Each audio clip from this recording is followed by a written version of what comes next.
today. I mean, he started off really well in the match, didn't he? He did go 2-1 up, then finished 6-2 behind, and then managed to win that last frame. And it could prove very, very vital for him.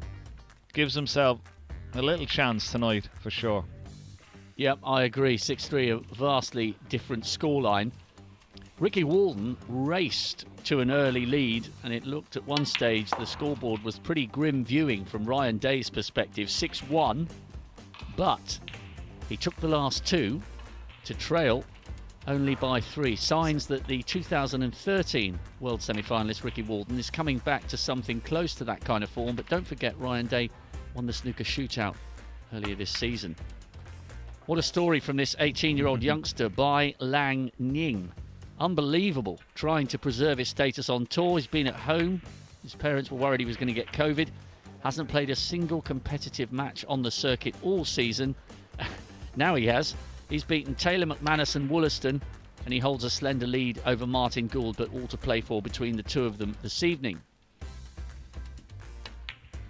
Gary Wilson, Ken, is the man with the biggest lead of the evening. Thoroughly deserved. Stephen Hallworth started well with the break of 96, but Wilson's just too good in this one so far. Yeah, he was. I think just scored a lot heavier than Stephen. Stephen got off to a good start today, but he just couldn't contain Gary Wilson. And Gary Wilson showing signs of somewhat back to the form that we know he can produce. This was a cracking match, this was. I mean, it was 5-2 at one stage for Zhao. But I thought Sam Craigie came back really, really strong, and really good quality from both players today. I think this is one of the matches, Rob, that I think could go really, really close. Yep, Sam Craigie, I couldn't agree more. Sam Craigie showed some real character to get back in this one, just as it seemed as though Zhao Xintong was going to pull away. And what about Chris Wakelin? Excellent performance to lead by 1 against Zhao Guodong, and Guodong would be the favourite for that one on paper, but Chris has been equal to him and better at times. Yeah, I think Guodong is just sort of holding on a little bit in that match, but Wakelin, he had a little flurry, didn't he, in the middle of that session. But it's still all to play for. Well, a couple of minutes delay before play gets underway. Don't forget, we love your interactivity, loads of questions. I think we've done the pizza to death now, so if we can move on to another topic of choice when it comes to the banter. Seriously, get in touch with us. You'll find Ken on @KenDoherty1997. You can get in touch with the World Snooker social media team @WeAreWST, and I'm on @RobWalkerTV. So it's a very good evening if you're watching on the Eurosport app. Don't forget, if you prefer more traditional uninterrupted coverage, it's the Ball Run and the Bullet. There's full match commentary on that one on Table 1. You can find that elsewhere on the Eurosport app. We, though, via our Oculus screen and other such fancy words made up, of course, and big buttons that the director's going to push, we're going to rock all around the grounds, as it were, as we edge towards the end of these matches. And we will endeavour, wherever there's a player who speaks enough English, we will be getting an interview with them at the end. 8 players left up for grabs in the big draw, 11 o'clock tomorrow at Betfred's headquarters in Salford. John Parrott, 1991 world champion, will be helping with that one, along with Mark Pearson. We were expecting to have Fred Doan, but he's been otherwise engaged, so Mark Pearson will be a more than fitting substitute ball drawer, or ball jiggler, however you want to call them. So that's tomorrow. Let's get on with the important business this evening then. Stuart Bingham 6-3 up on Luca Bracel. Well, let's go around the grounds in order then, shall we? Let's check in Stuart Bingham against Luca Bracel on Table 1. So, Ken, I mean, it's, you know, there's a long way to go. From Luca Bracel's perspective, oh dear, that's less than ideal, and it's fairly helpful from a Stuart Bingham perspective. Yeah, but I mean, that's one of those shots. You should just, you want to just make sure the black, don't you? Because the cue ball is going into the pack. If he plays that a little bit softer, it's a lot easier shot. He'll still be on the red. Have a look at this now. He's trying to split the pack. Probably could have played it a little bit softer. Make sure the black still be on the red, and then go again. But this is the last thing he wanted, to give Stuart an easy starter, and this he really needs to win this session 3-1 Luca Brissell, and try and put a little bit of pressure on his opponent. Yes, because even if they share it, suddenly, you know, Bingham can sniff the finish line. But fair play to Stuart Bingham. Fantastic scoring. It's asking Ben Williams to clean the cue ball. Yeah, some of Stuart's breaks absolutely superb. Been a wonderful afternoon. Started off in modest form by his own standards, but how about this? Frame 5, a ton 40. Frame 7, 108. Frame 8, a 140. There can't be that many qualification matches where a player has had 2 breaks of 140 or higher in the same session. That's a mark of the quality. 3 centuries and 2 half centuries. So he is good value for this 6-3 lead. Well, he's one of those scorers that, you know, he's like one of the best in the business, Stuart, when he gets going. I mean, he's compiled a few maximums in tournament play as well. I don't know how many centuries he's had, but it must be well up to 400, you would expect. He hasn't hit that one too good, but he's still okay. He's got the blue up into the top left-hand corner pocket. The red over the right centre is waiting for him. Doesn't have to do much with the cue ball.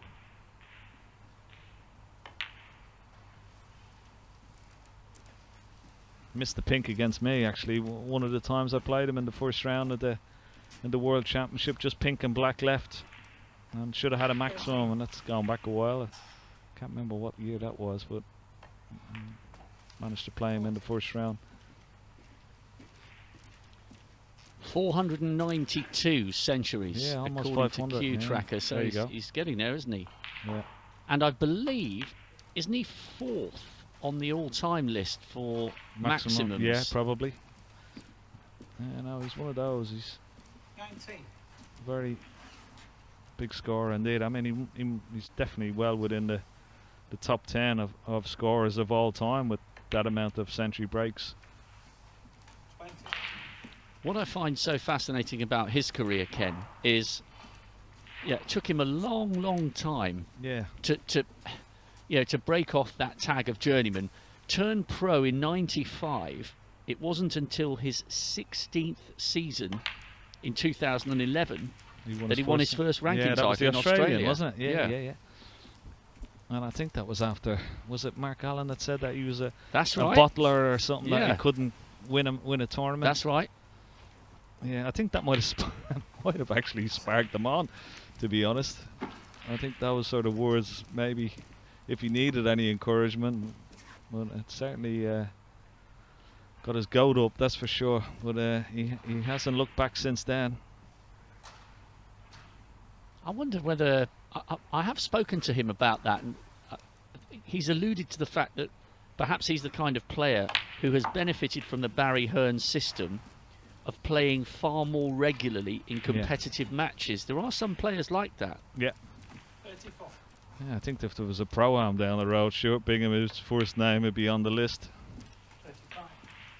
No matter whether he was world champion or masters champion or anything, he just loves playing. I tell you, we could see another century break here. The way the balls are spread. They are. When Lucas sits in his chair, he'll be thinking, this should have been mine. Should have been me. Mm. That's what he'll be saying to himself. So, is there a 4th 42. ton of the match beckoning for Stuart Bingham? 140, 140, 108? We'll stay with this because he is such a great break builder to watch. Quick verbal update. Zhao Guodong is in first of all the match against Chris Wakelin. Ricky Walden's in. Remember, he leads 6-3. Oh, he's just broken down. He was on a break of 46. It's a handy lead, but it's come to an end.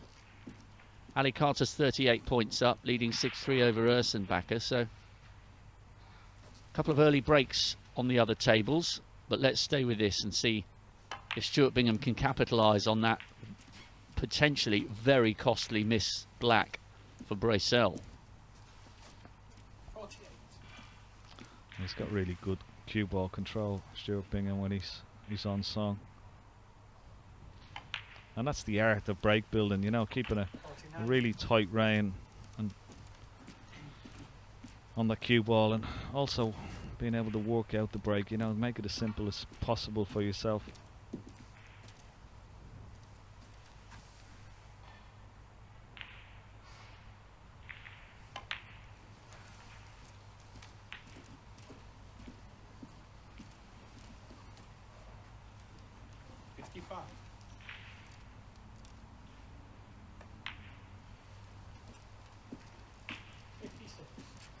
Seven points in the lead, so black and another red will do, but he'd like to keep his opponent in the chair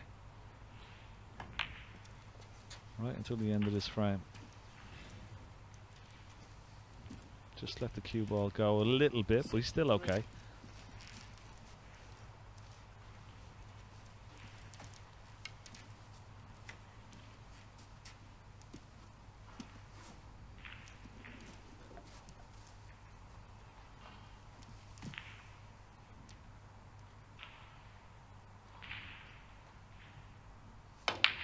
Oh, well, he's hit the wrong red there. Now, Ken, I was about to ask you a question there, and I thought, well, I'll just hang on and see him hit the shot. When something catches a player's eye line, as it clearly did there, and he wiped the edge of the table, how much of a disruption to concentration is that? Shouldn't be too much of it. I mean, once you sort of set yourself back up, you should be okay. But I think what the problem was there, he sort of seemed to impart a little bit of unwanted side, and that's why the cue ball pushed into the first red.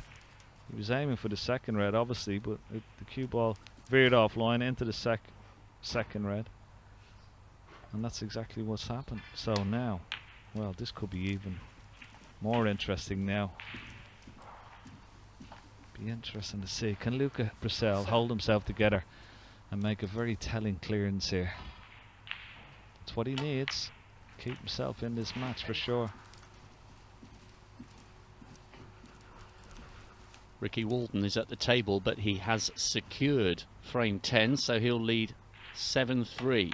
He's on a break of 33, but he leads by 78 with only one red remaining. So good start to the evening for Ricky. 15. Gudong is on a break of 45 on table 8 against Chris Wakelin. Other than that, most of the other games, it's a bit of a slow start. But this will be a very crucial frame, particularly for Luca Brissell. Just enough angle on the pink to force the cue ball over slightly for this red. Now, I just had a quick look at the scoreboard. He's 32 behind, so he'll need the blue off this at least. Yeah, well played, and he's held the blue nicely. Good shot. So he pots the blue and 6 colours to win by 1 point. What a start to the evening, eh? Huge, absolutely huge. Just we're just at the point there of thinking, right, you know, it's cruise control for Stuart Bingham. 7-3, 4-frame lead. This, well, it looks, in theory, from an outsider's point of view, they're all on their spot. It looks fairly straightforward. This is psychologically, this is a massive clearance for Luca. Yeah, well, it looks straightforward. It might be if it was the first frame, or if you're 2 or 3-0 ahead, it's straightforward. But when you're 6-3 behind and you're hanging on, you know how well your opponent's playing.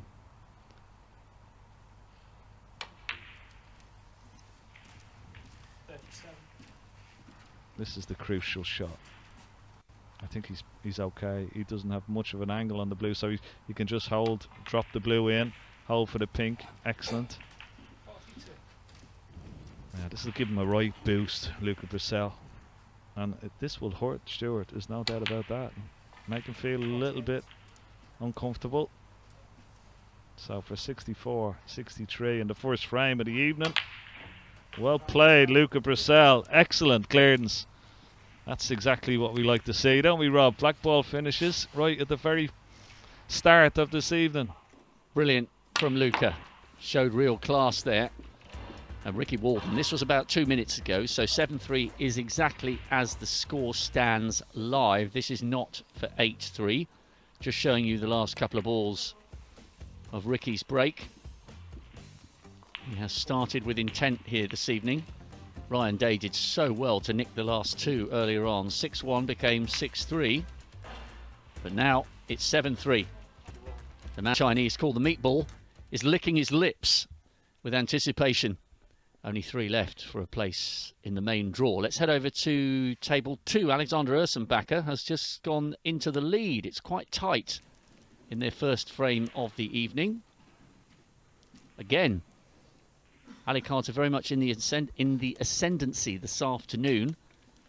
But this would be an excellent start to the evening from the man from Switzerland who made history for his country 8 months ago.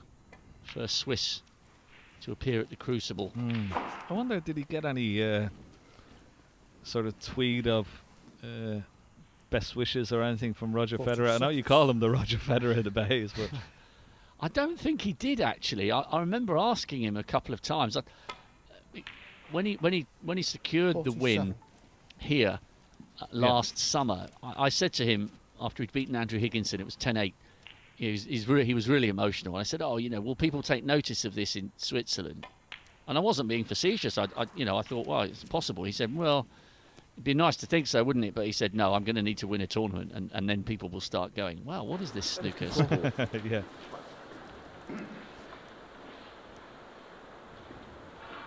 Xiao Guidong 55. on an excellent break. Remember, resumed 5-4 down against Chris Wakelin. Absolute cracker of a match, this.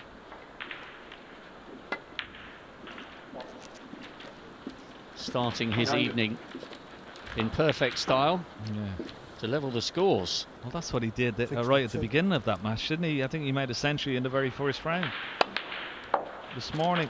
He did, a 1-3-3. Yeah. It's a good clearance, this, from Alexander Ursenbacher as well. 106.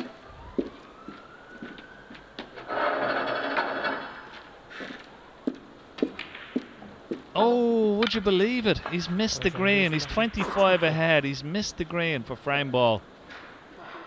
Wow.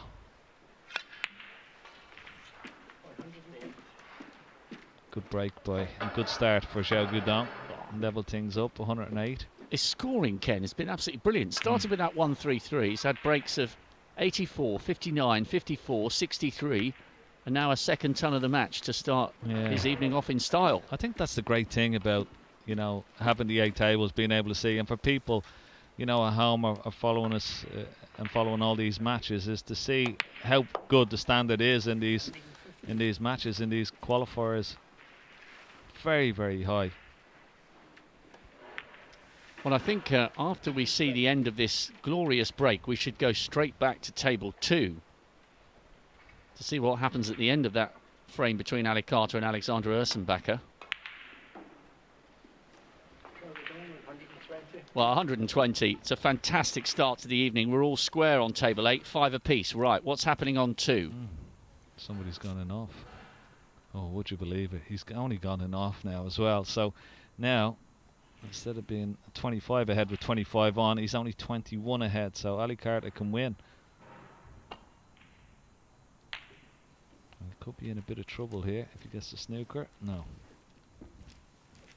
So how costly could that miss green? And it was straightforward, wasn't it? I mean, didn't have to do much.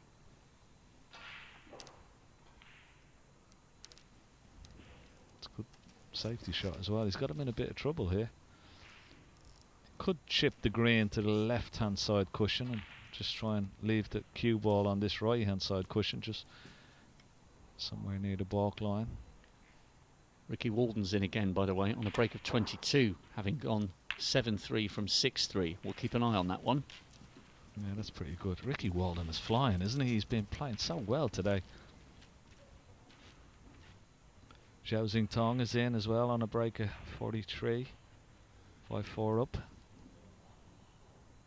Mark Joyce on a break of 41, leading 6-3 against Igor, who did so well to hold himself together to take the last of the session this afternoon.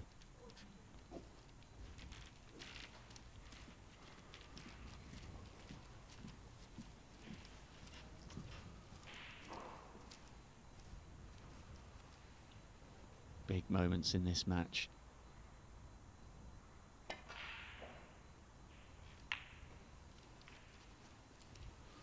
Pretty good.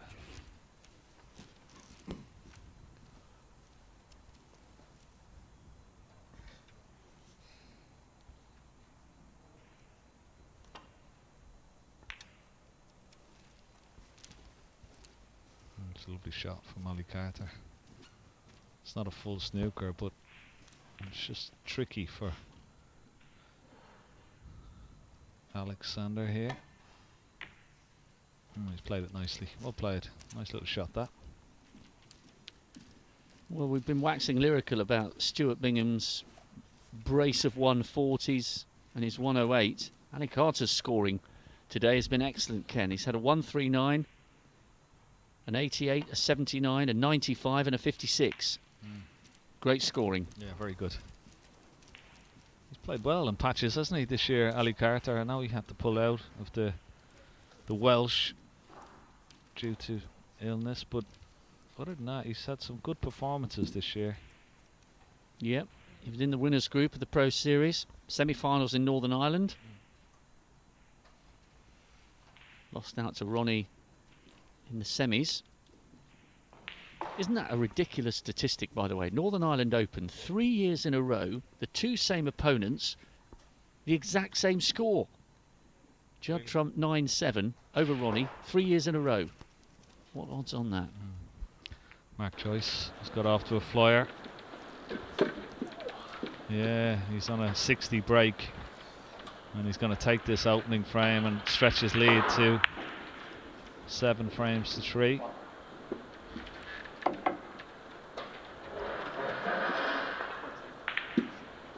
Oh, look at the table 2 there, Rob.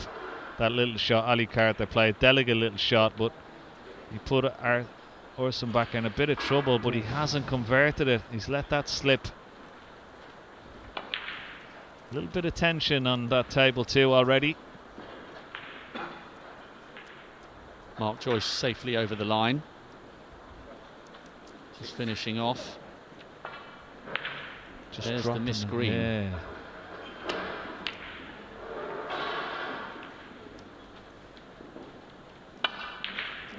He's been a lucky boy there. He's been a little shake of the head from Ali Carter. That's what he thought about that shot.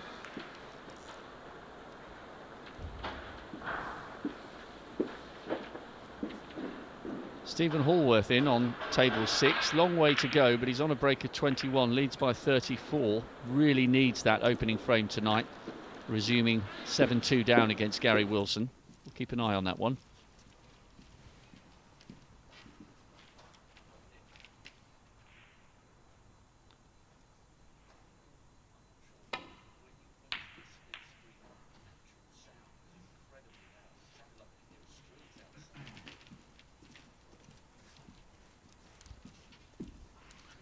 Another mistake from Alexander.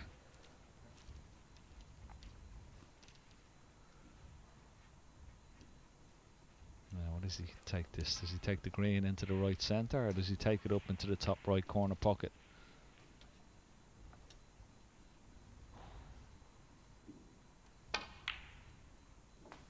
Good shot. 3. Well, I'll tell you what, it'll be some clearer than this. Look where pink is, look where black is. I wouldn't worry about the black too much. I mean, it's not in a bad position for a possible double, so concentrate on brown. Oh. You're right, Ken. There's tension. There is proper tension out there. Definitely. And it's probably caused from that last frame of the first session where Ali Carter probably should have won it. I should have stretched his lead to 7-2. He's just been a little bit tense in the opening exchange. Had a few chances. That's enough from Ali Carter. So Alexander Ursenbacher gets the first frame on the board and reduced the deficit to 6 frames to 4. Very interesting indeed. Let's go to table 5 if we may, please. Martin Gould's a point down. He's just potted the yellow. Coming back into this match against Bai Lang Ning, this brilliant 18-year-old, trying to carve his way to the crucible and by so doing keep his place on tour. Martin's showing some character here. Martin Gould, who made his crucible debut 12 years ago. The man who, as Ken reminded me, caused Neil Robertson to check out of the hotel. 11-5 down, Robbo. Came back to win. And almost inevitably took the title. Maybe the snooker gods were aligning for the Thunder from Down Under 11 years ago. Oh, that was a good brown. Very, very good. Cue that lovely. Had to put a lot of pace into the cue ball to get up for the blue, and has done. Looks like 5-all.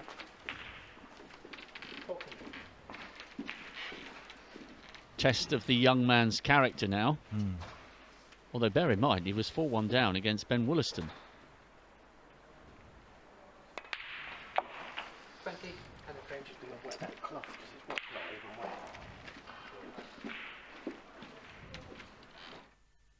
So he just needs to, he wants to make sure the cloth is dampened. Right, just having a look. Let's go to table 7, please. Zhao Xin Tong and Sam Craigie. Just a couple of reds remaining. And there was a foul. Yeah, miscalled. So that'll be going back. He's got a good lead here, but he's got to be careful.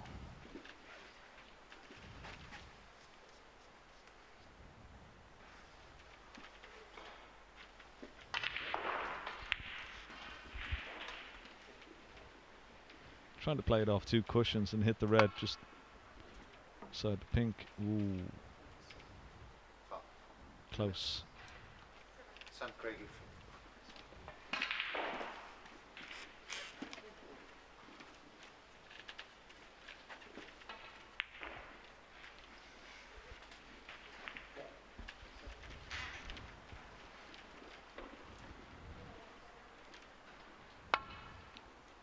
Sam Craigie. Yeah, well played. Yeah, that is better. Good That's hit. better. Sam Craigie, one of a number of players desperately hoping to make a crucible debut. Zhao Xian Tong has been there once before. Matt Selton Judgment Day 2 years ago. And lost to Mark Selby 10-7. That man in the white glove, Jean Bahas, he's been there a few times, hasn't he? He certainly has. The big dog, the big Dutchman. Always so composed when he is front and centre. Huge character as well, and a huge presence around the table. Yeah. He's just got he's got an aura around him, hasn't he? Mm. When he's refereeing. Do you guys feel that as a player? Yeah, I think he's one of our top referees for sure. Yeah, yeah. He has a presence about him. A quiet, calming authority. Yeah. I'm trying to think of many finals he's done at the Crucible. It can only be a couple. Can it? No, I think he's done at least 2 or 3, 4 or 5, maybe. has he? I think he might be the most prolific in terms of finals refereed. I'll dig around and check that out. I know Paul Collier's up for his 3rd this year. Yeah. Marcel made his debut last year, and actually he broke PC's record of being the youngest. That's not a good shot at all. Not a good shot at all there from Sam Craigie. He's got a couple of options here. He can pot this red, or he could play a snooker. So he's going to try and pot it. Looks like he's going for it into the right centre pocket. Chris Wakelin's on a break of 51. Next door on table 8. Ryan Day's on a break of 25. Having just seen another frame slip away to Ricky, who started brightly in the 11th. Ryan Day at the table at the moment. 3 reds left on.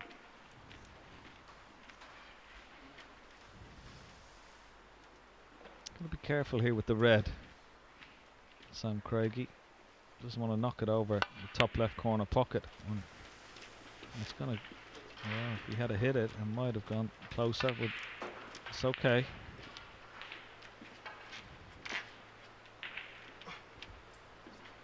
Ali Carter first in the 11th against Ersenbacher. Early stages there.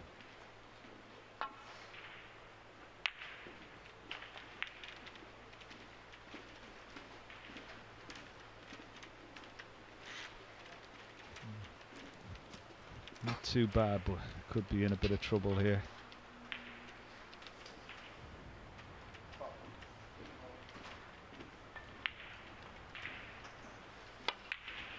Big target, isn't it, behind green and pink? Yeah, good shot.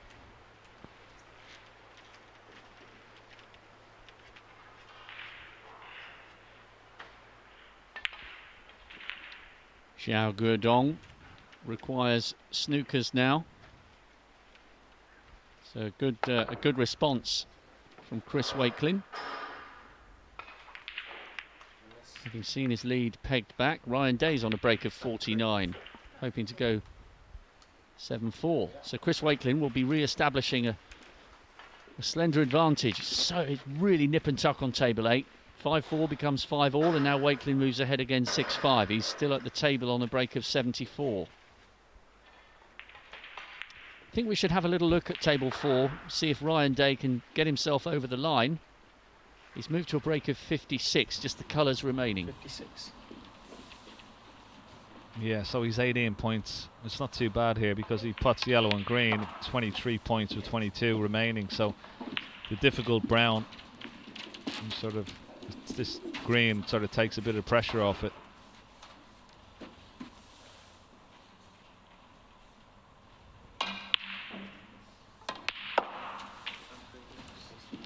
Really intriguing match, this one.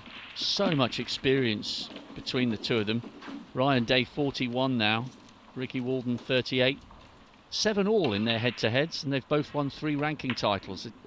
A pretty even matchup. Yeah. Good break that from Ryan Day.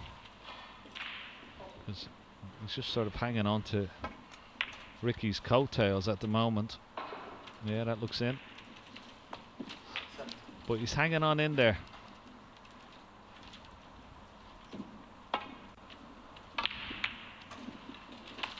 Doesn't matter about the pink. That's really good work.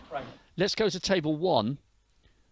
Stuart Bingham in the balls at the table. Couple on the cushion, but a few reds in open play to be going along with. Edging towards the 11th frame. And he'll be smarting a little bit after that uncharacteristic error. Looked like he was in for another ton after his 2 140s and his 108, but he broke down and there was just enough left on the table for Luca to nick the first of the evening. So with this visit, Stuart will be very much hoping to re-establish a 3-frame advantage.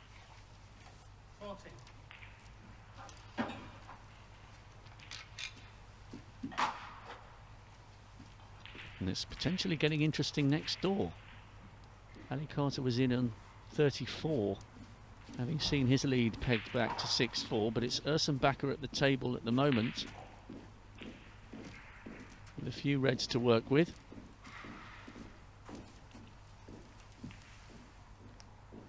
Stephen Hallworth and Gary Wilson, by the way, still haven't finished their opening frame of the evening. It's turned into a little bit of an epic. I've been told by Rene Niefies, is it? He must be Dutch, is he? Yeah, he's Dutch, I think. Jamba has officiated at 6 finals, 6 world finals. That would have been a good trivia question, wouldn't it? It would. The big Dutchman. And somebody has tweeted in here. Stephen Forbes has asked, are there plans to feature this multi-screen format on Judgement Day for the qualifiers next year? I'm sure there is. I'm sure this could be here to stay. Yeah, I think there's more flexibility with the qualifiers, 26. because we're not necessarily beholden to one specific broadcaster. We can be a little bit different, but I thought his suggestion was going to be, do we do this on table 1 and table 2 at the World Championship? But I think the purists might have something to say about that. Yeah. Danny Hopper tweets in as well. 18 Triple Crown finals ref by Amber Haas. That's quite an achievement, isn't it? And Well, still going strong. That is amazing. That is amazing. Stuart Bingham has won this frame, so 69 points ahead. Just 51 remaining. So it's going to go 7-4. Luca stays in a seat, and it is 7-4 to the past champion.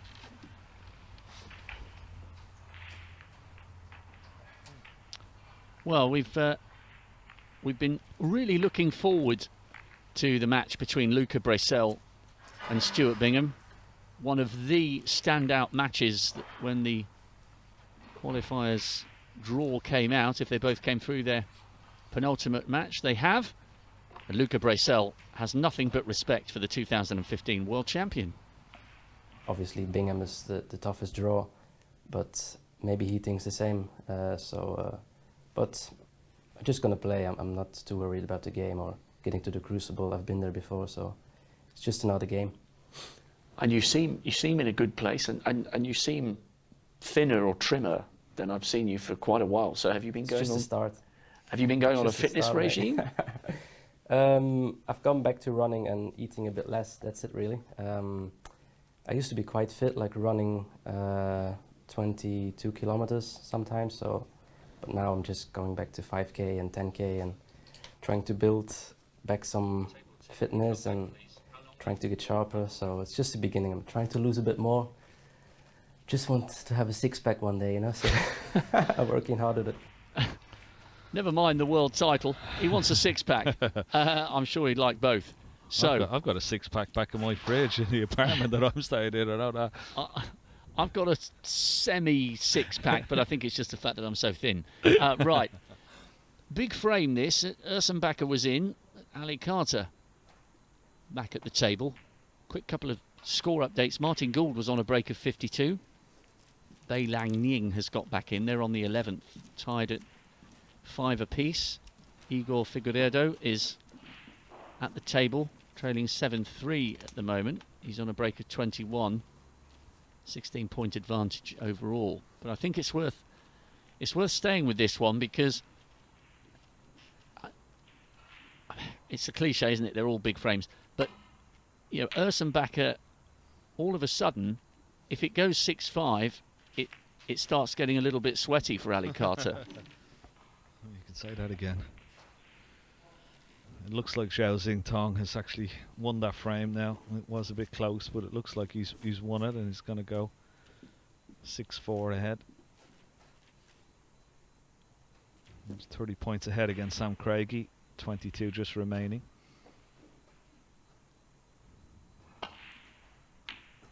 Good shot. What? Well, what sort of an angle has he got on the brown? Looks like he's got a slide angle, but problem about being so close to the cushion there, you're sort of digging down into the cue ball, and very easy to throw a bit of unwanted side on. Easily miss that brown. You're trying to force it in and back up for the red, so you can see from his body language and the way he's looking at the brown, he's just going to try and play a deft little shot and try and play a snooker and not take the brown on at all. I don't blame him for that. What?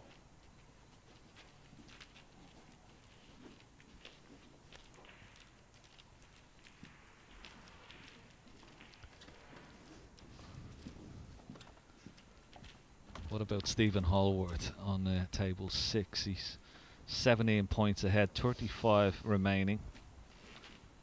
Gary Wilson is back in though. Yeah, I think we should head over there. We'll come back to Urson Backer and Carter on table 2. So let's go out to 6, please. Stephen Hallworth and Gary Wilson still yet to complete their opening frame of the evening. It's been a little bit of an epic, to say the least. You can see why they haven't completed the first frame. Have a look at where the red is next to the black.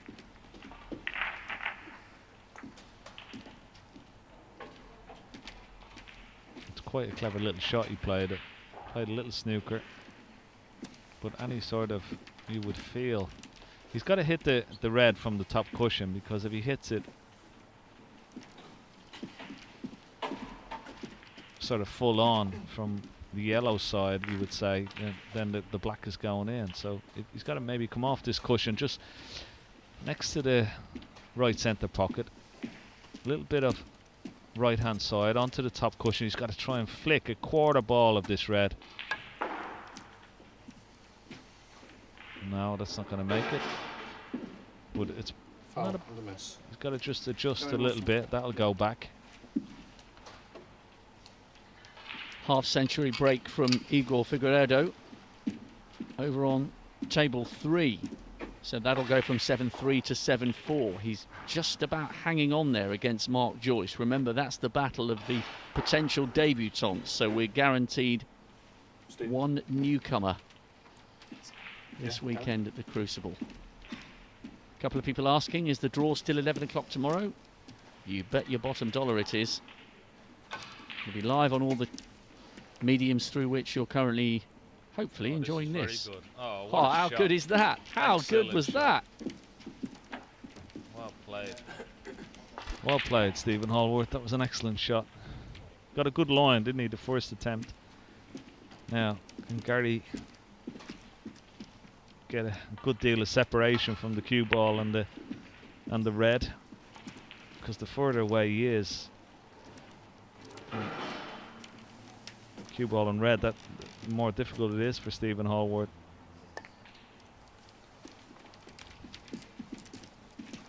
Martin Gould's gone 6-5 up against Bai Lang Ying. He's won the first 2 of the evening.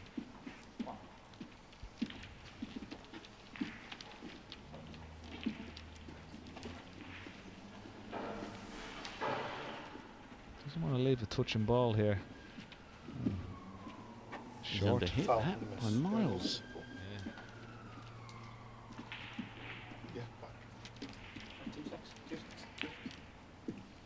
That's a free ball, isn't it? It's very close. It might be a free ball, you know, it could be right. Gary Wilson's asking Rob Spencer, is it a free ball?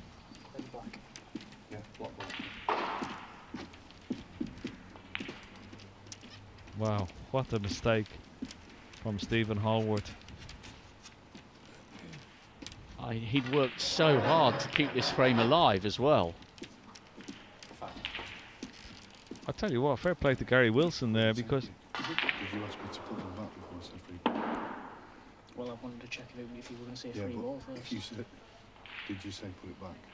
Well, I was going to, but that's why I checked if it was a free ball. Right, okay. All right. Obviously, if it's a free You ball. can't change your mind, that's all. If you did say put it back. Yeah. Okay. What do you think, Stephen? Right. Obviously, I've I checked just need there. to check whether Gary said put them back. Now, this is very interesting. He said put him back, didn't he? And then he asked to check to see if it was a free ball. And what Rob Spencer's clarifying is that you're not allowed to change your mind. Yeah. Yeah. So, yeah, it's all right, Gary. Obviously, I've got to check it's a free ball. That's fine. I give you the free ball straight away, so yeah, it's fine.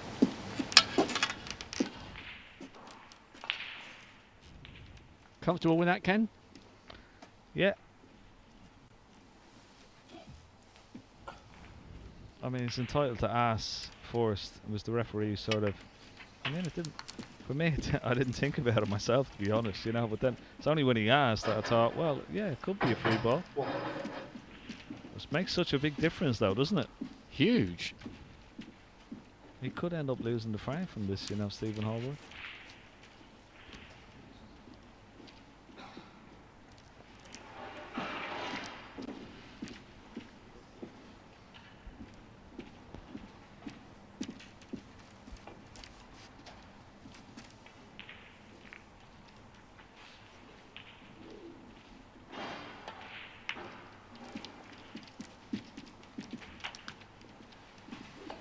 Gary Wilson giving himself a chance here to edge closer. He'll be the first man of the evening to move to within 2. But it has taken a long time, this frame.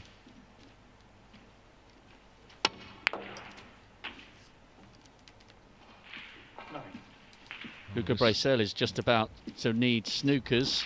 Bingham at the table on a break of 67. That would be for 8-4.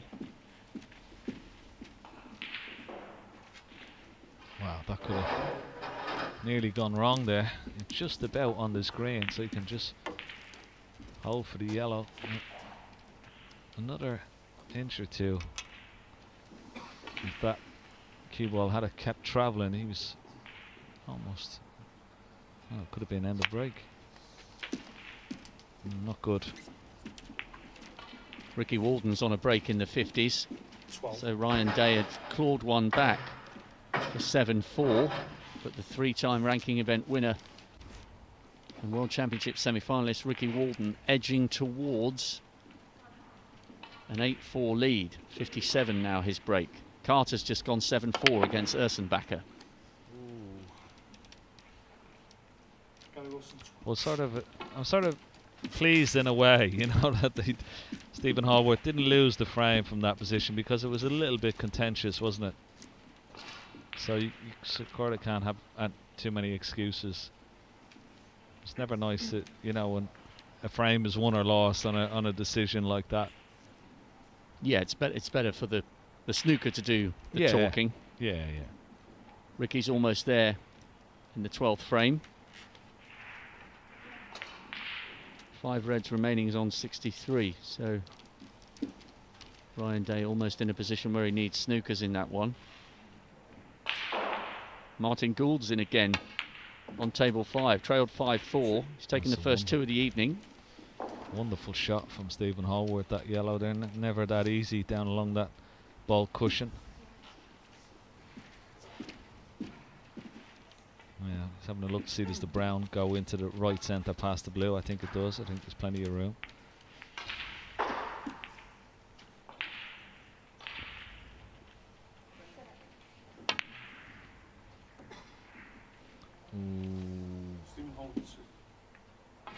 He's got away with it. Yeah, he has. Not far off 45 minutes now, this frame. Huge amount of energy expended. Stuart Bingham has gone 8-4 up against Luca Bracel.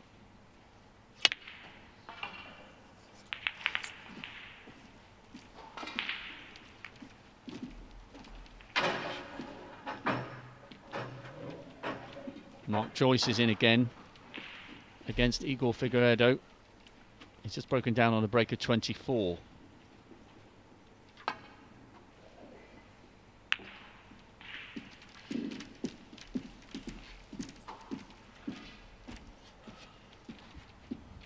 Excellent shot. Now he can maybe come off the ball cushion first here, a little bit of left hand side.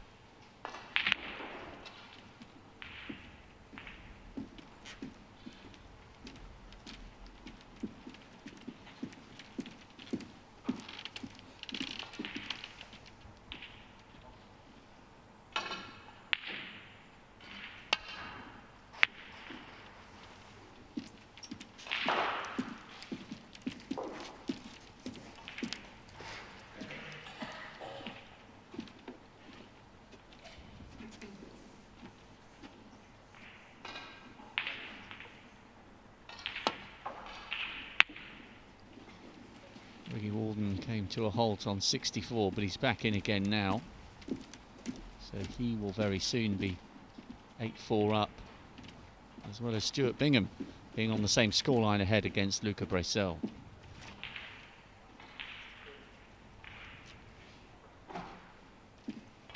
Martin Gill 6-5 up now. He's won the first 2 and he's in again.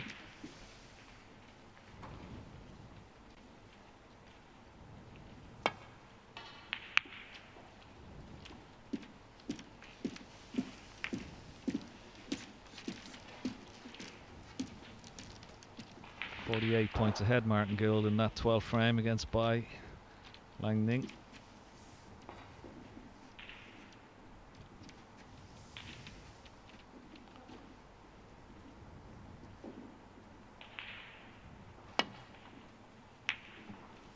He's hanging on here, Stephen Hallward, isn't he? I mean, if he loses this, you couldn't really see him come back from that. He'd have to win 8 of the next 9 frames, but this frame would, you know, just keep his interest in this match for sure. There's so much emotional energy invested in this frame as well.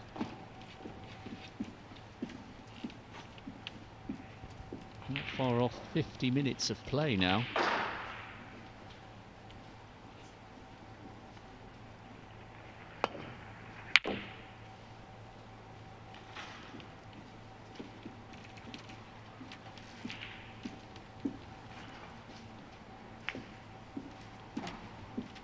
These are tough frames to lose, aren't they? You know, when you've battled like for 45, 50 minutes for a frame, and then you end up losing on the black. It's such a sucker punch it can be.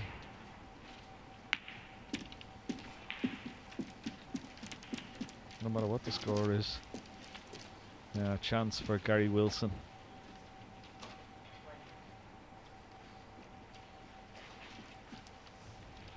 He'd be taking this green on. No, he didn't. Wow. I thought he might take it on because the natural part of the cue ball would have been down for the brown into the left corner pocket. I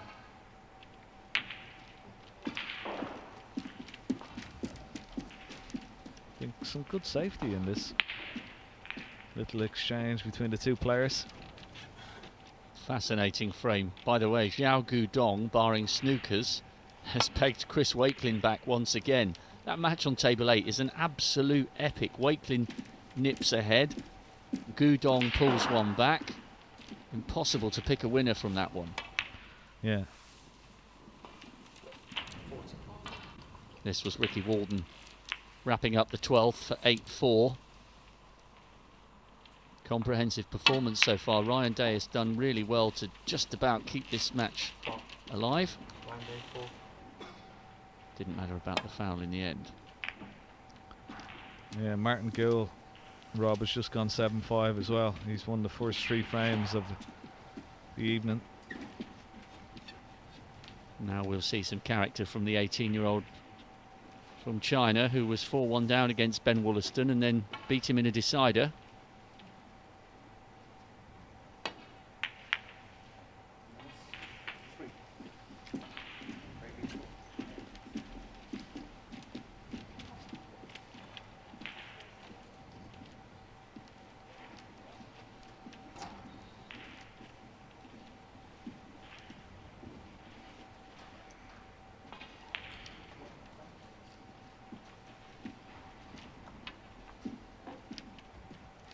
Be amazed if Wakelin and Gudong doesn't go very close to a decider. Just nip and tuck between them, 6 apiece. Nice shot from Gary Wilson there, using the blue as the cover ball.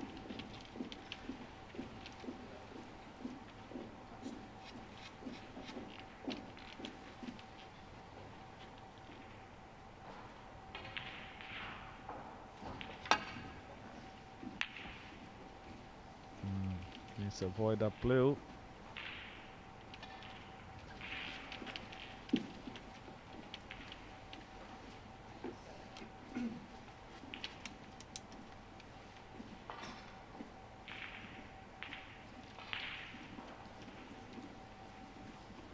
Ryan Day first in frame 13 against Ricky Walden, trailing 8-4. Needs a good visit. Settle himself down.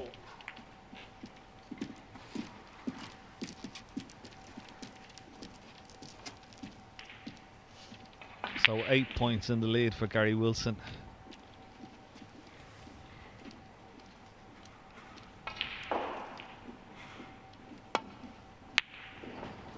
Trying to possible double. Oh, gone in off. Oh, he's actually quite lucky there, because without that double kiss, that blue might have gone over that yellow pocket, you know.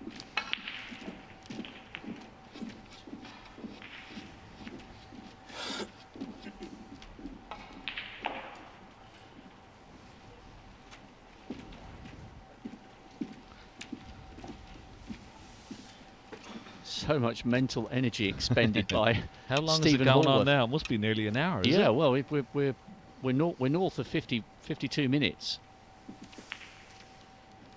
Brutal for whoever loses this frame, Yeah.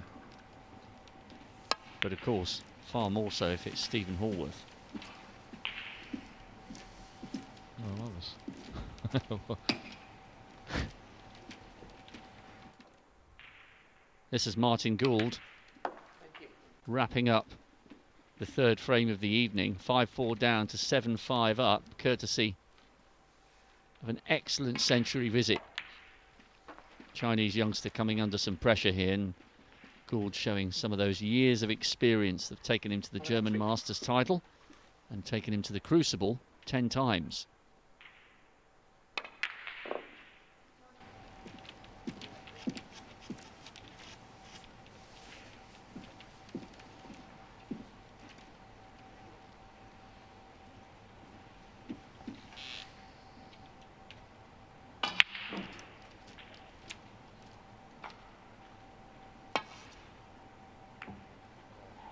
Oh, what a brave shot to play.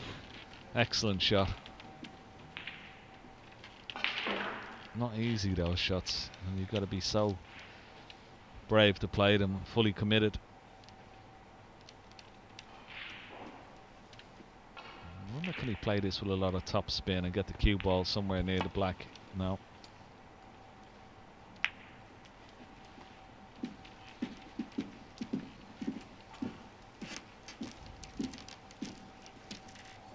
Now, can he get the cue ball behind the black here, Stephen Hallworth?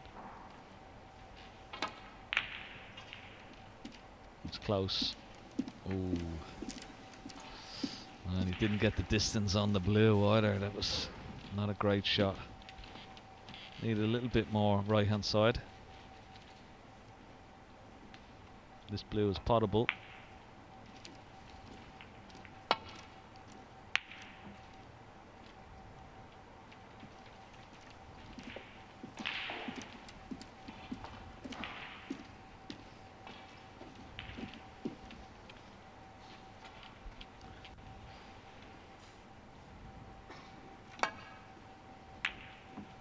We thought we'd just come to this frame for a few minutes, Rob.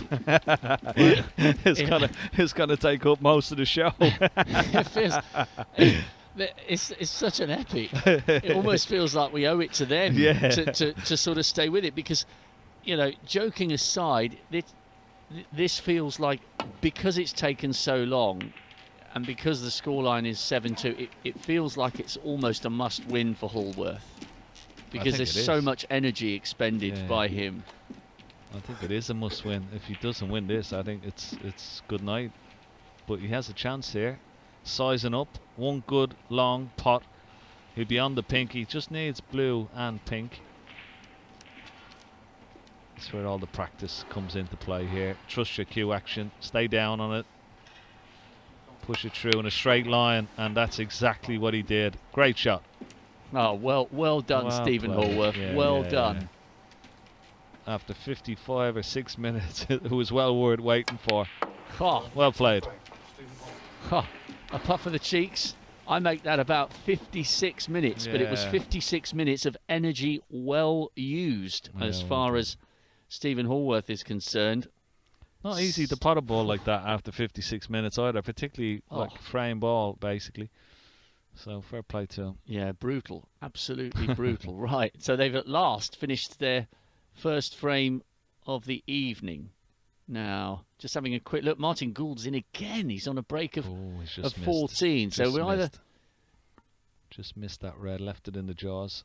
Ali Carter was on a break of 24. 7-4 up against Alexander Ursenbacher. Oh no, maybe he didn't. What? I Let's see what I saw him queuing over a ball. Then I see a red in the corner. Maybe there might have been a red there already. So maybe.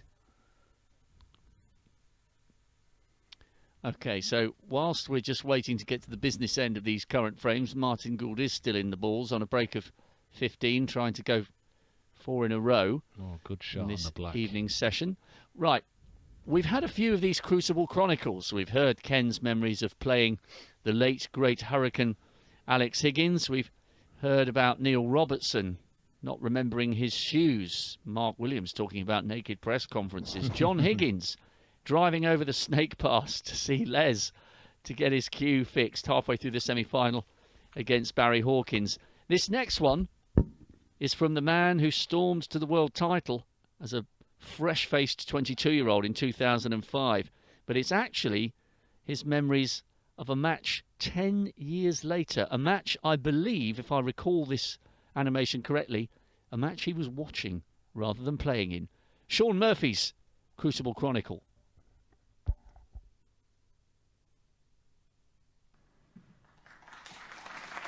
In 2015, I'd already won my semi-final against Barry Hawkins to get through to the final the next day. So you've got the whole rest of that afternoon and evening to kill. Whilst Stuart and Judd fought it out for the other final spot, and my coach and I, we were like killing time, trying to work out what to do with ourselves. So we went for a nice bite to eat, and we came back to the venue to hit some balls and practice, and we're doing that whole, gloating thing. I'm already in the final here, lads. You guys can sweat it out. We were enjoying that, milking it a bit, we decided to go up and watch the last couple of frames of that semi-final in the Champions Lounge upstairs, which is like a special lounge just reserved for, past winners and people who were invited in. And we're in there, and it's just like the who's who of the snooker mafia in there. Thorburns in there, Taylor's in there, Parrott's in there, Davis is in there, Hendry's in there, Willie Thorne's in there. Of course, Willie did his famous line as he walked through the door, in this long leather jacket. He burst out and said, "Lads, who was the best player in here till I walked in?" It was a real great night. We were all sat there, calling the shots, and Dennis was telling us some funny stories of years gone by. And there was this one particular shot where Stuart was faced with in what turned out to be the last frame, where all the reds were near the black. And we weren't sure what he was going to play. There were reds everywhere. And out of nowhere, Cliff Thorburn shouted out from the back, "Well, it's obvious he's going to play the 2-ball plant down the cushion and leave cover behind the rest of the reds. And that's obvious, lads." And we were like, "Cliff, don't be daft. That's the worst shot he could possibly..." "What are you talking about? No one's going to play that, Cliff. You're mad. You Canadians are, you're on something." Didn't Stuart go and pop the 2-ball plant down the cushion and leave cover behind the ball? And Cliff was right. And he just turned around and he moonwalked out the room. It was just unbelievable. It was a great call, a great night. Oh, do you know what? I reckon that's my favourite so far. The animation on John Parrott, and Steve Davis and Dennis Taylor was brilliant. That must take some talent to do that, don't you think, Ken? Yeah, it's fantastic. It is a great talent to have. Stephen Hendry with the bottle of beer in his hand as well. Oh dear, I couldn't stop chuckling all the way through that. It was only because it's a free bar. That's why you had the bottle of beer in his. Okay, let's go over to table 5, please. Martin Gould is on a break of 58. He's been absolutely flying this evening. This is him trying to close out 4-0 on this little mini session and really start to turn the screw on the 18-year-old Bai Lang Ning. Harry Potter, the Pinner Potter, the GOAT, whatever you call him, he's delivering Golden tonight. Boy. Golden Boy is another one, isn't it? Golden Boy Gould. What did we say today? The gap. Yes. Mind the gap, Gould. Martin Mind the Gap Gould. Watford's finest. Yeah. Anyway.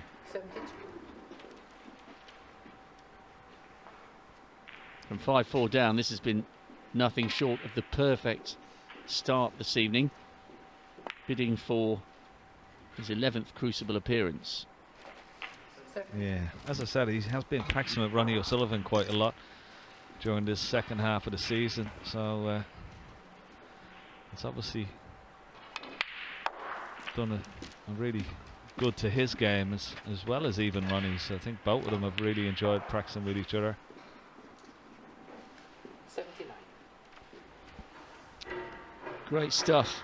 And the former German Masters champion beat Luca, didn't he? 9-5, 9-6, 9-5. Luca Bracel, 2016. Ryan Day's got one back. 8-4 will become 8-5. If it's still going, one red remaining. 86. We'll tickle our way over there, but let's stick with Martin Gould and see if he can produce a ton here. 87. Such a good break builder when he gets going as well, Martin Gould. And not afraid to go for his shots either, you know, he's... 92.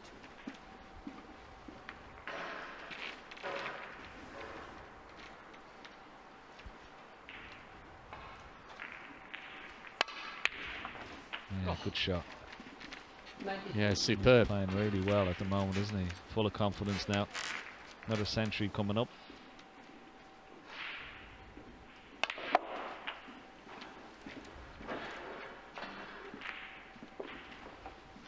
May play a double or a treble here. Let's see. This will be hit pretty hard. Lucky. Good break though. Think good 100. Yep. 100 on the nose. Heading off for his mid-session interval with the perfect scoreline from his perspective. 5-4 down to 8-5 up. 2 away from the Crucible once more. Let's have a look at table 1. Luca Bracel's on a break of 25 now, trailing Stuart Bingham 8-4. Bingham has had some brilliant scoring opportunities this afternoon and this evening. Luca needs to find something here to halt this Bingham momentum.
He's taking these nicely.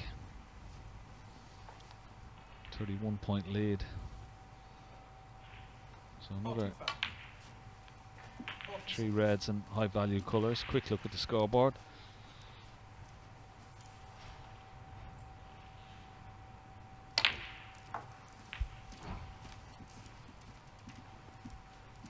Very talented player, Luca Bracel. 52. Sights the ball very quickly. 53. Strikes the ball with lots of authority.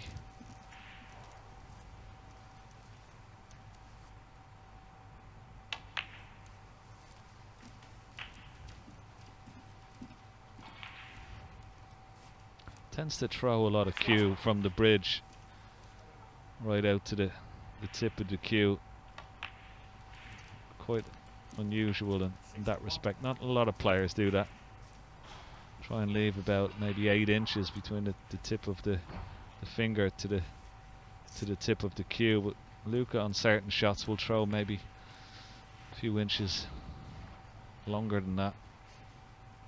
But he does generate a lot of cue parts for sure. 68. Nice break this, just to let your opponent know, even though he's faced a barrage of breaks from Stuart Bingham, just to let him know that he's still in this match. And if he makes a mistake, he's going to capitalise on it himself. So nice break and a good time. Just a mid-session interval coming up. 76. But he has a tall order to come back against the former champion. He's got to win 5 of the 6 frames remaining.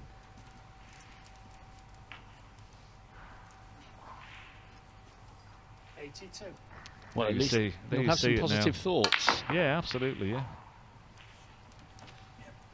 Good break. So 8-5 now for Luca Bracel, giving himself a chance. 6 apiece. Chris Wakelin on a break of 31 with the early lead in the 13th frame here. Now Chris Wakelin, one appearance at the Crucible, a good one as well. Lost to Judd Trump but came from 7-4 down to force a decider.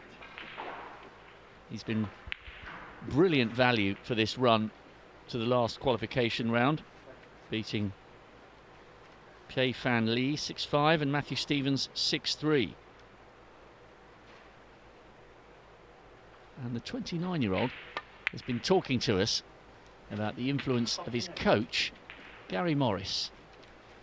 Since December, I've started working with my old coach again, Gary Morris, and he has been an absolute godsend. Like, you know, he's been struggling with the lockdown as well, and it just so worked out that he could come over pretty much every day and pick balls out and find little gaps in my game that I've had and that I've developed myself. Like when we started working together again in December, he said that I've improved a hell of a lot, but there's still like a lot of little pieces that are missing. Like my position wasn't close enough, and my long game wasn't good enough, and my safety was absolutely shocking. Like I thought my safety was quite good, and then when he kind of broke it all down and, you know, opened my eyes to it, I thought, Jesus, like it's so bad.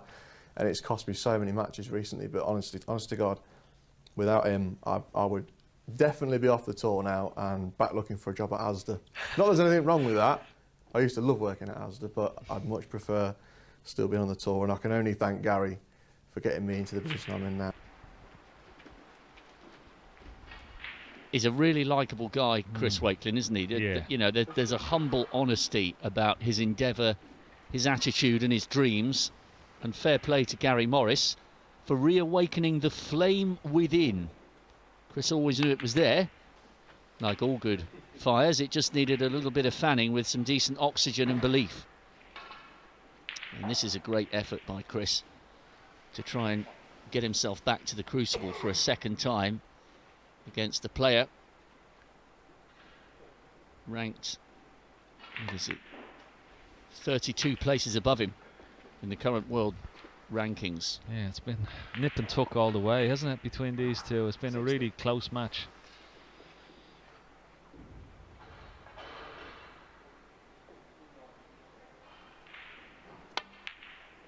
I think he was struggling to stay on the tour, wasn't he, at one stage, Chris Wakelin? I think he only just stayed on by winning a certain match. And yeah, and he was 5-3 down against Pei Fan Lee, the match that he won in the decider.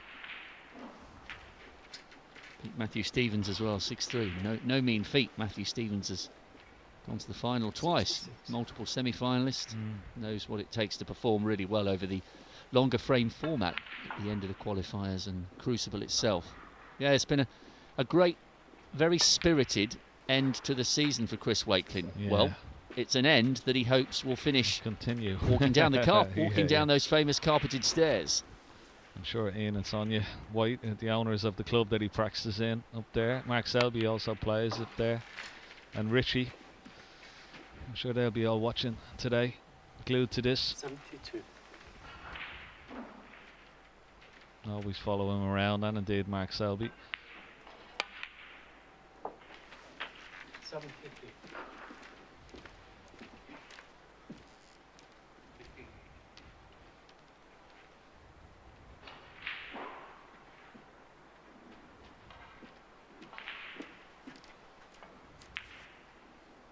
Mark Joyce looks like he's going to go 8-4 ahead of Igor Figueiredo. He's 28 points in the lead. Igor needs a couple of snookers there, only 22 points on the table. Ali Carter looks like he's edging a very tight frame with just the colours remaining. He's on a break of 14. Potted the yellow down to the green now. This would be for 8-4 for him as well against Alexander Ursenbacher on table 2.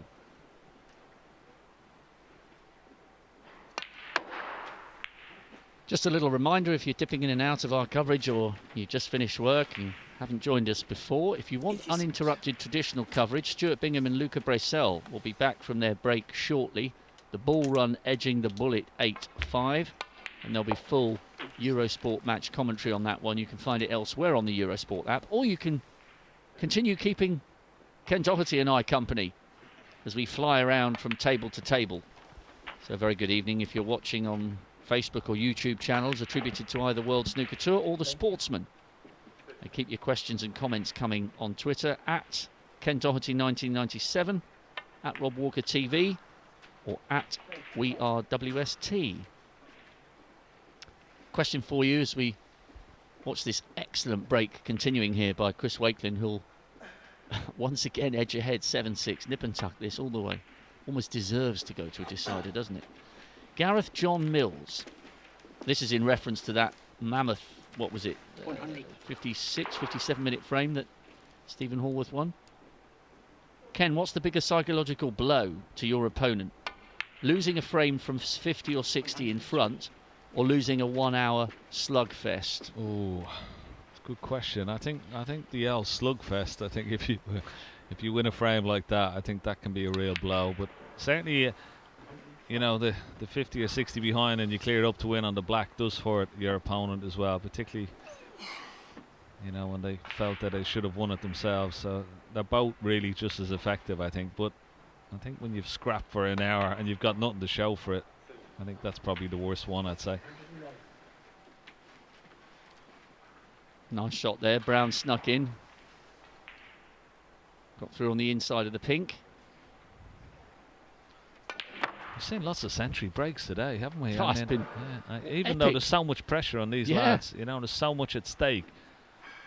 They've really produced some top quality breaks. Yeah, Martin Gould's had a couple this evening, 103 and 100 on the nose.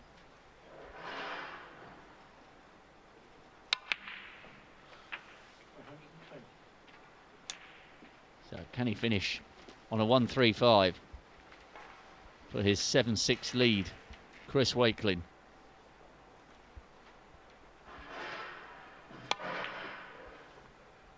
One, 2-8, not too shabby at all. He's back in front.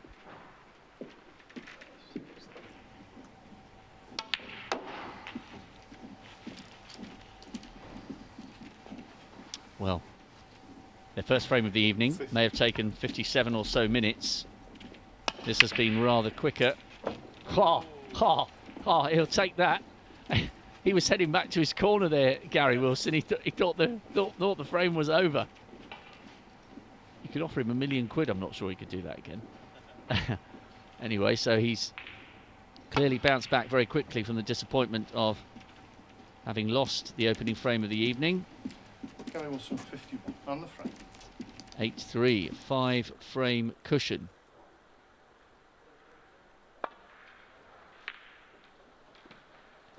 Igor playing on here against Mark Joyce.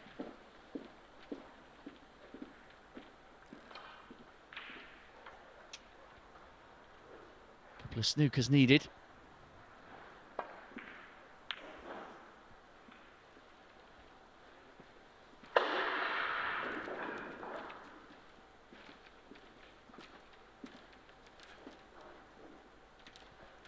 Really spirited end to the afternoon session from the Brazilian, hoping to make history for his country and continent.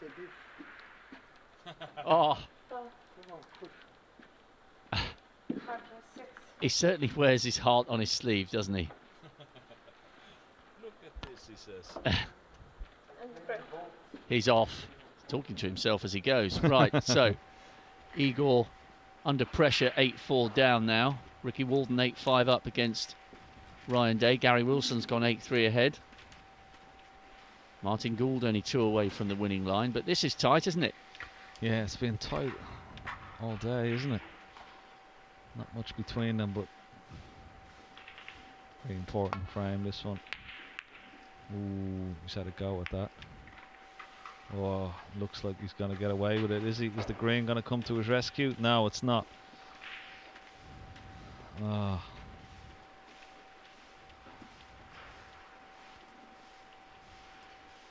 He's left him with a really tough shot, though. Bridging off this right centre pocket, digging down on the cue ball, stunned it in.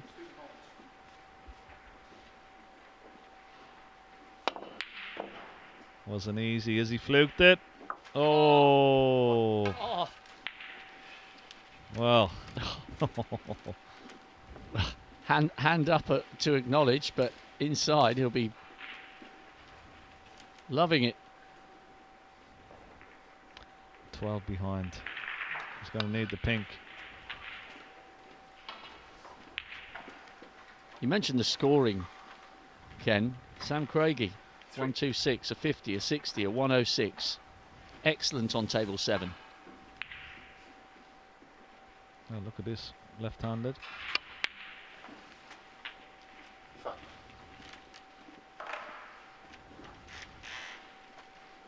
It's not great.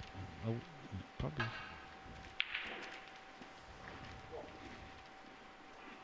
Such an important shot. He really had to get up with a better angle on the green to get close to the brown. Now he's got to play the brown sort of mid-range, you would feel, unless he tries to come off this top cushion with pace.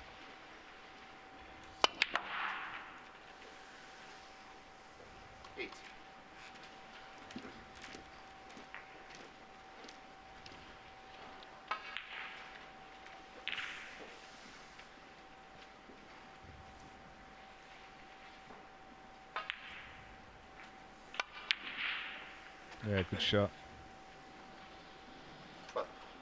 Yeah, has he got the angle to knock the pink out? Or will he try and play for the double? He may have the angle. Well, he's looking at the double now. Needs blue and pink. What would you do? I think I'd play the double. If I didn't have the angle to knock the pink out, which he doesn't, obviously, just play for the double. You can put the cue ball behind the black should he miss it. But this is not a difficult double, this one, to be honest. I'd fancy him for it. What a fluke that red was. He's missed it near side. Ooh. I really fancied him for that. You could see where the cue ball was going. Now, this is a tough shot. What does he do here? Does he go up, try to bring the pink back down towards the black? Possible enough in the yellow pocket. Oh, needs to go, the pink. Needs to run out. Needs to go.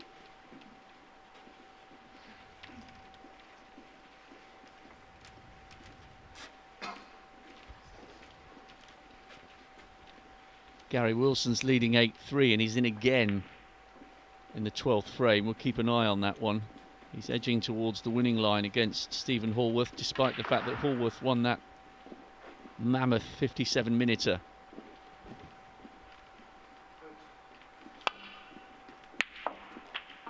Yeah, good shot.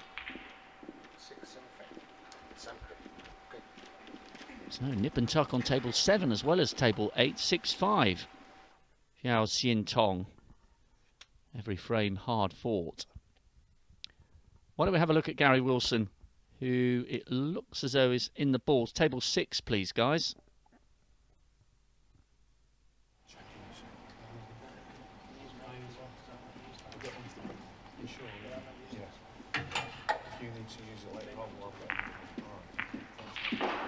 So Wilson's break came to an end. I think they were just having a little discussion there because I wonder whether Stephen Hallworth may have picked up the wrong rest, so they'll clean it all at the next time they have a break. Of course, at the moment with COVID, the referee's unable and not allowed to hand the ancillary equipment to the players.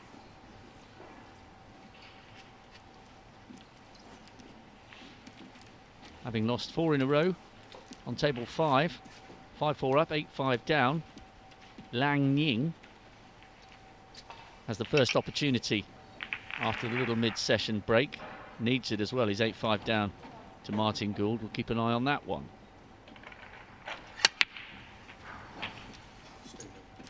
Put it on this side and then we'll go next one. 35.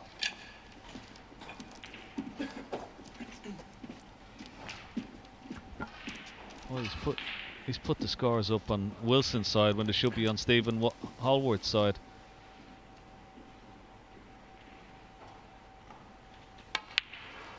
Yeah, the referee has made a little mistake there. He hasn't noticed it yet. Yes, we are, just to clarify, we are watching Stephen Hallworth at the table. Gary Wilson's break has come to an end, which is why when we threw over to the match, it looked like his break that he was still at the table, which is why I was surprised to see Stephen Hallworth. But that is Stephen Hallworth, so some of those points are his. Rob Spencer will realise at some stage soon he is a class referee.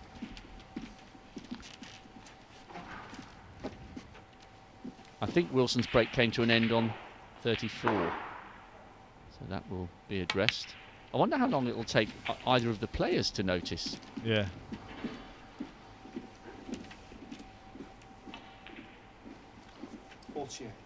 Well, no, this is actually the full break of 48, but it's funny, Rob Spencer has looked at the scoreboard a few times, but he hasn't actually clocked it yet. I'm surprised Gary Wilson or Stephen Hallworth hasn't seen it either. He could make a century here and it'll go on to Gary Wilson's score and he'll go 9-3.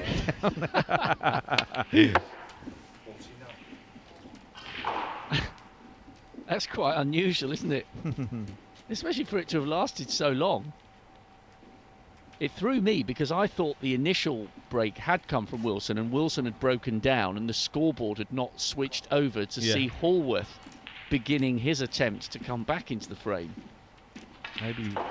Maybe Rob is feeling the Judgment Day pressure as well. I'm so surprised neither of the players have noticed. I can hear some rather quick footsteps moving outside our commentary position, so I wonder if someone... Yeah, now they've noticed. Just didn't want to say anything through the... No, it's all right. It's not the one I didn't. Just give me a second. No worries. Rob Spencer realises the error. Gary Wilson saw it, but he didn't want to say it during the break.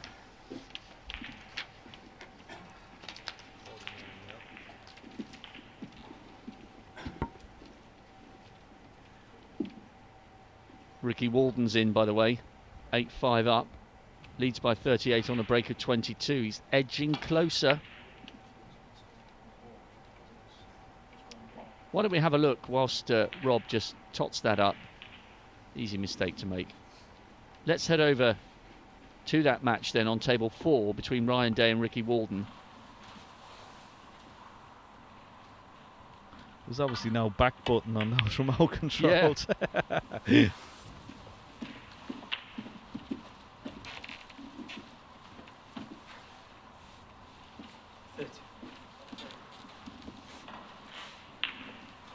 Yao Xian Tong 6-5 up on Sam Craigie. Chris Wakelin 7-6 up on Xiao Guo Dong. Just a frame between those two. Stuart Bingham leads Luca Brecel 8-5 and he's at the table on a break of 19. I think Ricky Walden has been very impressive today, hasn't he? He's up against Ryan Day. He's had a pretty good season, of course, winning that shootout. Yeah. Why do players' fingers twitch when they take shots? I do it myself and no idea why. Very good question, Russ. I do it and I have no reason. I have no idea why I do it either. I don't know whether it's like it's sort of a little nerve thing for the middle finger, the index finger. But players, a lot of players do it. In fact, most of them do it, and it must be a little sort of nervous thing. But it's all the players, not even when you're nervous. I mean, you could be as cool as a cucumber, but you still, it sort of becomes almost like a little bit of a habit. Willow does it with his middle finger, doesn't he? Yeah, I do, and you know what I mean. Most people do is the index finger or the middle finger, whatever. Yeah. I think Ricky has been very impressive. Only conceded a frame in the penultimate qualifying round against Peter Lines. Good run in the Scottish Open, made the quarterfinals before losing to the eventual champion Mark Selby. Took him to a decider. Last 16 at the UK, beat Mark Williams, lost to Trump. Last 16 at Gibraltar. 7 years worth of crucible experience, including, of course, that run to the semis in 13. And as you said, Ken, getting fit, running again. Yeah, and his back is a lot better as well. He had a few years where his back was really very poorly, and he used to have to lie on the ground, didn't he? I think when he was practicing, he would sometimes lie on a mat for a little while. It's good to see him play so well, Ricky. Nice player to watch.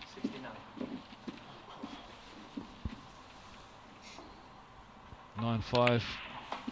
It's all uphill for Ryan Day. Yeah. It's always going to be a cracking match. I'm surprised. 76. You know, this match is not a lot closer, but it's just the way Ricky Walden has played today. He's played really top drawer stuff. Superb snooker.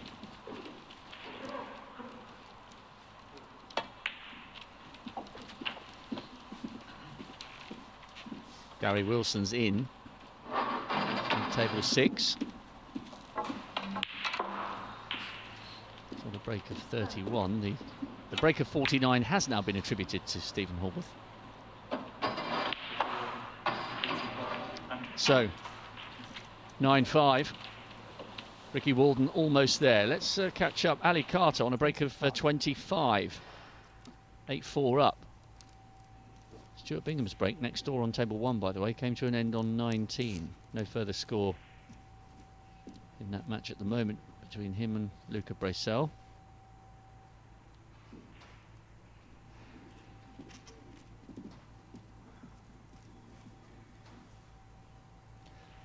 This match has perhaps been a fraction tighter than the scoreline might suggest. He can't afford to take his foot off the gas against Ersenbacher, can he?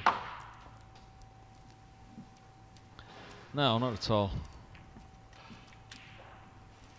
Now, is he on this red? I think he is. The red does partly have to get the rest out. 28.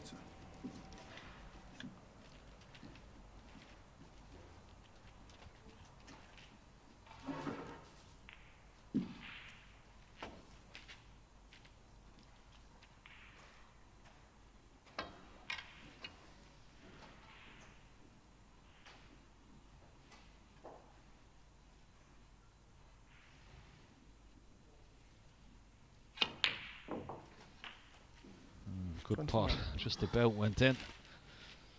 Yeah, one good shot on the black here, and it could be frame for Ali Carter. Particularly the way the reds are spread.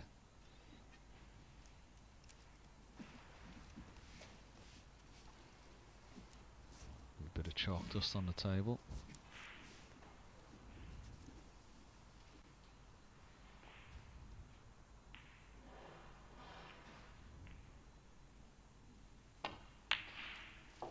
Yeah, good shot. Been a hard-fought battle between these two today. Ali Carter 36. has won a couple of close frames. Could have made a big difference in this match. Could have been a lot closer. But he's honing in on 9-4 here. Just black and another red will be enough.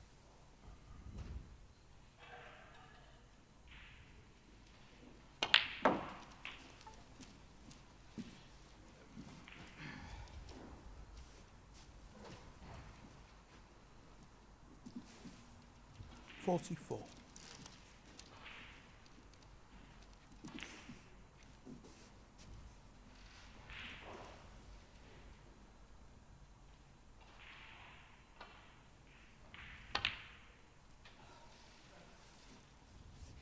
Ali Carter, 44. Wow. He's missed the frame ball and he's got away with it. It could have been a lot easier there for Orson Backer. Surprise and miss from Ali Carter.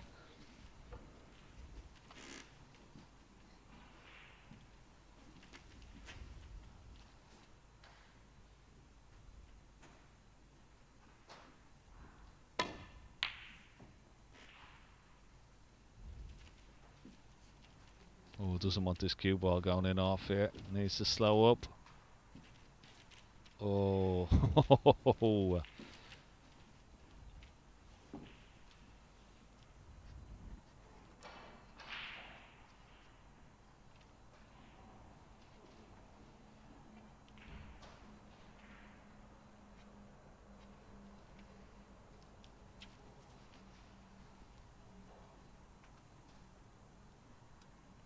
Okay.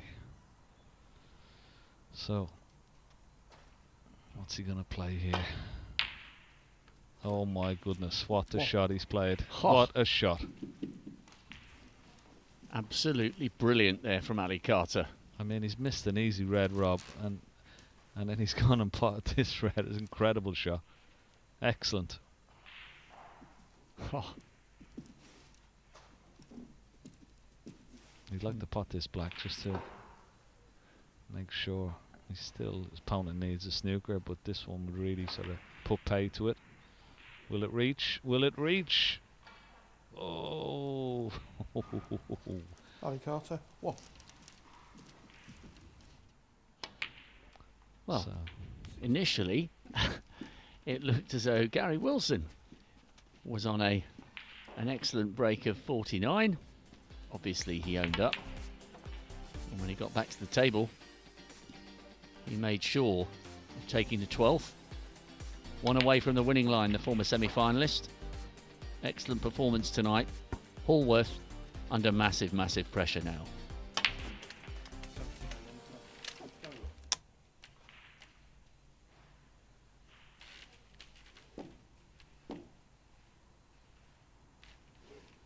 Chris Wakelin in on table 8 on a break of 36, having moved one ahead, 7-6. It's been so tight, that one. We keep a close eye on that.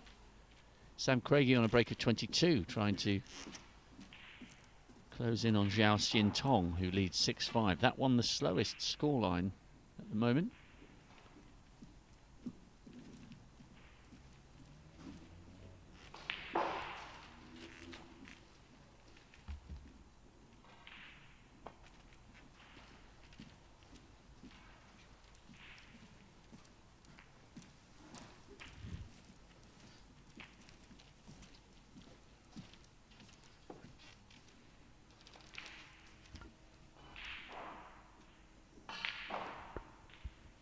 Mark Joyce looks as though he's about to move 9-4 up as well.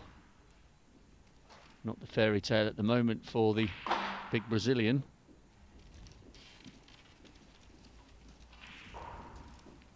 And just whilst we have a look at these exchanges between Alexander Ursenbacher and Ali Carter, I'm just watching table 5 out the corner of my eye by Lang Ning, trying to stop this momentum that Martin Gould has put together. Luca Brecel's on a break of 27, by the way. Just the colours remaining. I think perhaps we should go over and have a look at table 5. Gould is in a commanding position.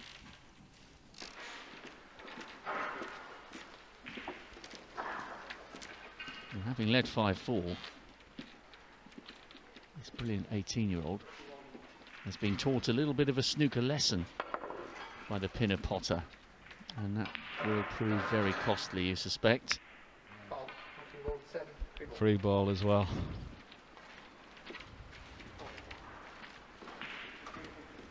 And Martin Gould, all of a sudden, is right on the verge of another appearance at the Crucible. Oh, Kyle Reed's an animal. He just keeps coming and coming. So we're going back to this comparison of Elton John.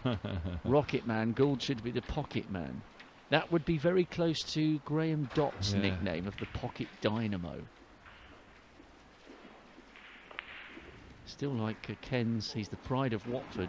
Martin Mind the Gap Gould. Anyway. I don't know whether he'll dislike that as much as he did like the Harry Potter joy. Never mind the Pinner Potter. My preference is the goat, but that's been ruled out. Ooh. Well, I don't think he likes the goat himself. The goat. Ali Carter's gone 9-4. He's almost there. Ricky Mark Walden. Joyce 9-4 as well. Yep. Ricky Walden 9-5. What about table 1? Luca Brissell against Stuart Bingham. Yeah, let's head over there. This looks not to Wilson. No, just talking to the director whilst we're on here. Let's go to table 1. It's taken a while, this frame between Luca Brissell and Stuart Bingham. Bingham was in first on a break of 19 and then came up short.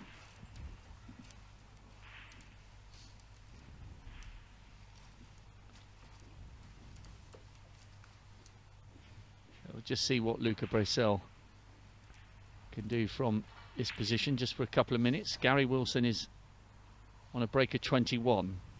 So we'll just see what Brissell does with this shot and then possibly head over to 6. And we will rock and roll this evening and try and get as many interviews as we can. Sam Craigie trying to close in on a 6-all against Xiao Xing Tong. He's got a 50-point lead.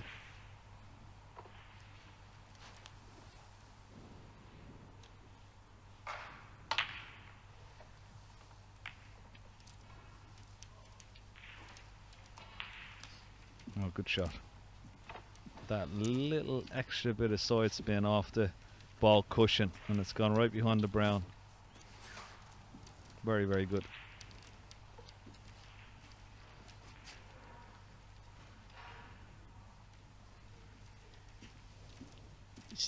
They're all such big frames, aren't they? But you can see why Luca Brissell has taken so much time over this frame. Yeah. You know, 8-6, and there's still a conversation.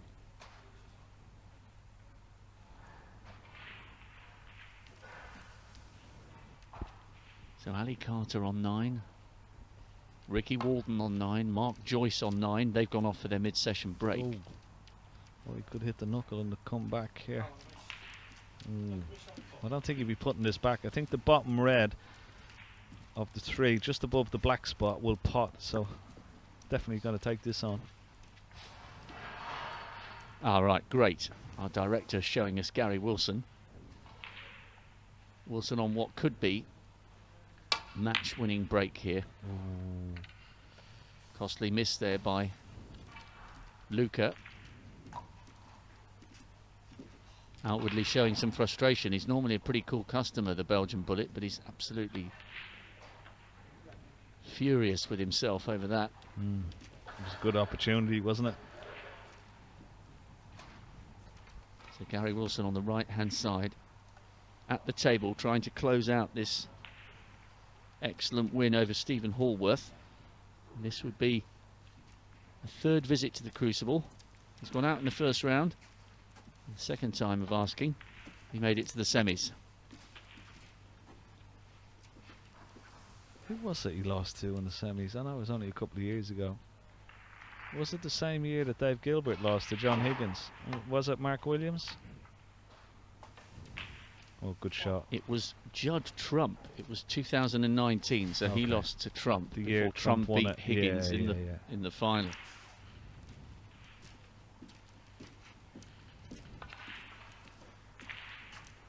He played really well that year, didn't he? Gary Wilson to get all the way to the semi-final. He did. By the way, a little bit of daylight. Chris Wakelin 8-6 now on Zhao Gudong. So yesterday, brilliant Chinese player Zhou Yulong came up short against Liam Highfield, and Xiao Gudong under real pressure now. Chris Wakelin, the man who, thanks to Gary Morris and the rest of his team, saved his place on tour. What a victory that would be. Been at the Crucible once before, desperate to get there again. And Gary Wilson will be in the draw tomorrow at 11 o'clock. Brilliant performance. Beat Gerard Green 6-4. And this is another comprehensive victory. Yeah, and he won a frame. I don't know whether you saw it, Rob, that when it was 4-all, he won an unbelievable frame that Gerard Green should have won and gone 5-4 up. He ended up, I think, won it on the black in the end, but it was such a crucial frame that Gerard Green should have really won at 5-4, and of course he ended up pinching on the black and won the last 6-4 to go through. But this has been a wonderful performance from Gary Wilson. Feel a bit sorry for Stephen Hallworth, but you know, he's had a good run. He won 3 matches. He's got some money and ranking points that he can work on for next year. So well done to him, but he'll be a little bit disappointed the way he played today.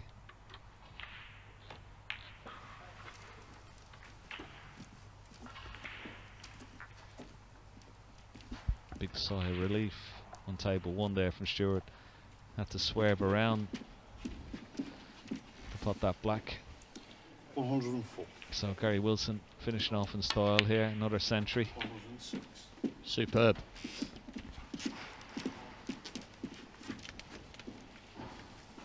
The Wall's-End Warrior. I think that's what we called him. 109. Crucible. What was it? The Wall's-End Warrior. I think that's what we called him. Wall's-End Warrior.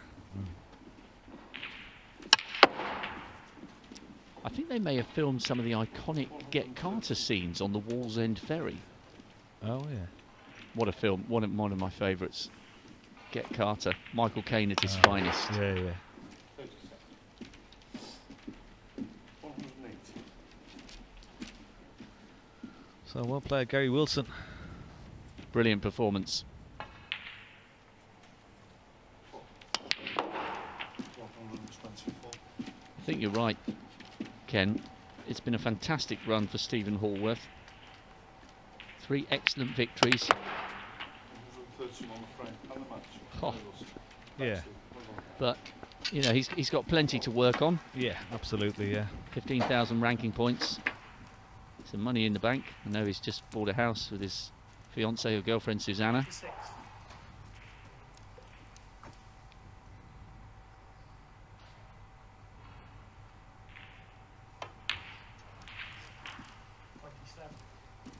It's been a good break from Stuart Bingham. You saw at that time that Luca Brissell did have a chance at the red, missed it.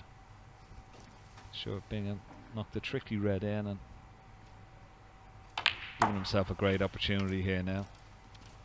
Right, Ken, I'm going to get in position to see if we can get a chat with Gary, and I shall be back shortly. Okay. He'd be playing for a ball colour here, you would feel. Well, no, he's going to play for the blue. But sometimes players, me included, would like to play up for a ball colour there, so you've got a choice. He couldn't have played a better shot really for the blue. Perfect on it. 40. 42. Looks like the scoreboard is frozen, but he knows what he has to do here, Stuart Bingham.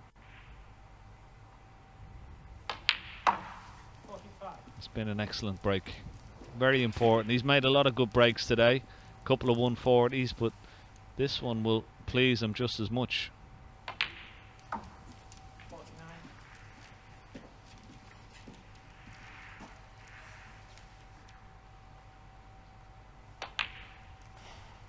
54. Yeah, good stuff. 60.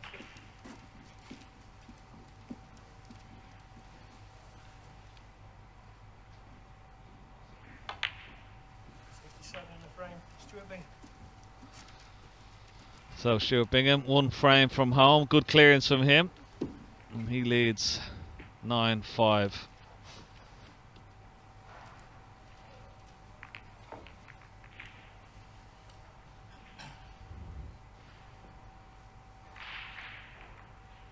Yeah, excellent win for Gary Wilson, and now he's with Rob. Gary, many congratulations. You're in the draw tomorrow, 11 o'clock. You're back at the sports spiritual home. Yeah, I'm just relieved. I felt so nervous the last couple of days, and it's not really like us normally. Obviously, everyone gets them little jitters before you play, especially in a big game like today. And I've just felt so desperate to get back. And I messed up a couple of chances there, like only a few frames, but a couple of easy balls, and it was probably just down to desperation more than anything, just to get through. Yeah. It's funny, isn't it? You've been there twice before. You've played a good match on your debut a few years ago, and then that fantastic run to the semis 2 years ago. It's hard to put into context for you guys just what it means to you. It's absolutely where you're desperate to finish your season. It just means everything. I mean, it's the same old cliche. Everyone's had a tough year, but in all honesty, I've had a very tough year myself as well. Me and the missus, we've had all sorts of problems this year, and I just really wanted to end this season on a high note. Obviously, whatever happens at the Crucible now, I'm going to be trying my best, but whatever happens, I feel like I've at least achieved what I set out to achieve months ago. I mean, months ago, from sort of Christmas, January, I sort of changed quite a few things. I moved clubs and changed my cue. I've only had the cue I'm using now for just over a month. I've been grafting so hard. Paul Rinaldi at the club in North East Snooker Centre, like, I've got loads of thanks for him, because he's set up a table for us in there, and I just feel so at home playing there, and I can play whenever I want, as long as I want. And to be honest, I've just grafted and grafted and grafted for about 3 months. And I think, yeah, in a way, I wouldn't say over prepared, but like, I felt so ready to play that you almost think it can't go wrong now, surely, you know. So I'm just so relieved to get through. You mentioned things have been difficult. Presumably you're alluding to having found lockdown difficult and all the stuff around it. I mean, it's been noted a while ago. I've been having a bit of a depression lately. I feel like I'm turning a corner on that, and things are getting better. But yeah, the last 3 months I've just sort of put my head down and just played as much as I could, 8-10 hours a day, nearly every day, you know. And I mean, I'm going home late for my tea all the time. My missus is kicking off all the time because I can't get back in time for tea and stuff, and it's sitting there on the bench cold. But I'm just trying my best, and that's all you can do. And yeah, like I said, I'm just glad I've topped the year off with some kind of high, you know, because my season's been absolutely abysmal, the worst season I've ever had. So yeah, like I say, just desperate to get through. And like I say, thanks to Paul Rinaldi, and massive thanks to Green Bayes and Stewie Green and Craig Fitzpatrick there as well, and the lads, because he sorted us out with a new cue, and yeah, it's made a bit of a difference to my game, I think. So I'm just really pleased. Well, the effort's clearly paid off. I know you've had quite a few uncharacteristically early exits, a lot of last 1-2-8s, but the season isn't over yet, and I wonder how much confidence you'll draw from the fact that you made it to the single table setup. Yeah, obviously it's a great sort of run to look back on. So whenever you get to the Crucible now, you know you can do it. So yeah, they'll obviously have that confidence there, knowing that I can put a run together. Yeah, so I'll be going there I'd say going there with as much confidence as I've ever had. My game's in a pretty decent shape, so yeah, I'm looking forward to it, like I say. And just the year I've had, like I say, even if I do lose whoever I play, I'll feel like I've had a decent run there now and finished off on a high. But don't get us wrong, I'll be trying my best, and I'll be wanting to achieve what I achieved a couple of years ago at least. Well, practice makes perfect. You are back on the most important stage of all. Many congratulations, Gary. See you at the Crucible. Thanks, mate. Cheers. Yeah, congratulations to Gary Wilson. And good to see him playing some good snooker. He's had his problems, as he said, and it's nice to see he's come back and back to the Crucible. He had a wonderful run all the way to the semi-finals a few years ago, but good to see him with a smile on his face, and nice little tip of the hat to everybody up there in the North East Snooker Centre. Well done to you guys as well. That's gone slightly wrong for Sam Craigie.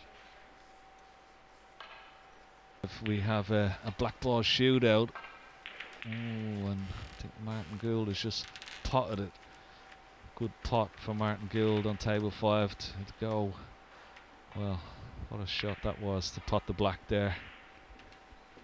He's 1 frame away now from victory. Ooh.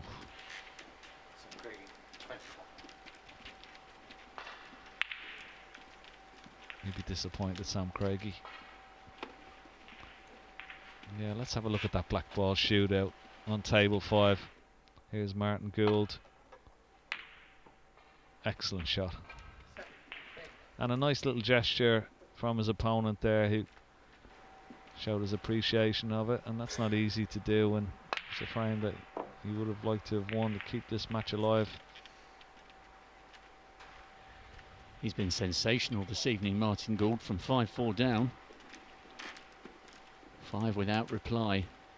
Almost there.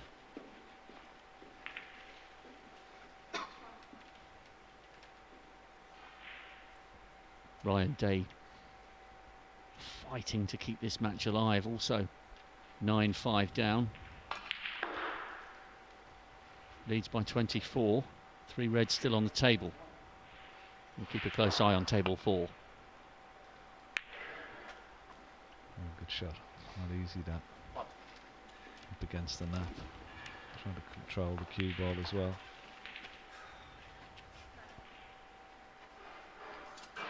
Yeah, let's go to Stuart Bingham and Luca Brissell, table 1. Stuart in amongst them.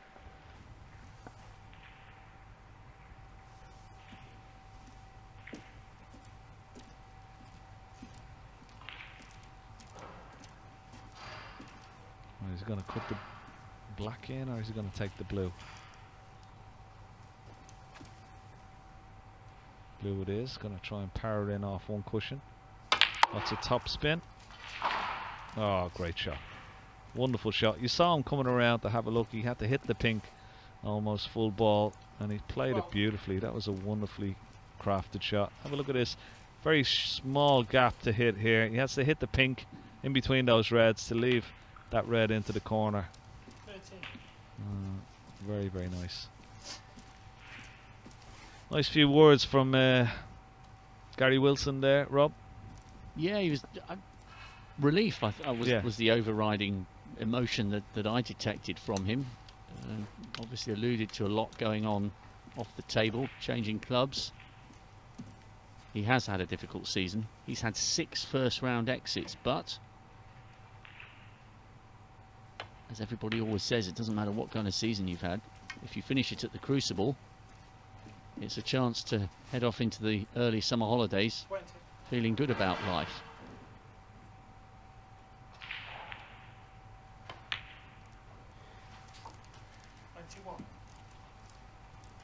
So Stuart Bingham edging closer to a place in the main draw. Went on a late charge to try and get back in the world's top 16.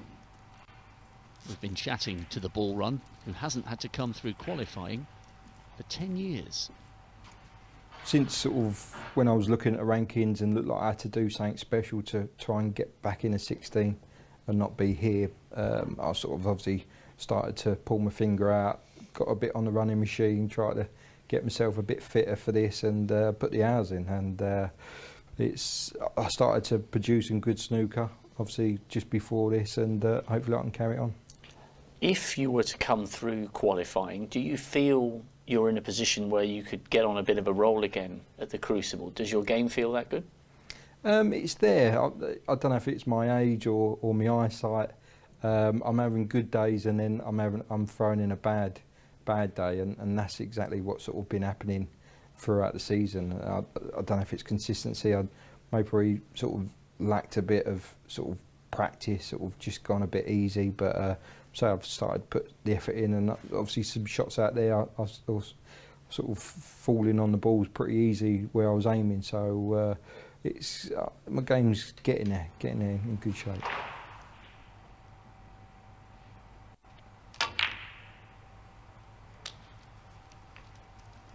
Well, a little bit of life left in this frame, and an opportunity presenting itself to Stuart Bingham. Let's head over to table 4, where an opportunity to finish the match. A wry smile on the face of Luca Brissell.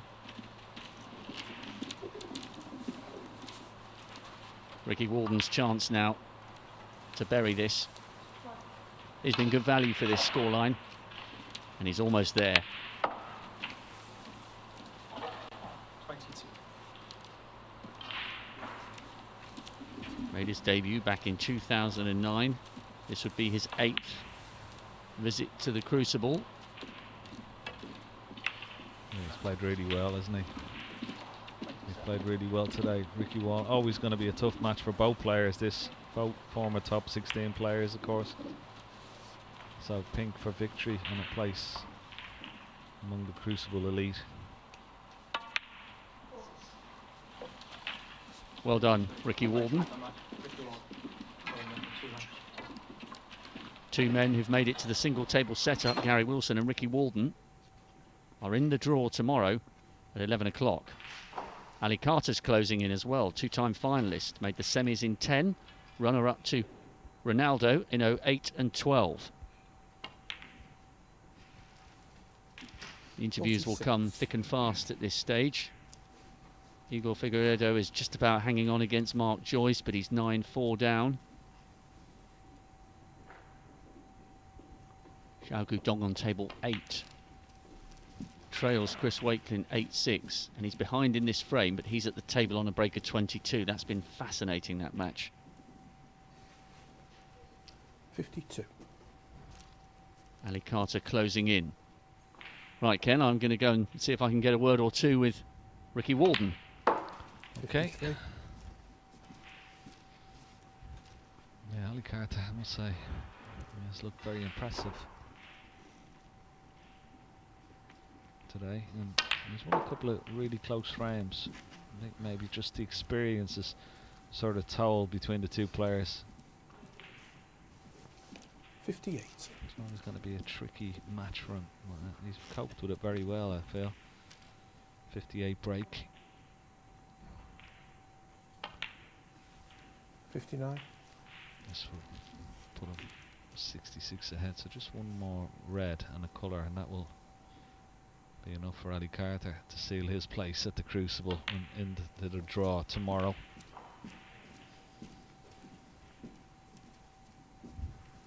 Okay, so Ricky Walden, after that wonderful victory 66. against Ryan Day, he's now with Rob. Well done, Ricky. On paper, that was a really intriguing matchup. You've made the semis. He's a 3-time quarter-finalist. Comprehensive win in the end. Yeah, I'm really pleased, to be honest. I think that's as tough a round as you're going to get there. As tough a draw as you're going to get. I think Ryan's different class, and I knew I was going to be after be at my game all day, really. So, yeah, tough game. We've had a couple of nice chats at Milton Keynes over the months. I can't remember which tournament. They all merge into one. It does seem as though things are clicking for you again at the moment. Yeah, I'm playing good. I know I need a bit of confidence and to get going at the big venues and stuff, but in general, I'm playing good. My health's good. Everything's fine from that point of view. So, yeah, just trying to get some wins, really. Ken was just remarking there in commentary that, you know, in the past you've had some issues with your back. You're running again. You're feeling healthy. It must make a huge difference to be able to put in the quality practice that you need to perform at this level. Yeah, exactly. It's the fitness that goes with the mind, really. If the mind's not sharp, then this game is so difficult. So the fact that I've been running and my mind feels clear, I feel calmer out there. So, yeah, all good. You've been going to the Crucible now for more than 10 years. Is it just as special every time you get back there? Yeah, it really is. That round is so nerve-wracking because you know what's at stake, and if you miss out like I have done the last couple of seasons, then it's been terrible. So to be back there in a special place, and hopefully I can play well. And you know, the other thing we were talking about in commentary, I know you've got your own family now. Back in 13, I can't remember if it was your niece or your nephew. You had everybody there for the semis. Great memories. And it was a long time ago now. Yeah, my little nephew, he got the walk down the steps, didn't he? So yeah, it's brilliant. It's a brilliant place to play when the family's all there, and hopefully we can have a good run there, and they can come down later in the week. Will you watch the draw tomorrow, 11 o'clock? I'll probably just have a listen, to be honest, and just I'll be in practicing and just have a little listen and see who we get. Well done, Ricky. Can't wait to introduce you again at the Crucible. Great win, mate. Nice one, thank you. Yeah, lovely win. Nice words, Ricky. Have a little listen to the draw. He'll be stuck into it, you can be sure about that, like everybody else will. All seeing who they're going to get. 56. Stuart Bingham will be in the draw as well, former champion, not a Pretty draw for any of the top 16 in the first round. They'll want to avoid him. Ricky Walden as well. I mean, that's another tough draw for any of the top 16 players. Okay, Miss Black, but if you won't be bothered, a very impressive display. Bad luck, Luca. He'll be back, I'm sure, and have many years in the future at the Crucible, but it's the former champion, Stuart Bingham, who seals his place and puts his name in the draw tomorrow as well. Ali Carter will be joining him as Alex Orsenbacher congratulates him. Bad luck to Alex. He's put up a brave fight, but Ali Carter, former Crucible double finalist, is through as well. Another name in the draw for tomorrow. Well played. Been good stuff, Rob. A couple of matches have finished, and now we've got Mark Joyce against Igor Figueiredo. 9-5, just one frame for Mark Joyce. Whoever wins this, of course, will be their first time there, so lots at stake for both players. Interesting, isn't it, Ken? Ricky Walden, a semi-finalist. Gary Wilson, a semi-finalist. Yeah. Bingham, a champion. Carter, a two-time finalist. The class is rising to the top tonight. I'm back on interview duty. I'll be with you in 1 sec. You're far away. Let's go to table 7. Sam Craigie and Zhao Xingtong. 31 points in the lead. Craigie.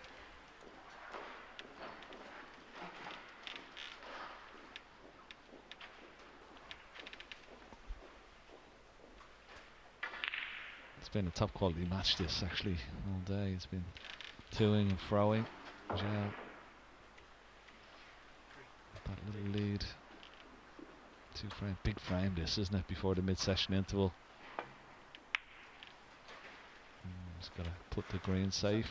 Trying to get a little bit of insurance. And a good shot as well, Sam Craigie. So lots to play there for. But Stuart Bingham, former champion, he's in the draw tomorrow. Very impressive display, and now he's with Rob. Great performance, Stuart. You showed your class. A couple of brilliant breaks of 140 plus. Excellent way to warm up for the big one. Yeah.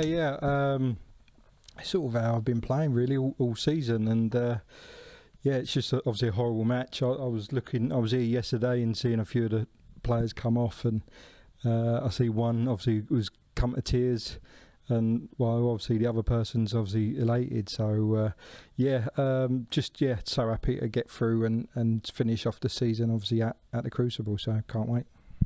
You've done it really professionally. First time you've had to come through the qualies in 10 years. Last time it was Alan McManus, 10-2 you beat him in 2011. Obviously you would have preferred to have got the automatic passage, but actually a couple of matches you arrive in the groove and ready to go. Yeah, definitely. These two matches get me really sharp.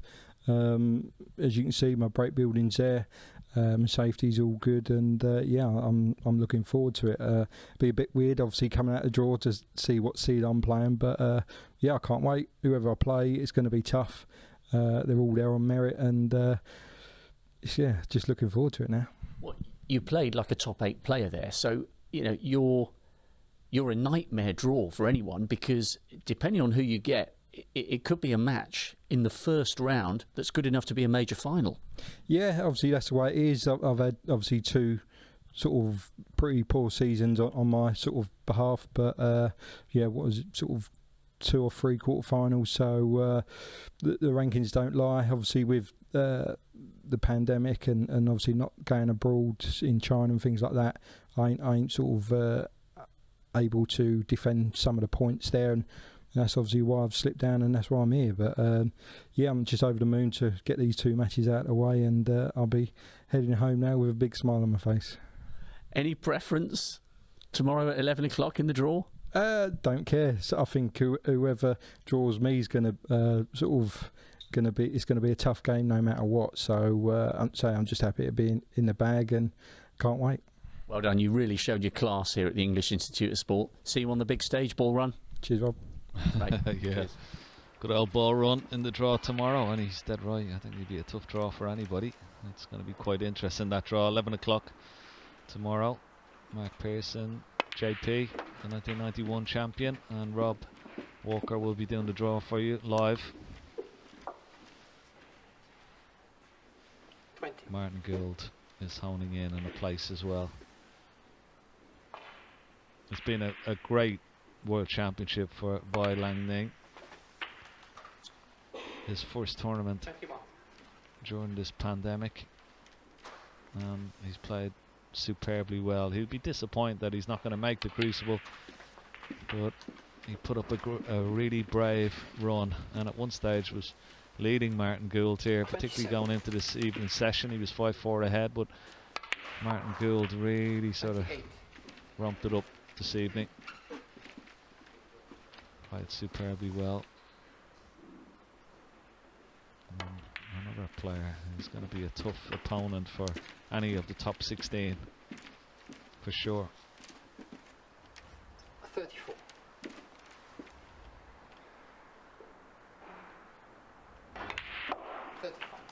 But very impressive by Lang Ning this week, and certainly one to watch for the future.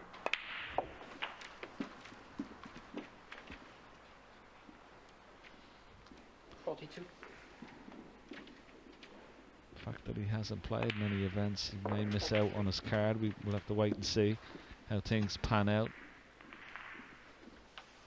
But I'm sure he will be back, and plenty of years on his side, just 18 years of age. But he came up against a man 50. in very, very good form, Martin Gould. 51.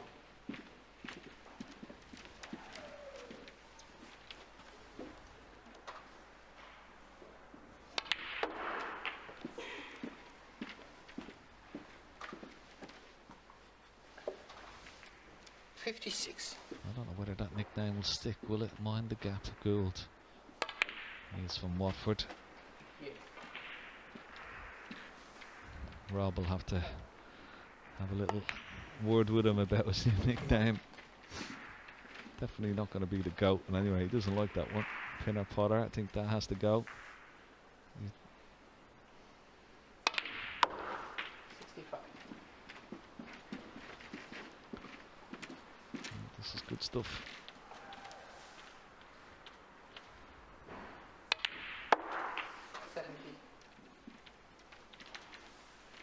Well played, Martin Gould. He's had some good runs at the Crucible. Of course, he was 11-5 up in 2010 against Neil Robertson. Neil Robertson came back to beat him 13-12 and went on to win it that year. But Martin Gould finishes up with a wonderful break and congratulated by his opponent. Well played, Martin Gould. He'll be in the draw tomorrow. And another man who's going to be in the draw tomorrow, a former finalist, double finalist at the Crucible, Mr. Ali Carter, the captain, is with Rob. Ali, I could see such an intensity in your face tonight. You know, Alexander Ursenbacher is no mug. You had to be on your game, and you were. Yeah, he qualified last year, so I knew that he was going to be familiar with the format, and he's a really good player. You know, I was solid all day today. My temperament was good, and I played really good match play snooker. I've done some heavy scoring in the middle, but yeah, delighted to get through. And I could sense how much you wanted it after missing out last summer. Yeah, exactly. You know, I'm delighted to be in the draw tomorrow. You know, it's good. Just relieved to get through, really. It's interesting that the four players that we've spoken to already this evening, Gary Wilson's made the single table setup. So too Ricky back in 2013. You're a double finalist, and Stuart's lifted the title. Even though it is brutal here, the class tonight has risen to the top. Yeah, I think the best of 19 particularly helps the not the better player, but the higher ranked player. You know, so best of 11 can go wrong. Best 11s are really tough. I understand they've had to shorten the format, but you know, to be honest, my first round match I felt was a lot tougher than today. There was so much riding on the first round. Obviously, a lot riding on this getting to the Crucible, but I'm not getting carried away. I'm just in the first round proper now, so all good. And also, bringing all that experience to the big stage, you're not a ball that the top 16 will want to draw. And the same with Stuart Bingham. You could end up in a match that's any other occasion good enough to be a final, and it'll be a first round. Yeah, exactly. I'm really looking forward to it. It's nice to go home and know that you've got the Crucible to look forward to. I've got a feeling it's going to be a long break in the summer. So to get to the Crucible and continue the season for a little bit longer is what we want to be doing. Well done. See you on the big stage, El Capitano. Cheers, Rob. Thanks, mate. Yeah, good to see him back there at the Crucible. Ali Carter, great success over the years. Of course, he made that 147, been to the final a couple of times. And he's very, very happy and relieved to be back there, back in the draw tomorrow. Joyce against Figueiredo, 9-5. These both players have never been to the Crucible, so such a huge match for them.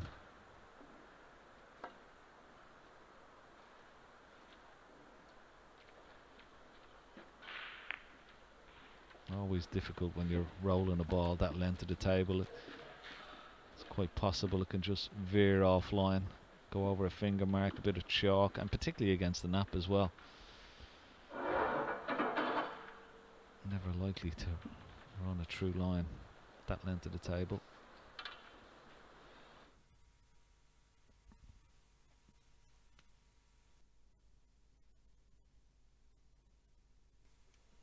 So what can Eager do here? Be handy getting the blue back on its spot.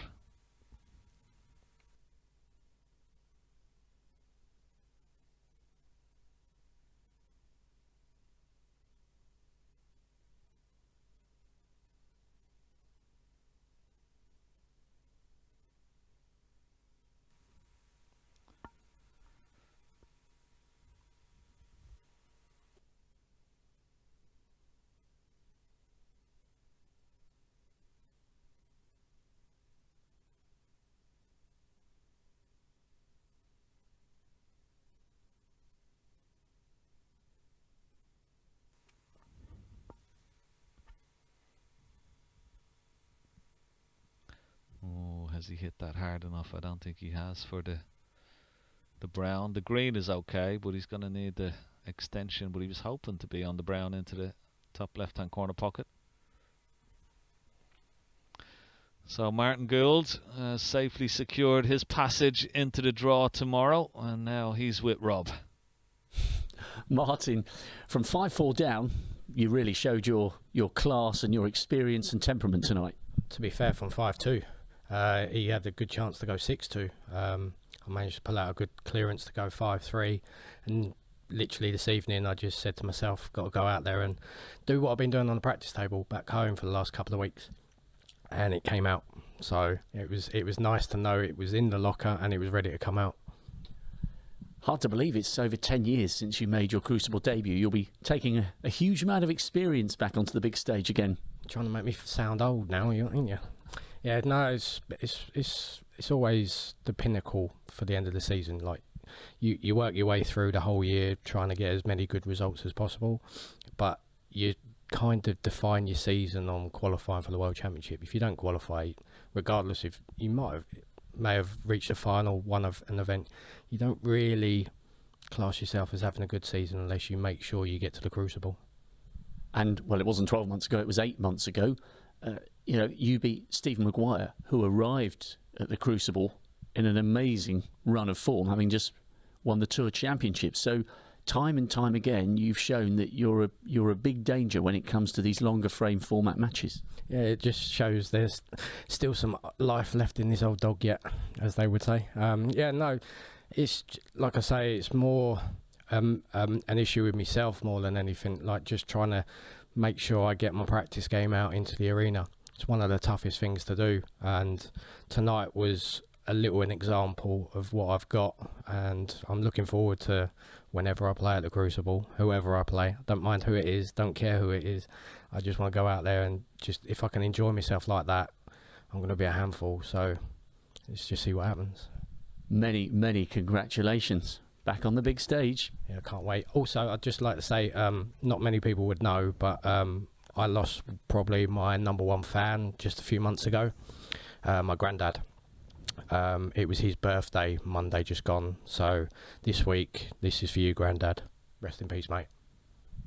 Well done. Cheers. Yeah, well done, Martin Gould, and good luck tomorrow in the draw as well.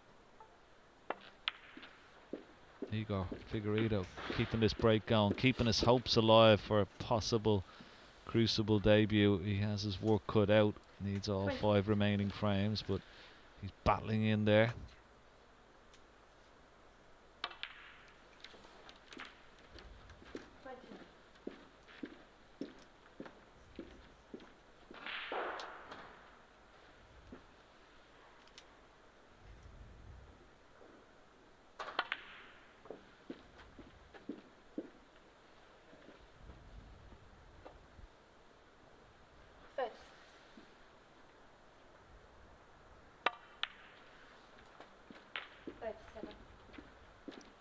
May take the red just closest to the green into the top right hand corner pocket.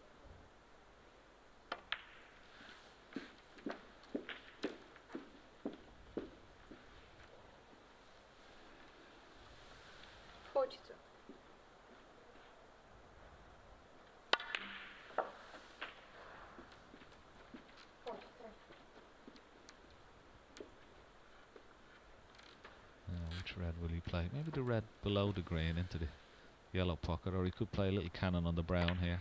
Yeah, a little cannon on the brown just to hold. Oh, he's missed it.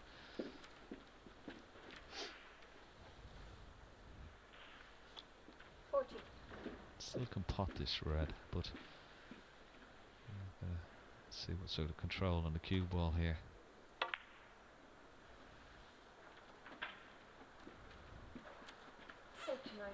Oh, it's not too bad.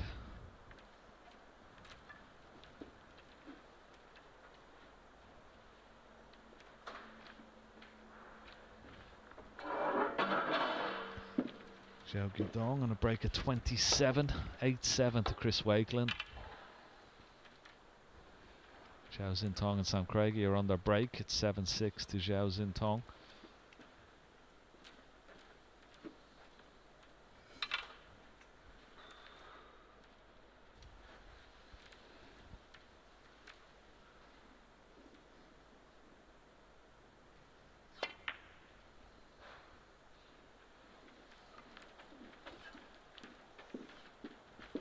Bingham, Carter, Walden, Wilson and Gould. 5 proven major performers, 4 of whom have made the single table setup. Martin Gould's been in the second round 3 times, safely through.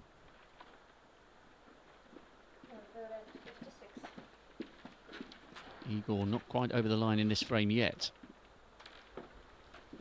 Got a feeling Zhao Xintong against Sam Craigie, Chris Wakeland against Zhao Guidong. One of those matches surely is going to go all the way.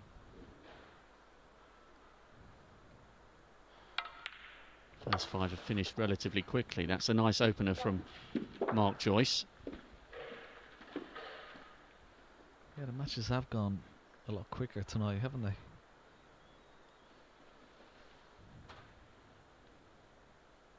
So just looking in terms of potential debutantes, Ken. Bai Lang Ning was knocked out by Martin Gould. Stephen Hallworth lost to Gary Wilson. So I think we obviously know the winner of this one will give us at least one debutante. But in terms of looking for a second, it would have to be Sam Craigie beating Zhao Xintong. So we've only got a maximum of 2. And it would have to be Sam Craigie overcoming his Chinese opponent. It's quite unusual. I mean, normally, you know, each year you always get, like, I suppose a couple of debutances, but normally it's a few more, is it? Yeah, I would have expected perhaps across, you know, earlier in the season you'd normally think there'd be 2 or 3 or maybe 4, but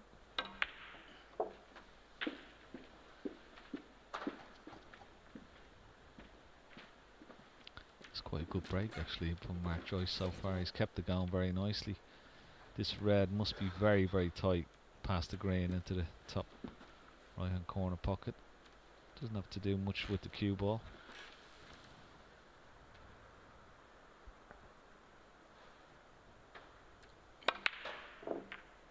didn't like it. Thought it was very tight, didn't he? So that's going to be a frame gone, you would feel. Red into the right centre, red over the bottom top right corner pocket.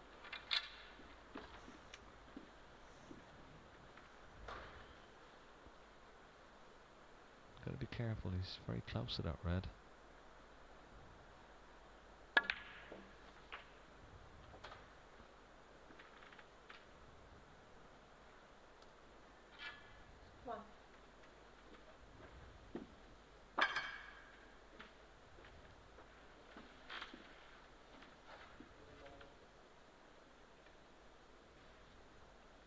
Just got to avoid the pink here. Off 2 cushions and back up into the bulk area.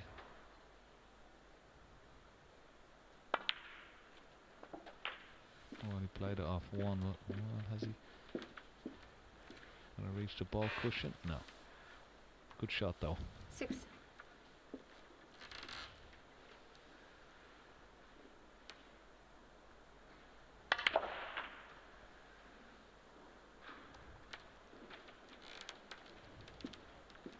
Eagles' second experience of Judgment Day. It rolled Lawler 10-9 to make it through to the last 48 in 2015 and lost to Robin Hull. So he's already given a better account of himself in this match by getting to 5, closing in on 6. 12.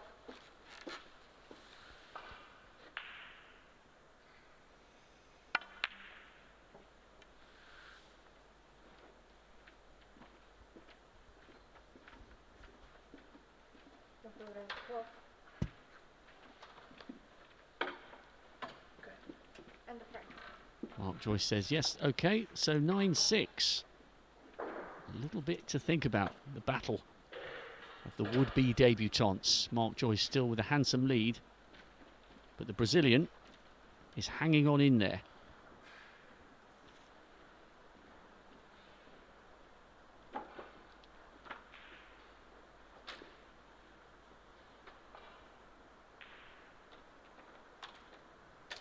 Our 2 other tables in action, table 7 and table 8.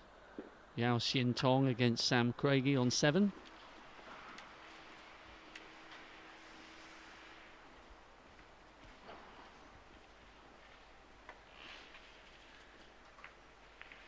This looks like it will be, you would think, the last match to finish.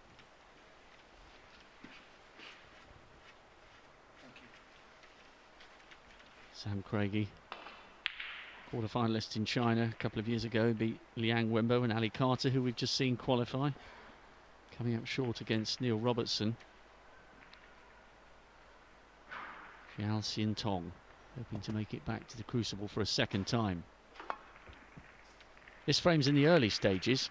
I wonder if we can just pop next door to table 8 for Chris Wakelin against Xiao Guodong.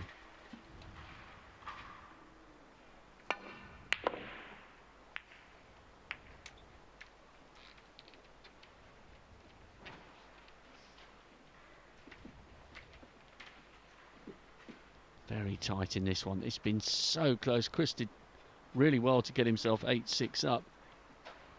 But Xiao Guodong, ranked 31 in the world to Wakelin's 63, has once again made this a very tight, tense affair. Very little to choose between these two. Yeah. It's been a good match, isn't it? Ooh. Both missing half chances here. Just pressure, it's understandable. Not easy. Both had 2 centuries, Ken. Yeah. No, it's been a really good quality match. I really enjoyed it.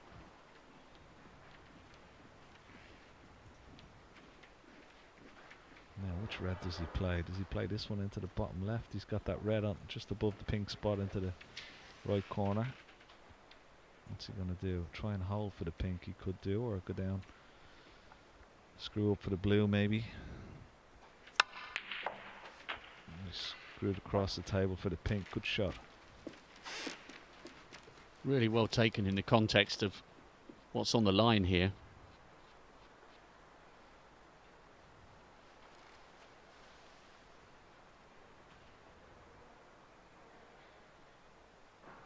beaten by Martin Gould in the penultimate qualifying round last summer. Chris Wakelin. That was a good pot. Come on.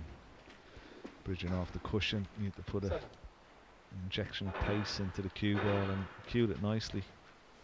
Never easy that into the middle pocket.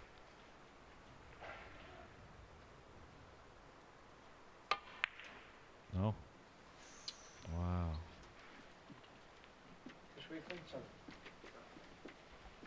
Oh, he'll be disappointed with that.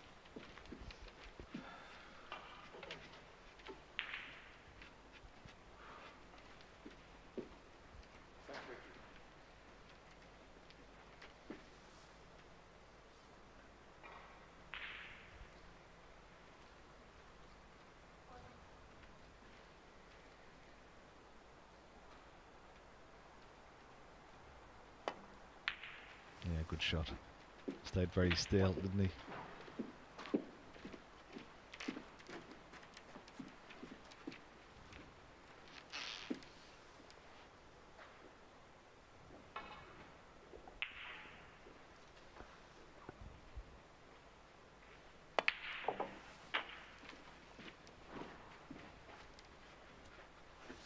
So 15 ahead. He's going to need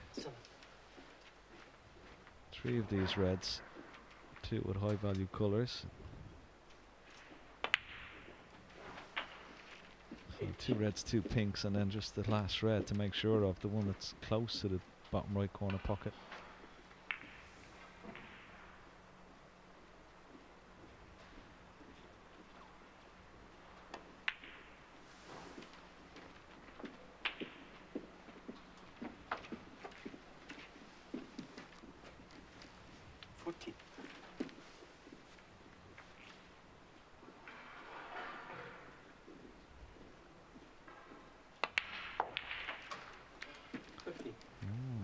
Into that too much.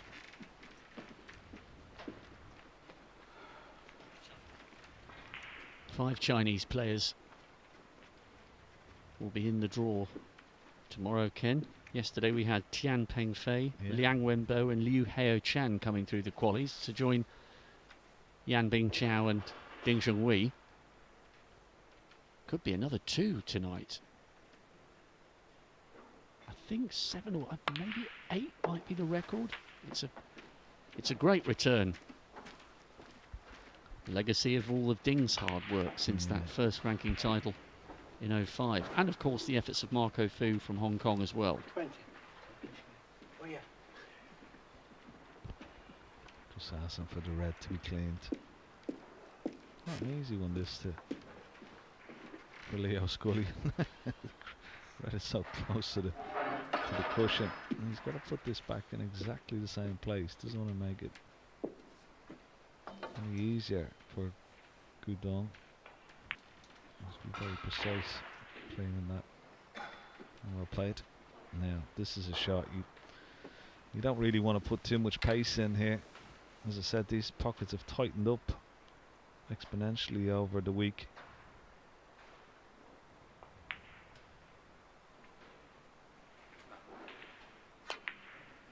When you put a bit too, why didn't you just drop it in? He only needs the red. He's playing it with a lot of pace, a chance of missing it. If he just plays that dead weight, it gives it a chance to go into the pocket. It was a very nervy one from Zhao Gudong.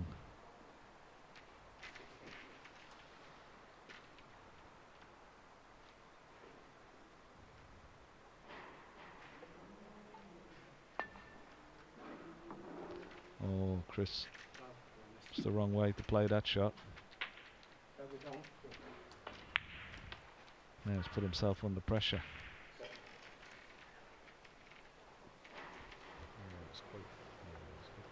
Away from the cushion. But he could play this shot, play the red up into the ball and try and maybe get a snooker behind the pink.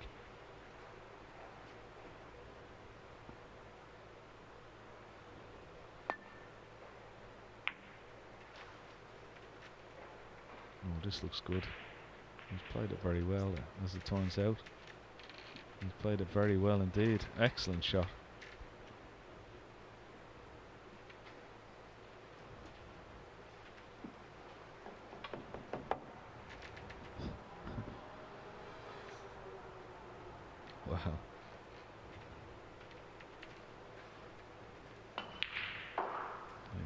He's not any better. This is a tough one to get out of.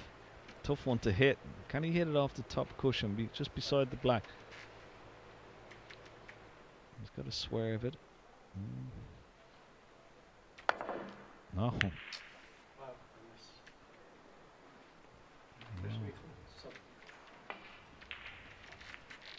Sam Craigie on a break of 22, by the way, trying to level things up at 7 apiece. And I'm just keeping half an eye on Mark Joyce because they have resumed their match, he and Igor Figueiredo.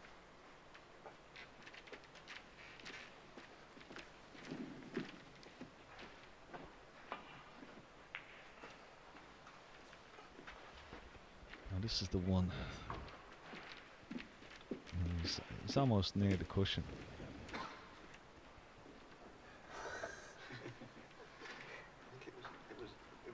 More than one all. Much more help. This way? Yeah, more that way towards.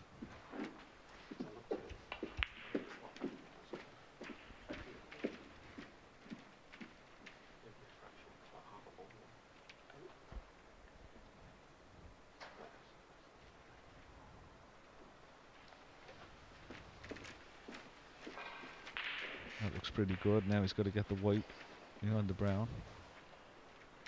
No, that's ought to be, yeah. A bit more.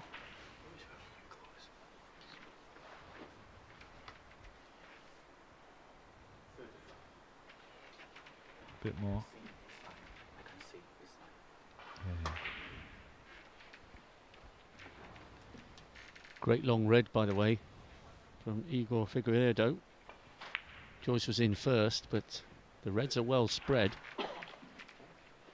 Brazilian scraped his way across the line for 9-6 instead of 9-5. Got a good chance in the early stages of the next. We'll stay with this one just to see the outcome.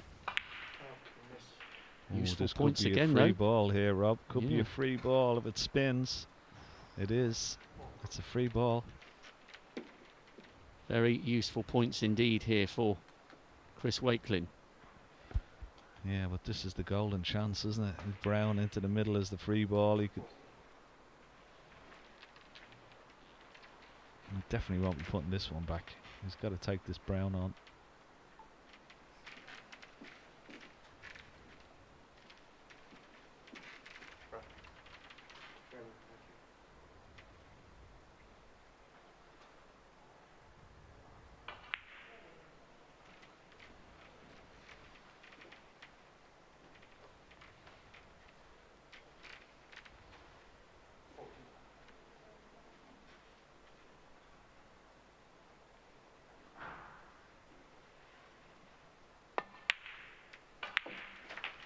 Good shot. Now 20 points behind. And those few points that he's given away in fouls could make a big difference here.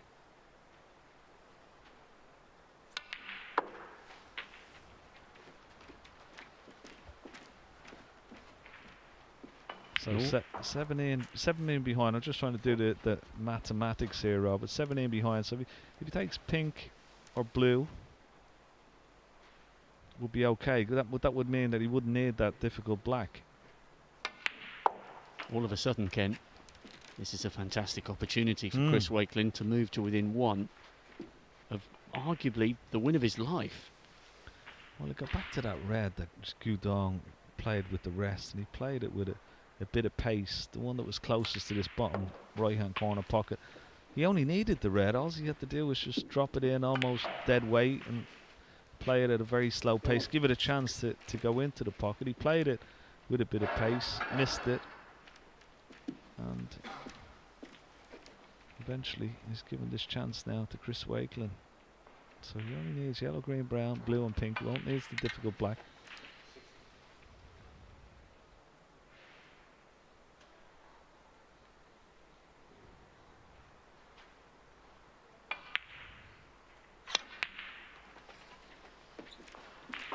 This is a huge frame to win. If you can snatch this would be a real body blow for Zhao Guodong.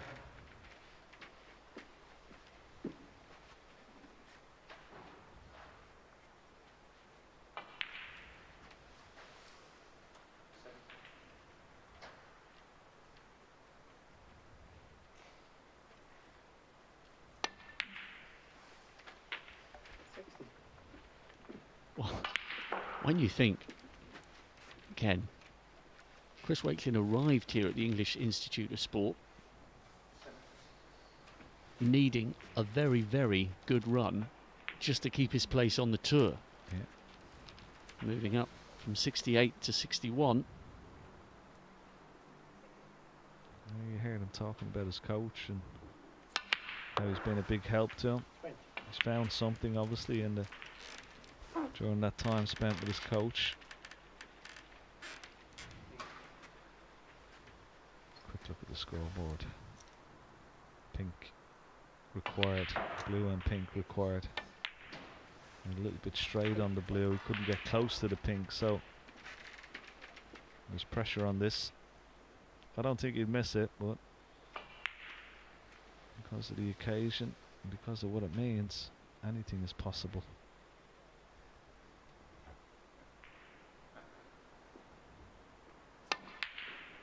Well played. Very well played, Chris Wakelin. Great clearance. You can hear the puff of the cheeks there, the exasperation, the effort. He is one frame away from a massive win over Zhao Guodong and a second appearance on the sport's most important stage of all.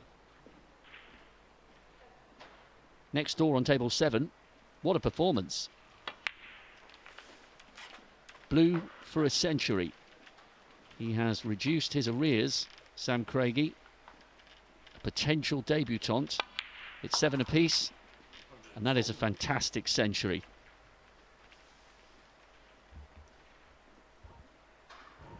He scored brilliantly in this match. He's had a 1-2-6, a 1-0-6, a 50, a 60, another 50. And an excellent century to finish. Wow.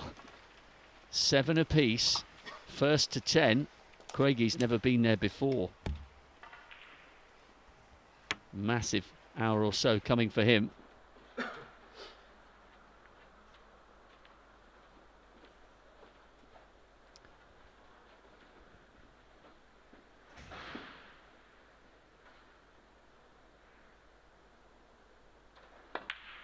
Igor in again here.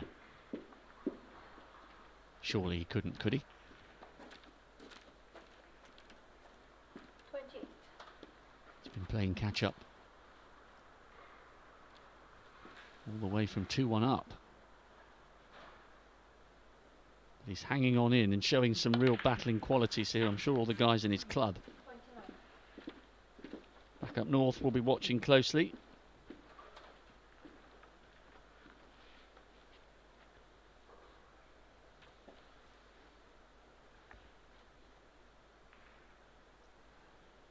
Q House Academy, where the Hulk puts in an average of 10 hours a day, or has done in the lead up to this qualification. He's okay in terms of tour card because of his position on the 1 year list.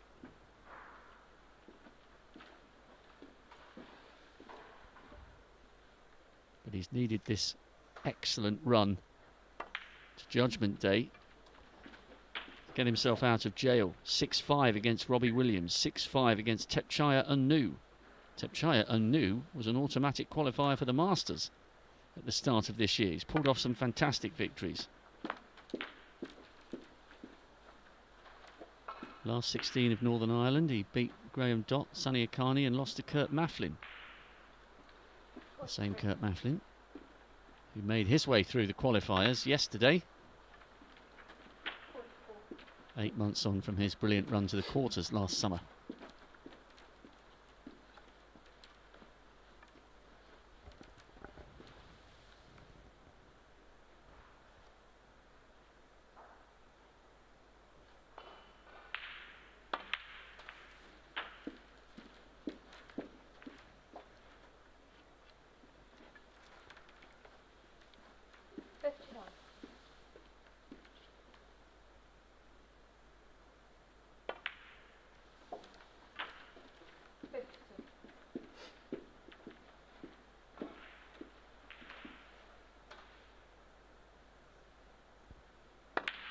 Brilliant stuff this from Igor Figueiredo. Only started playing snooker on the 12-foot table when he was 32. What a great ambassador for the Q Club Academy, for his country and his continent. No South American player has ever made it to the Crucible.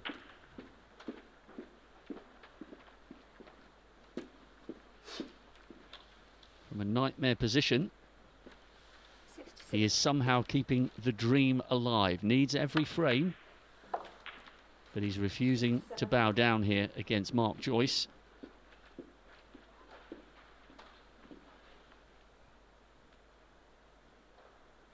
Guys in the academy will be beginning to get excited. Try to keep up to date on Twitter. We've had quite a few interviews to do. Sam Rogers, glad you're enjoying the coverage.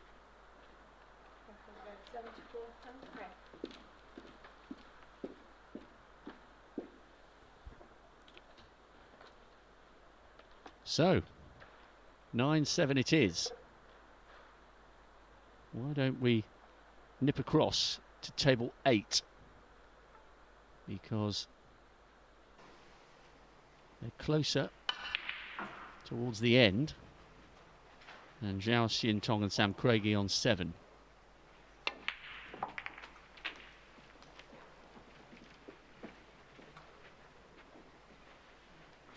Chris Wakelin. All that work. Gary Morris back with his old coach. Preserved his status on tour. Victories over Pei Fan Lee. 5-3 down, 1-6-5. Matthew Stevens, 6-3. And I know he's been in 4 ranking quarterfinals. India in 2015, English Open in 16, Riga in 18, and Gibraltar just what was it, start of March. 16. Nigel Bond, Chang Bing Yu, Mark Selby, Jimmy White before losing to Matt Selt. But this, unequivocally, would be the biggest individual win of his career. Xiao Guodong is a class act. And Chris Wakelin has played out of his skin this week at the English Institute of Sport. He's not there yet, but he's close. Yeah, that was a massive frame, wasn't it, that last one? I got back to this from Guodong. I could rue that.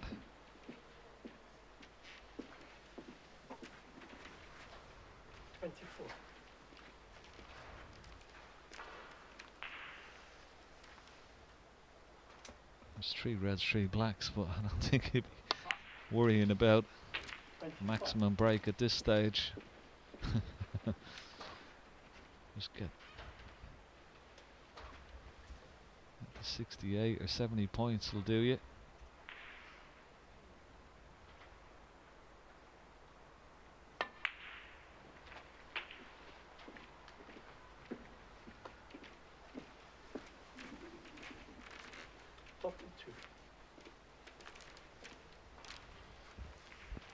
.73 points will be nice with all blacks, and you can relax a little bit, but he'll be certainly feeling the nerves here. He looks very composed, but I can assure you his heart will be beating. Ken, when you edge towards what you know instinctively is a big win, how difficult is it to focus on the balls in front of you and put to the back of your mind the wider context of what you're about to achieve? Yeah, it's very hard to put it to the back of your mind, but you just try and simplify it and try and make each shot as simple as possible. Try and keep a good cue ball and just concentrate on what's in front of you, not think too far ahead. I think that's very important. Don't get too excited, just keep a nice rhythm. And he's done that so far. I mean, he hasn't like walked around the table or tried to slow up a little bit. He's kept a really good pace. He's kept very positive. That was a good shot. That shot into the middle will make him feel really good. He's got to try and make a cannon now on the pink or the red, just that's closest to the pink. Either of those two. And he should be really in a good position then. That's perfect.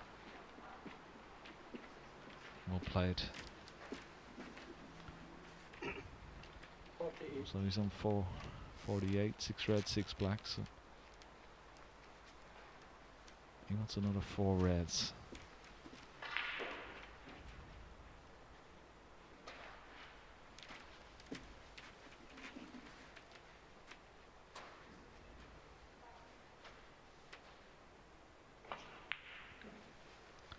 Now he's slowing up. Now he's thinking about the situation and the probability. Just try and keep going what you've been doing.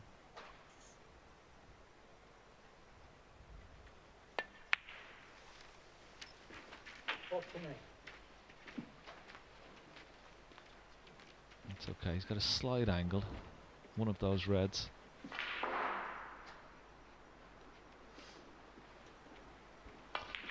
Will be available into the left centre pocket.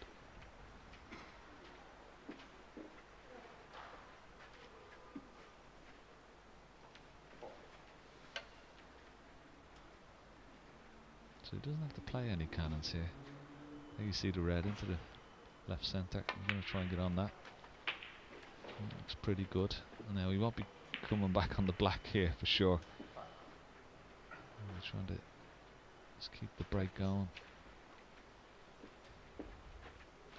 Can he stun through the gap? Can he pot this red, stun through the gap of the 2 reds and have the pink into the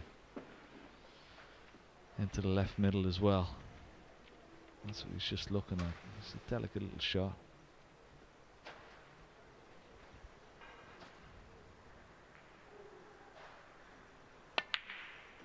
Yes, he can, and he's played it very well. Now he's only another few pots away. This has been an excellent break, Rob. Oh, amazing composure in the context, Ken, and I think this is a brilliant story. This is real heart and determination here. Arriving at the English Institute of Sport with your future livelihood on the line. Not certain whether he'd be staying on tour. 29-year-old. 8 seasons, turned pro in 2013. It was all on the line. Arriving here. And fair play in that first match. He came from 5-3 down against Pei Fan Lee. He hasn't looked back since. He's scored really well in all matches so far. I mean, against Lee, 107. An 84, 71, a 59. Against Matthew Stevens, a 126.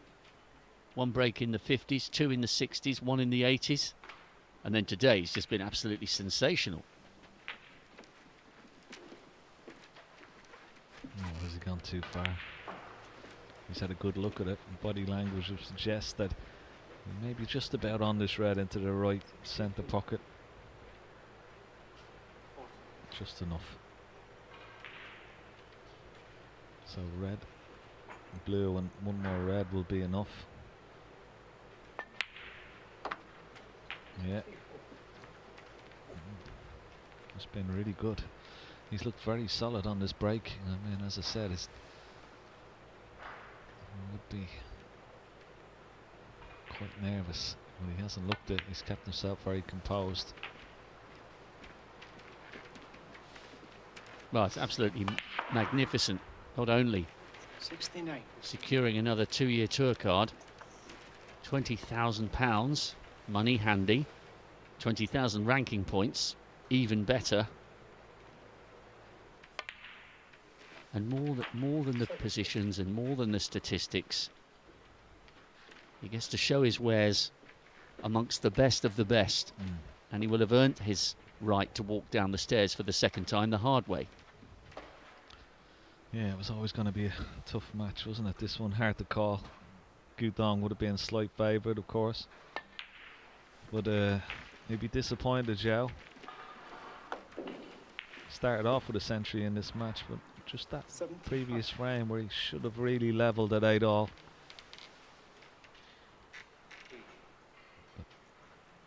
Can't take anything away from Chris Wakelin. He's played superb. Good pressure clearance in that last frame. There you see it.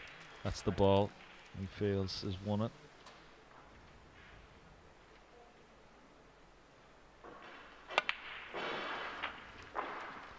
And you can see what it means to all these players that have got through. They've all showed that bit of emotion. The same with yesterday, Rob. You know, it's such a big match, and even listening to all the interviews, and I totally agree with every single one of them. It makes such a big difference to the season of being involved in the Crucible in the last 32 stage and not. You know, it really is brutally tough for these players. An outstanding way to do it as well from Chris. Absolutely brilliant.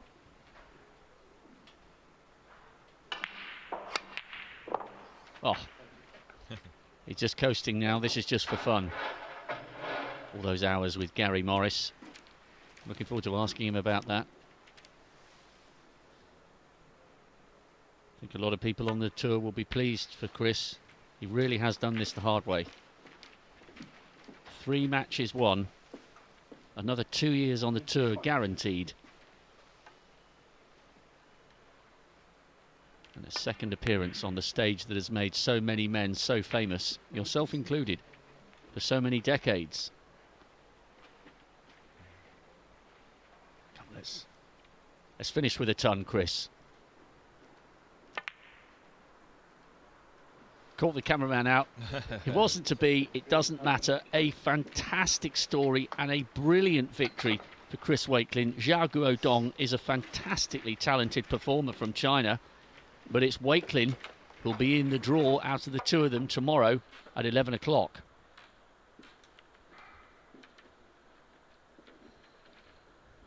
Meanwhile, Ken, Igor still hanging on. 7 apiece between Zhao Xiintong and Sam Craigie. That is, you would suspect, by far the slowest of the 2 matches still ongoing. There's a lot of life left in that one. Craigie bidding for a debut. Zhao Xiintong bidding to get back there for the second time. Right, I'm going to prepare for the interview with Chris Wakelin. 6 down. 2 matches still to finish, 2 places left in tomorrow's draw for the 2021 Betfred World Snooker Championship.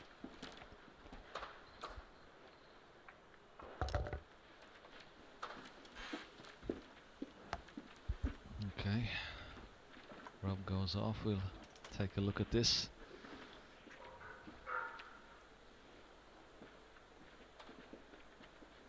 See what's happening over in table 7 as well, because Zhao Xiintong against Sam Craigie. 7-all.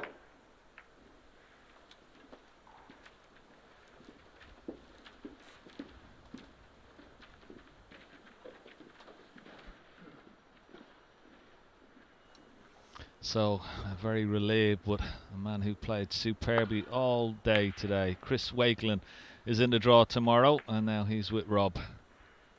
Chris, you look shell-shocked. You've deserved that. Must have been an absolute roller coaster coming here to the English Institute over the last 7 or 8 days. It's not been a nice experience. That's literally all I can say. Like, coming here on Saturday, I had to win to stay on the tour. I mean, it was, you know, I've never felt pressure like that, and to come through that match, and then you know, against Matthew Stevens, that's probably one of the best matches I've ever played. You know, I've been working so hard the last few months, and I'm just delighted that I can do myself justice, because I've not been doing so for the last couple of years. Like since the last time I got to the Crucible, I've had some poor results, and that's just my own fault. I've not played well enough. I've been trying, but it just hasn't happened the last few years. But this is all down to one person. That's not me. That's down to my coach Gary, who's just completely transformed my game. Like I wouldn't be on the tour now if it wasn't for Gary coming back on board a few months ago. I'm just delighted to get through. I didn't see it coming 3 months ago. I could never envisage myself getting back to the Crucible the way I was playing. But I'm just delighted with how I played today. And you should be. You've made ranking quarterfinals multiple times before, but in the context of all you've been through and the opponent today, that's got to be the biggest win of your career. Well, I don't like that phrase because it kind of quantifies everything when it's just one result. Like it's just another win that everyone's trying to get. But Zhao, like he's a phenomenal player. All the way through the match, like he just kept putting me under pressure. Like I was going a frame ahead, making 100 or making 80, and then he'd come back and make another break, and you think, am I going to break away here? Because at the end of the day, I didn't really want it to go close. Like if I'd have lost that last frame and gone 9-8 or even 9 each, I'd have been a bag of nerves, because I made a really good break to lead 9-7, and that was, I could really feel the nerves trembling then. So I was just really pleased to have made that break when I did, to give myself a little bit of breathing room. And I guess you've worked on technical elements with Gary Morris, but more than that, has he made you believe that you can perform at the highest level again? Gary's been working with me on and off since I was 13. We did about 8 years together to start with, and then we had a little spell a couple of years ago, but now we're kind of full time again. And never in my life has he ever told me to change anything technically. It's it's the stuff on the table that matters. Like I believe I've got a good cue action. I feel solid with my technique.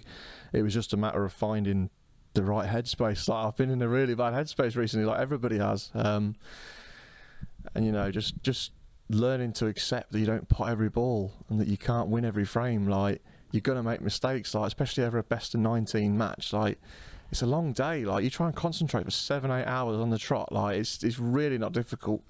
Really not easy. So just accepting like that you're not going to play perfect snooker, because in the past I've missed one ball and like you've seen it a million times with snooker players, you can just completely go. Whereas just keep it nice and cool and relaxed, and just remind yourself that you've done so much work over the last few months and you really deserve to play well. So just the mindset thing has made a massive difference. Like he's not a he's not a psychologist or a guru. He's just my mate who knows me better than anybody else. And a second opportunity to walk down those famous stairs, and you gave a good account of yourself first time round. Good memories. Oh, brilliant memories. Obviously disappointed to lose in the manner that I did, and that did set me back a couple of years, I believe. I'm a lot better player than I was 3 years ago. I've watched that back 1,000 times, that match from start to finish, and wondered where I'm going wrong and what I need to do differently. My position wasn't good enough. I'm playing too far away, which means you're going to miss more balls. It's as simple as that. I truly believe I'm a lot better now than I was 3 years ago when I was first at the Crucible. So yeah, I'm delighted to be back there again, and I believe I can do well. Do you think you'll enjoy it more now that you've been there once and you've experienced the nerves and the cauldron and the build-up and the media attention? Will you savour it a bit more second time round? I don't think I'll ever enjoy a match as much as I did when I played Judd. Losing 10-9 was awful, but it was absolute magic. Like just playing there for the first time. Obviously the curtain came up towards the end, so we was on our own in there. But yeah, getting back there, I think it'll be a different experience this time. Fingers crossed, obviously the crowds are going to be there, and obviously going to be building up over the 2 weeks as well. But yeah, it'll be different this time. I think I'll be able to settle down a lot quicker. Well, I hope you get to have a nice chat with Gary and maybe social distancing rules allowing, be great if he could come to the Crucible. Absolutely, yeah. He's he's changed my life. It's as simple as that. Like he's really given me the opportunity to play snooker at the highest level. Like it's my own fault that I've not been in this position recently, but yeah, I'll be delighted because 3 years ago Gary and I hadn't fallen out, but we weren't really talking as much. And the process between being here at the qualifying and then arriving at the Crucible didn't have any time to think. And as soon as I'd lost to Judd and realised that I hadn't invited Gary, it cut me up. Like, I was absolutely devastated that he wasn't there. So yeah, he'll be there this year. And so will you. Many, many congratulations, Chris. Fantastic story. Great bottle this week. Season isn't over yet. Well done. Thank you. Cheers, Rob. Thanks, mate. Yeah, well done to Chris Waglin. He'll be in the draw tomorrow. 11 o'clock, of course, that will take place. JP, Mark Pearson from Betfred, and of course our very own Rob Walker. Now, Mark Joyce, 28 points in the lead. Pink to follow. That bottom red of the tree will pot into this bottom right hand corner pocket. He's just checking to see will the pink re-spot. I don't think it will. So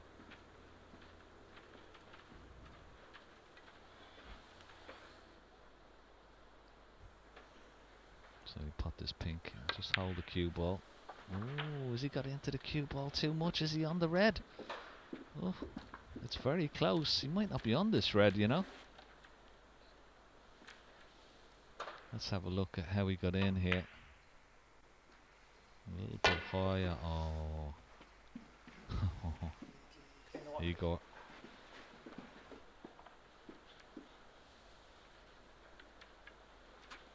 Well, the pink just about respots, but look at where he's left the cue ball. I don't think he's on that red, the bottom red, into this bottom right corner pocket. What a mistake.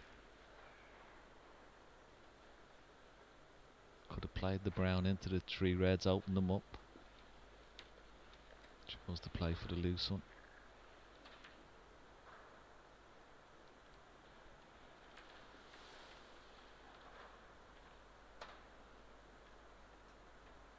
Gotta be careful of a double kiss here. Gotta be careful. Oh, played it well enough.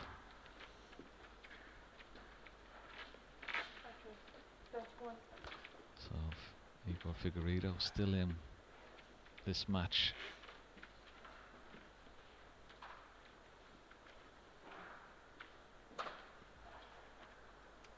It's all uphill for him at the moment. 34 points behind. But still, he has the chance. Chance may not have been there, but for that mistake from Mark Joyce, this looks a bit short of pace.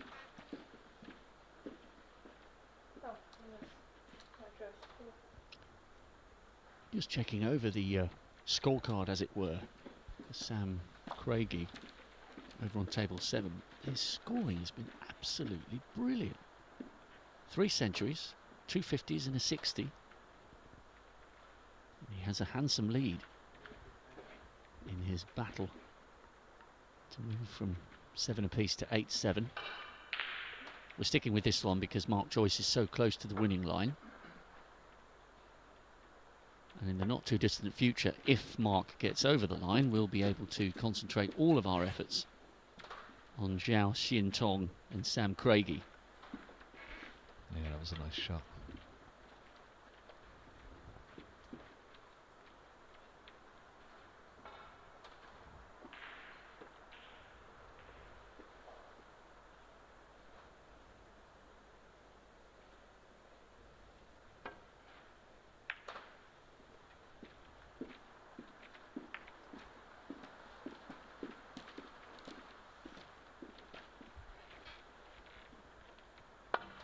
Thanks for your comments, Gordon. And also to John McBride, glad you've enjoyed the coverage. It's not over yet. Could be a lot of life left on the match on table 7, where it is 7 for both players.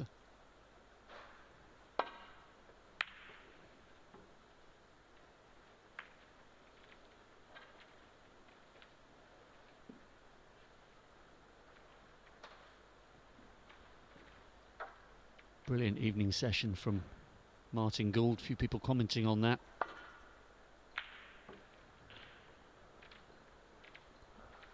This cue ball looks good. Oh, almost. Another couple of rolls, and that was right tight behind the yellow, but he's left a half chance here for Mark Joyce. Zhao Xian Tong has managed to get in. Sam Craigie had a lead of 51. Cue ball going close to the corner pocket. It's going close. He's okay, just. Heart in mouth.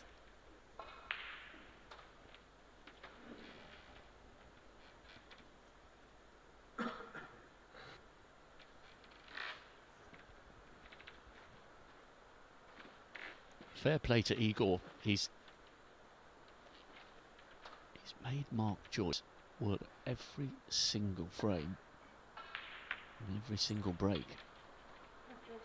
You can see the benefit of the 10 hours a day up at the academy. Yeah, I think he's done really well, Igor. It's very difficult for him, you know. Has been for a lot of the overseas players, but I thought he's played really, really well this week. Whatever happens.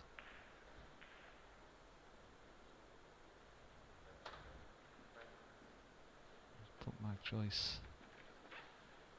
Sort of put it up to him here. What does he do? Does he take this red on, or does he play safe? Playing safe. Could get the double kiss. No. He's played safe, but he's left this red into this bottom right hand corner pocket. He's not entertaining it. Sam Craigie back in on table 7.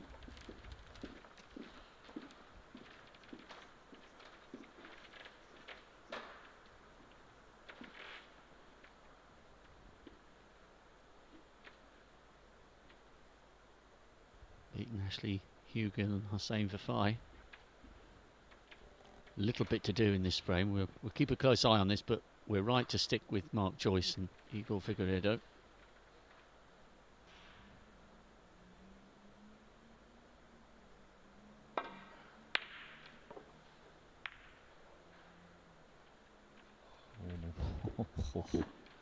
Wow.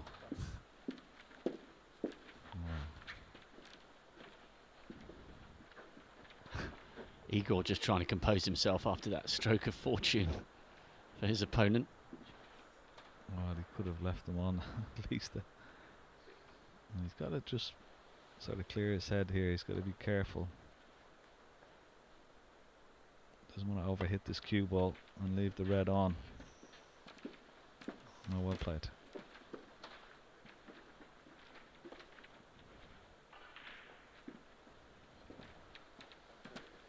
That was really well judged, considering the mental fatigue that must be setting in after such a long week and a half here. Remember, he's done this the hard way. Mark Joyce has come through one match to book his place in the last 48, beating Anthony Hamilton. Igor's won 3 to get this far.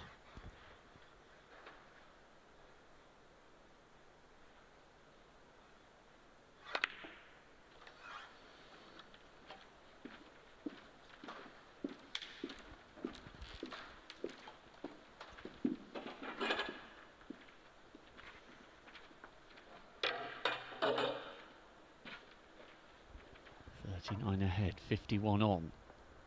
More than enough left for the Brazilian. If he can find this has gone wrong. A moment of magic, but he has presented Mark Joyce with an opportunity to finish this off. Yeah. Go for the red into the right centre or the red into the left centre.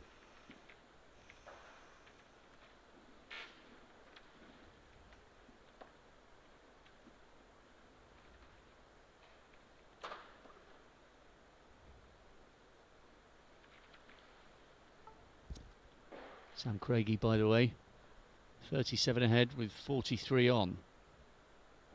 Trying to edge towards an 8-7 lead. Oh, good pot from Mark Joyce. That may be enough, you know.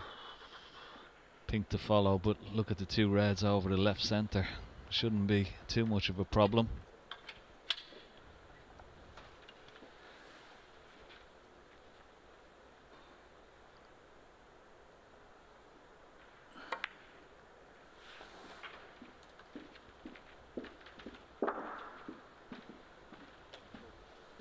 Well, it looks like Igor's race is run, and Mark Joyce will be making his debut at the Crucible. Hats off to Igor. He's put up a brave fight in this match, and he's had some great wins to just get to this stage. But it's going to be Mark Joyce who's going to be in the draw tomorrow. A very relieved Mark Joyce.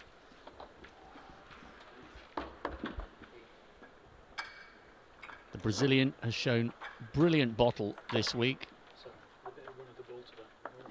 Mark Joyce saying, I got the run of the ball today. Well, there was a bit of talent involved as well. He's waited a long time to make his Crucible debut. Igor has won some great friends, but it's Mark Joyce of the two debutants who'll be walking down the stairs for the very first time and have his name in the big draw at 11 o'clock tomorrow. So, one place left. Does it go to the debutant Sam Craigie, or will it be Zhao Xian Tong back at the Crucible for a second time? There's a long way to go in this match.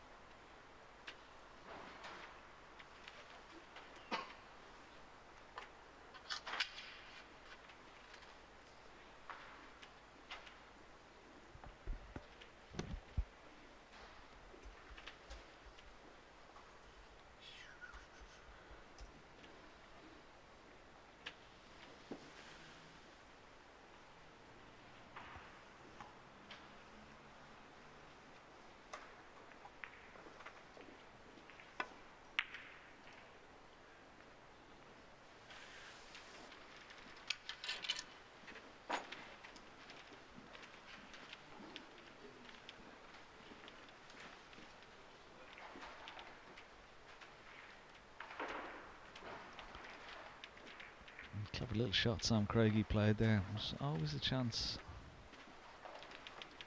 you could pot a red here. When you leave it so close to the corner pocket, anything could happen.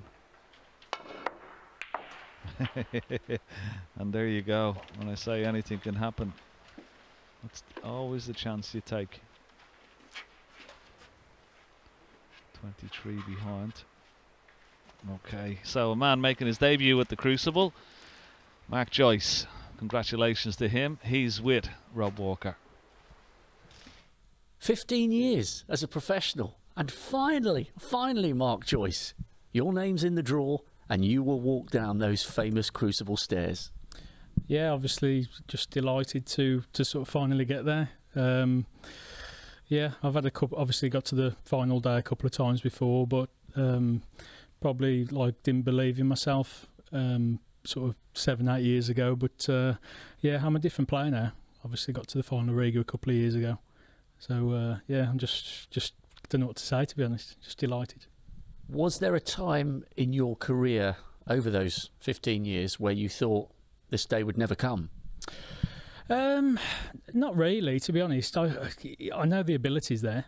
You know, it weren't a question of ability.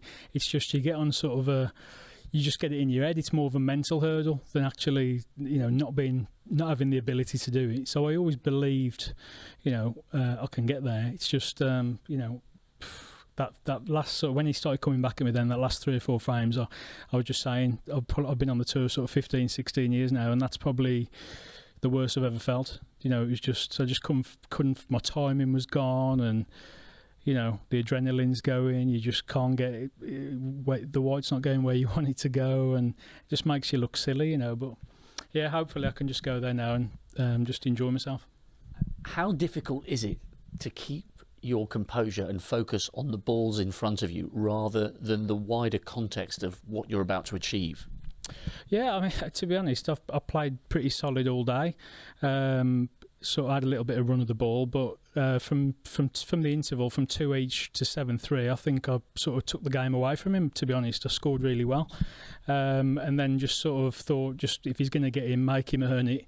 And I got to 9-4, and then all of a sudden didn't really do a lot wrong to go 9-6. It was just sort of like half chances. But Igor's one of them players. He just never gives in, and he's got that bounce around the table as well. And I could just sense even though 9-7, he still fancied the job. Anyone in particular who you'd like to thank for helping you to get over this this massive barrier? All snooker players want to appear at the Crucible when they first pick up a cue, and you've waited a long time for this. I'm sure there've been many people who've helped you get there. Yeah, absolutely. Obviously, my wife and my parents, that goes without saying. Barry Stark, who I spent a long time with, who works with Kyron at the minute. But the last 3 years, I decided to go in a change of direction, and started working with started doing the site right, and started working with a local guy called Nick Neal. And the first 12 months we were sort of trying to change a few things. Had a terrible season, but then something clicked, and I got to the final of the Riga a couple of seasons ago. I'm a different animal now since I've started working with him. Yeah, just delighted to get there, because obviously he plays in the disability, and he's played at the Crucible, so he's been giving me a bit of stick as well, because he's been there and I ain't. So finally just glad to get there now. Do you think after all this time and all the effort to qualify, do you think you'll have a chance to savour the occasion, or will you be too fixated on trying to beat whoever you draw tomorrow at 11 o'clock? To be honest, I mean, I've been around the block of so I've been on the tour 15 years. I'm not a spring chicken anymore. So I know I've got plenty of experience. And to be honest, that was just such a massive hurdle to get over, to finally get there. I'm hoping now I can just sort of go there and just enjoy the experience and just play like I know I can do. Anyone you'd particularly like to draw or avoid? No, I mean, obviously, if I could avoid Kyron, that'd be ideal, because obviously, like I said, we both worked under Barry for a number of years. I practice with him every week or every other week. He's probably my main practice partner. So, and obviously, I've drawn him early in the UK this year, second round. So, anybody but Kyron, really. Well, many, many congratulations. I hope you'll be watching the draw at 11 o'clock. And I can't wait to introduce you at the Crucible for the first time in your career. Well done, Mark. Cheers, Rob. Thanks a lot, mate. Yeah, congratulations to Mark Joyce, debutant at the Crucible this year. Well played to him. Bad luck to Igor Figueiredo, but I'm sure he'll be back. Now, critical stage in this particular frame and match. Craigie just wants the pink, and he's got it. What a frame to win. He was 7-5 down. He's gone 8-7 up. Gritty performance from Sam Craigie.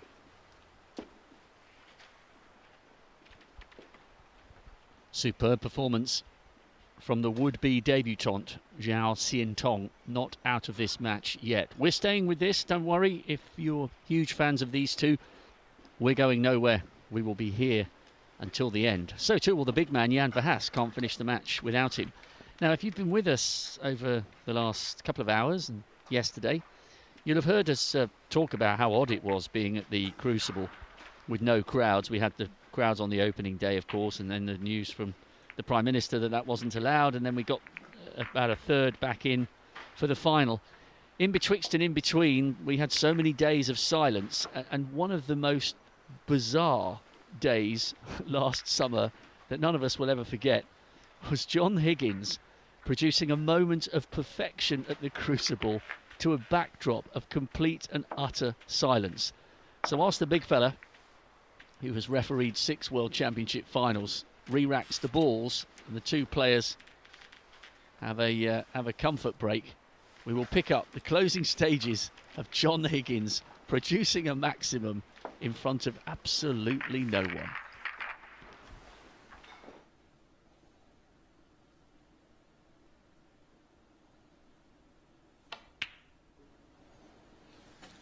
$105. Brilliant. Absolutely brilliant.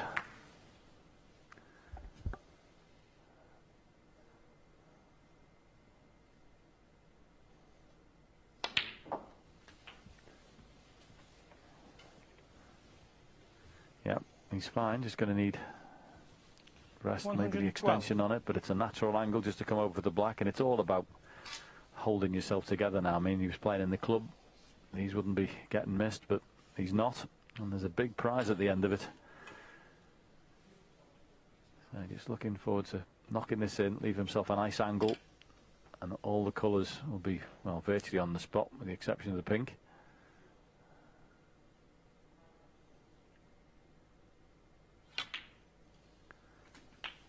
Haven't had a maximum here 113. for 8 years, I think it is, Dave, isn't it? Stephen Hendry. The last time, as John says, 8 years ago.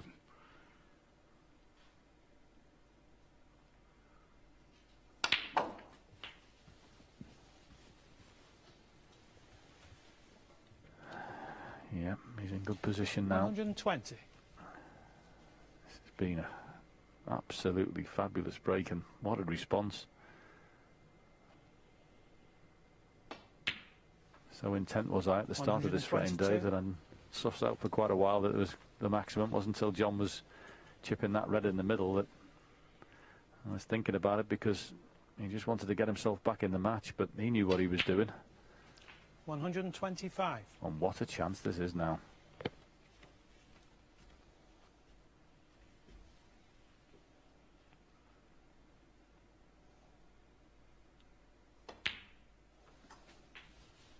Just 3 pots from glory.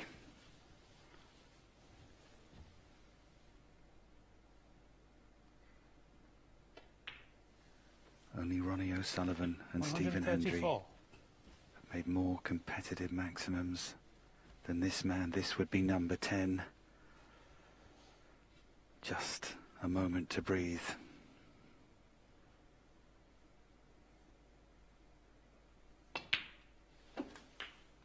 $140. John Higgins to continue a path started by Cliff Thorburn.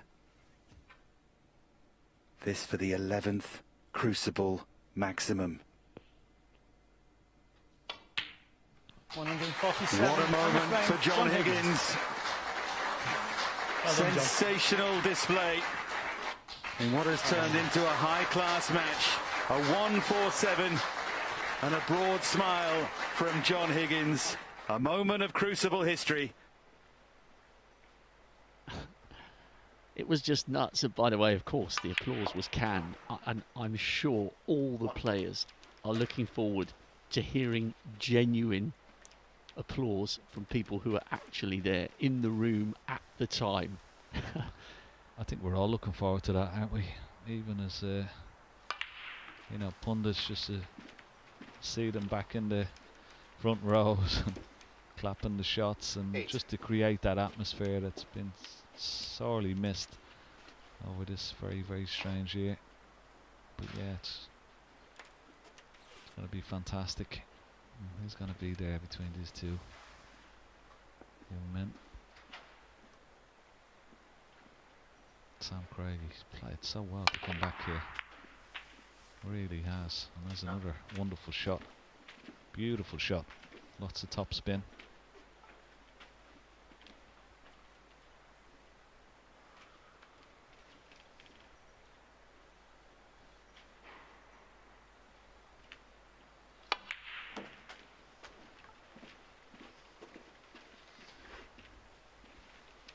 He's still going to have to go into the pack of reds, of course. There's only 3 loose ones. Maybe that red on the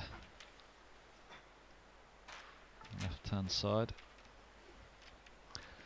There we are. A little tweet from Gary Dack. Could be in danger. A danger to all in current form. Good luck to him. One of my favourite players. Yeah, Gouldy. Martin Gould, of course. He will be a danger to any player for sure, because he's got great experience and he's played so well. But there's quite a few that are in there. Should be some mouth-watering toys that we're looking forward to the draw tomorrow. Rob, you're doing the draw tomorrow, 11 o'clock. Yeah, I'm looking forward to that. It's always a moment of great intrigue. And I think as we watch Sam going about constructing another potentially very useful visit to maybe get into within one of the line. You get a feeling, though, there's another twist or two of drama yet in this one. I think what's so fascinating this year, Ken, I mean, the way in which Stuart Bingham played, he was good there because he said, listen, I deserve to be out of the 16 because I haven't put it together over the last 2 seasons. Yeah. But what we saw this evening, that quality of scoring, was probably more akin to a top 8 player. Good stuff there from Mike Child. I agree. Championship wouldn't have quite felt the same without him. But what it means is he's an absolute hand grenade of a first round opponent because it's almost, in terms of the way he's playing and the history that he's got at the Crucible, whoever he draws, that's basically the equivalent of a final in the first round. I mean, imagine if it was him and Ronnie. Yeah. 10 o'clock on Saturday morning, box office. Yeah, it could possibly well be. And then you never know. Yeah, and then you look at the other qualifiers from this evening, Ken. Ricky Walden, coming back to form, knows what it takes to reach the single table setup. Same for Gary Wilson. You know, Ali Carter, he's got the bit between his teeth, determined to get back to the Crucible. And I agree, Scotty G, there'll be loads of people desperate to avoid the captain, the ball run, Gary Wilson, Walden. There are some real stinkers out there for the top 16, and I wonder, they'll all be paying pretty close attention. Great pot there. They'll all be paying pretty close attention when the draw happens at 11 o'clock tomorrow. Because of the number of great players who've come through qualifying with huge amounts of experience, there are some very, very big first round matches in the offing. Yeah, absolutely. Makes that draw very interesting tomorrow. When I look back, like when I was in the top 16 and waiting for the draw to happen, you certainly you wanted maybe someone who hadn't been there before, just because of the experience of being there. And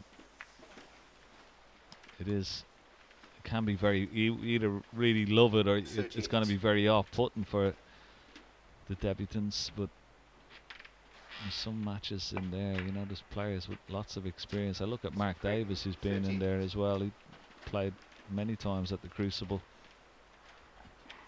Yeah, debut back in '94. Even though he thought it was '93, so long ago, he could be forgiven. He got the opponent right. It was Terry Griffiths. Yeah.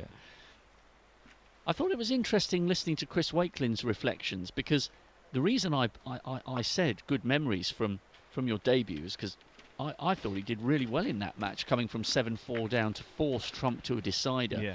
But it shows you how much of a winner's mentality he's got, that he said it took him a couple of years to get over that match, whereas I was looking at it from an outsider's point of view and thinking that he would have taken comfort and pride from the fact that he pushed a world-class player so close. Well, I think if he probably looks back on it, it might have been better if he hadn't sort of hurt him so much. It's good for it to hurt, but not to sort of dwell on it. I mean, once it's gone, it's gone. You just learn from it. You watch the match, and then you try and rectify some of those mistakes that you've made and sort of eradicate them from your game. But the worst thing you can do is carry defeats for a long time, and that's why you see players can have a really bad run of form when they think about a defeat in a match that they should have won, or they think they could have won, they've lost it, but they've carried it with them for the next few tournaments instead of just letting it go. When it's gone, it's gone. Good shot there from Zhao Xintong.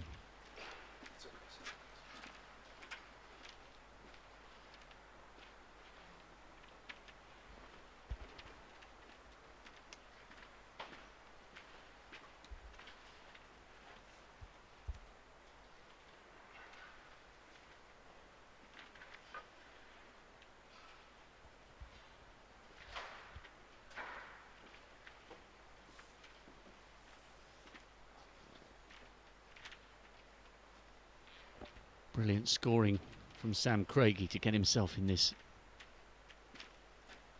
position. A life-changing outcome.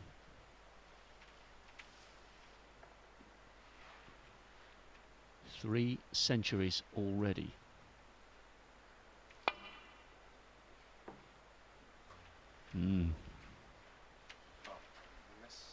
This could be tight behind the yellow. Free ball. Now, do you take the yellow on? Could do. He's quite an aggressive player. You could take this yellow on into this bottom right hand corner pocket, the black pocket on the right. There's enough of a gap between the cue ball and yellow. Yeah, it's the right shot to take on.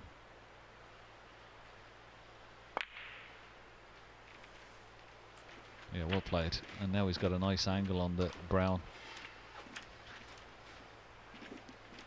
He can play for one of those reds into this bottom left hand corner pocket.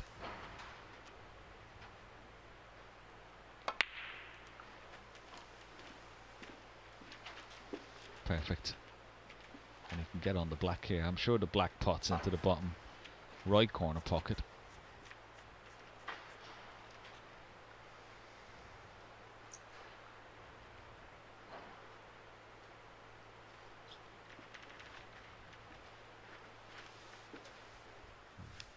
Can't reach it, being a left-hander. Does that black? If the black pots into the bottom right corner pocket, I'm sure he'll play on it this time. If he plays black for the blue, then you know it's not on, but it looks like it's on.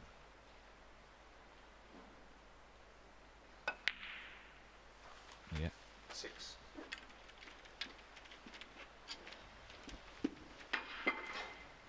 Zhao hoping to become the 6th Chinese player to make it into tomorrow's draw, along with Ding and Yanbing Chao in the 16, and then yesterday's qualifiers, Chan Peng Fei, Liang Wenbo and Liu Heo Chan.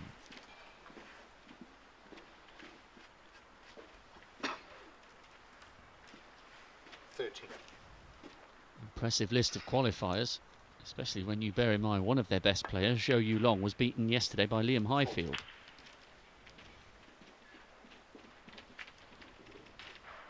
Question that we sort of covered bits of this yesterday, but worth tickling this onto the agenda again. Colin Phillips, I think it's Phillips, does bits of emceeing. I think you're familiar with his work. He's saying, Colin, yeah.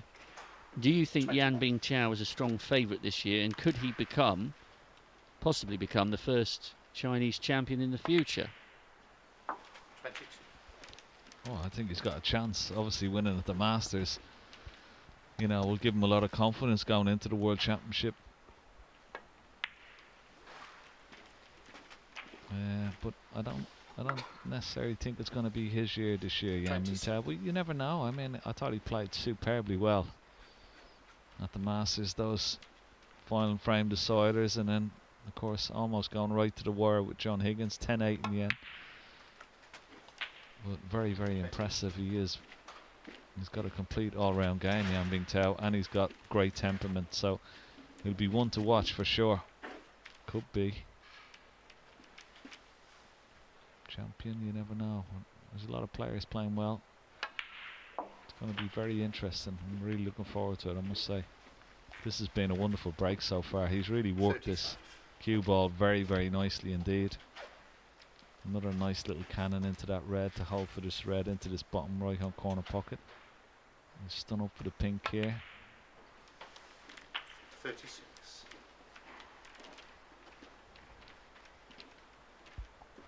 Just wondering, maybe the two reds below the pink spot, are they a plant into this bottom right corner pocket? He's coming out to have a look, but he's having a look at the red into the left centre, so he's still got choices.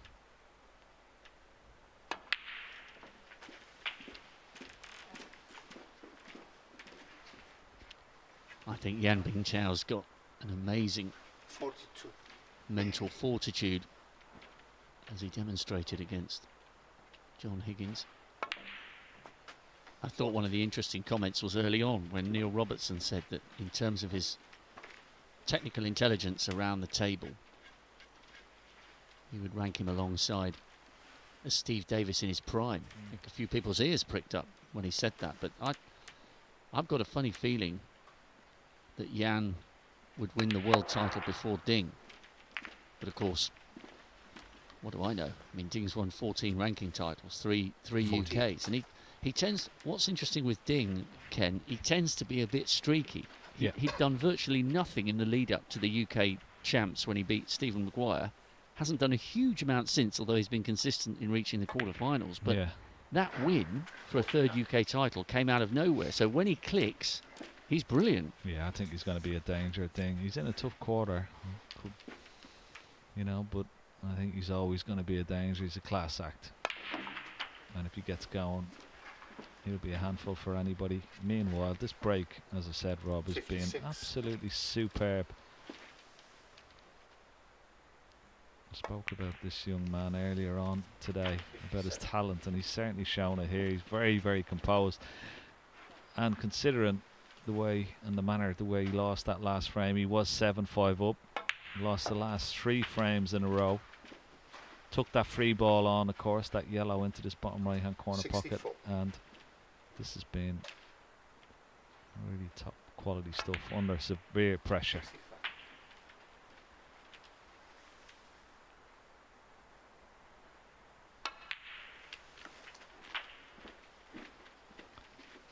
You might laugh at this, but I think this guy, 71.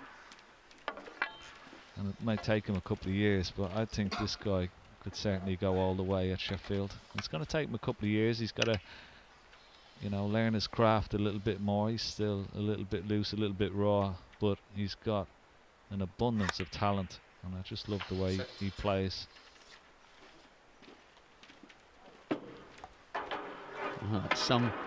That's some declaration of intent. But yeah, I know he hasn't done as well as like Yu Long or Bing Tao or some of the other Chinese lads that are higher ranked than him. They've been a bit more consistent and stuff like this, but I think this lad has got he's probably the most talented of them all. Natural 79. talented. But that doesn't win you anything. You've got to learn all different aspects of the game, but natural talent, he has everything. Great break. Best of 3 for a place in the 2021 Betfred World Snooker Championship at the Crucible.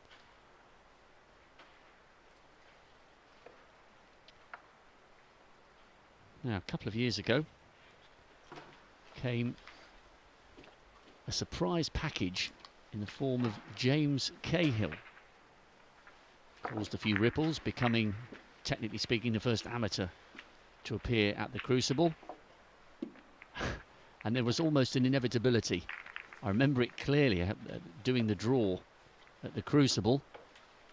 It was almost a groan when his name was called out next to that of Ronnie O'Sullivan's, and nobody in their right mind, other than possibly James and his family, gave the youngster a chance of beating the world's most decorated player.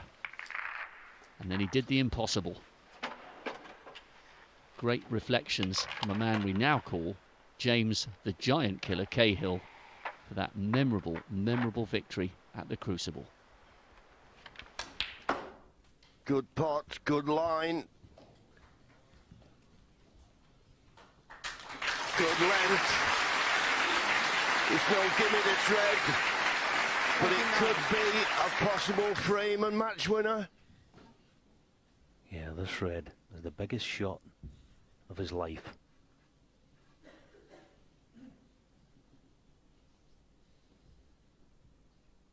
Stealing himself.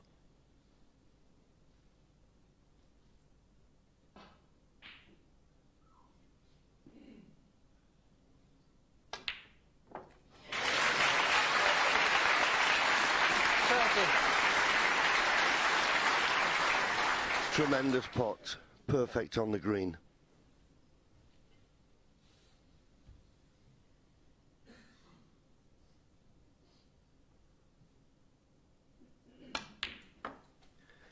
And now up to and including the pink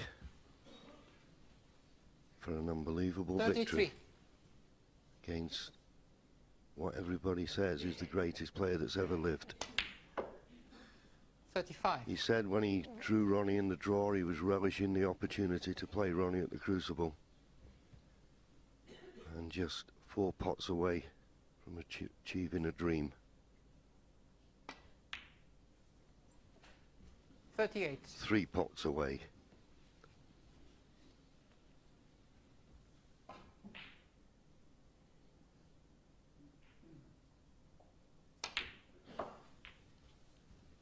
$42. Inch perfect on the blue. Ronnie's race surely is run.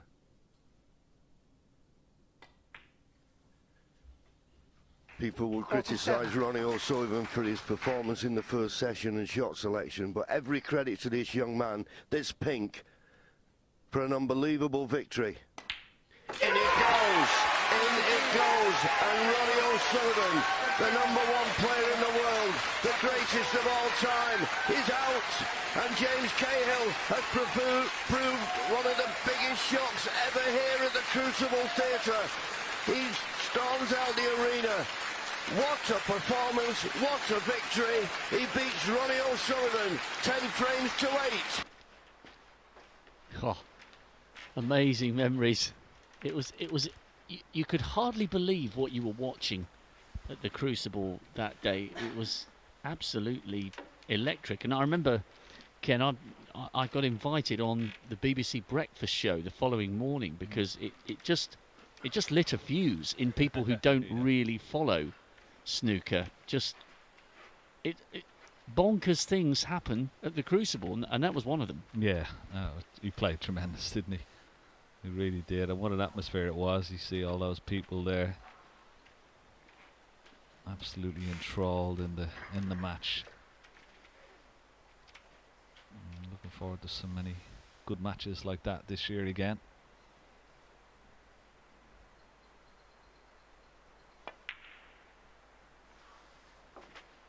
Ronnie said, of course, that he enjoyed not having any crowds last year. You know, one of the reasons why he thought that it actually suited him. So I wonder how he'll feel this year. Going for number 7. Ken, I think the circumstances and the scenario accidentally played into his hands massively last summer. I mean, you know what it's like as a proven champion and arriving somewhere as a favourite. From the minute he arrives in this city, around this time, he's under a microscope. And it isn't a coincidence that he doesn't stay in the hotel that most of the players use, which is a stone's throw away from the Crucible, a 2-minute walk across Tudor Square at the Mercure. And I remember seeing him in the green room before his first round match. Sam Craig in 9. Shawshank. Wow, would you That believe is that? unlucky. That is unlucky. Wow. Potted the blue and the red went in as well, bottom left. But just to finish that Ronnie, in the green room, I'd never seen him looking so relaxed ahead of a World Championship. And he did stay in the Mercure and sauntered over to the venue without a single person asking him for a selfie or an autograph or a spare ticket. There were no agents there. There was nobody for whom he had to arrange a backstage pass. Yeah. I think it accidentally massively played into his hands. Yeah, quite possibly.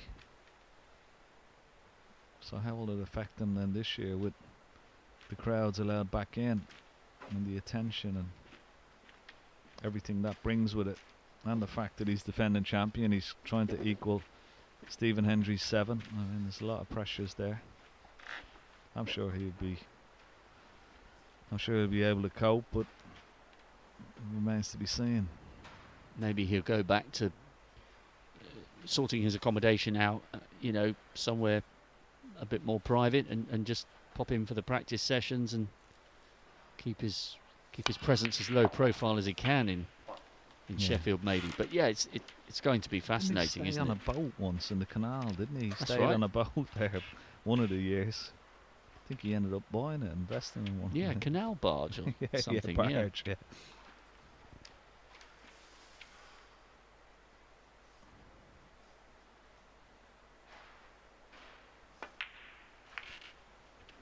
I think if Neil Robertson plays the way he did in the second session against Ronnie in the Tour Championship final, he will be very, very, very difficult to beat.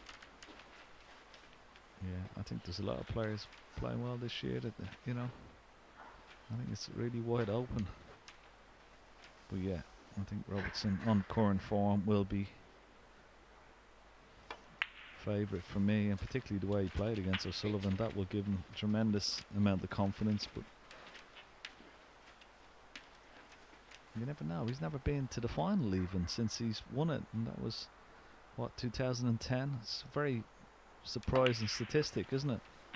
Yeah, you bearing in mind that, you know, he's won, what is he now, I think he's a 3-time UK champion now, having beaten Judd late in the evening in December. You would have thought that a second world title may have been forthcoming, but he has had a couple of years where he's arrived in phenomenal form, and he's come up short. He's lost twice to Rob Milkins at the Crucible. First time was 2013, so maybe he's due a big one, but then the Crucible doesn't owe you a run, does it? You got to go and grab it by the scruff of the neck. Absolutely. And talk about grabbing it by the scruff of the neck. Sam Craigie is doing that right here.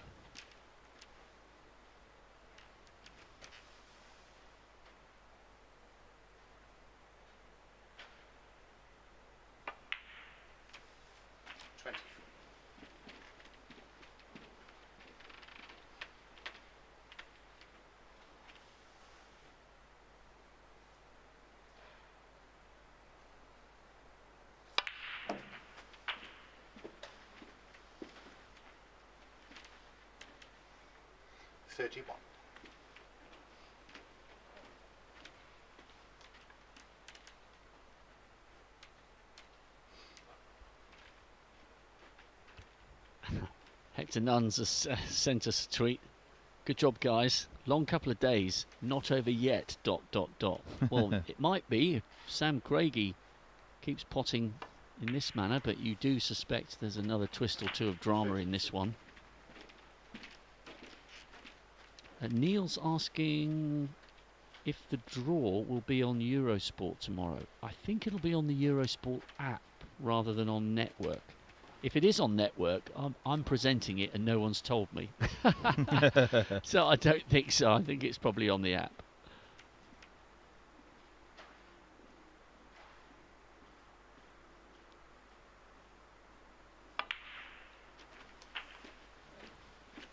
Yeah, good shot, bridging over the red. 39. So just a few more pots away. 49 points in the lead. 67 still remaining. And drop this red in for the black again.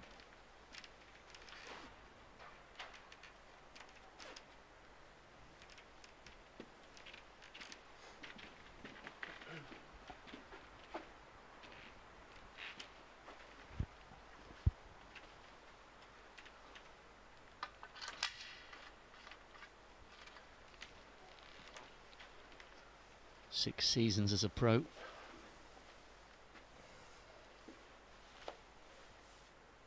Mark Joyce waited 15 for his debut appearance in tomorrow's draw.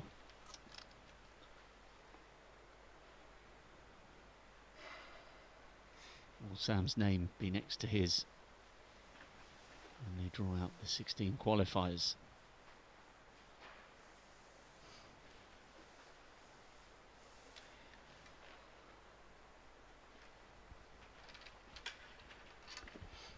Doesn't like it. I'm sort of bridging over that red.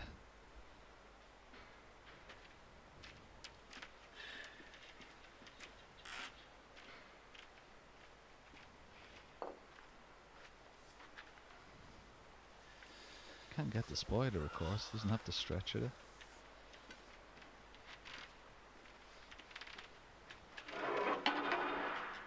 Spider it is.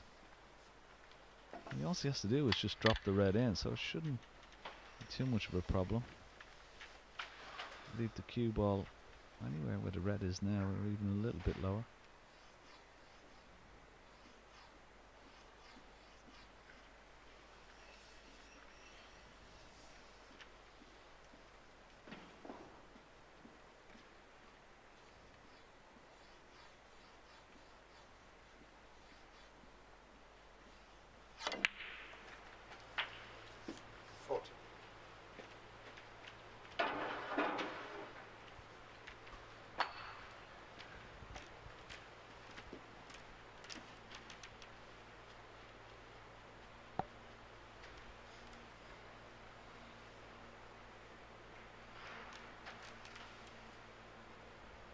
edging closer.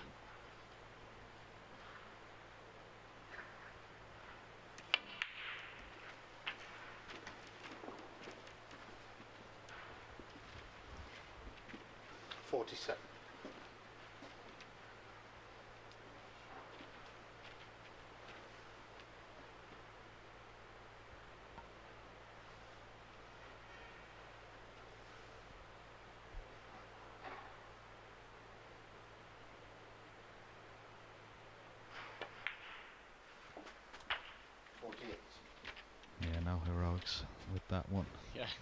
58 points in the lead, 51 remaining. He wasn't going to try and force that in and try and get out on the black.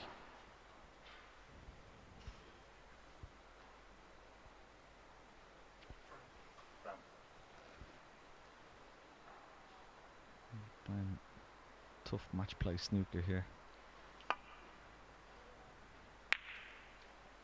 Craigie, 40.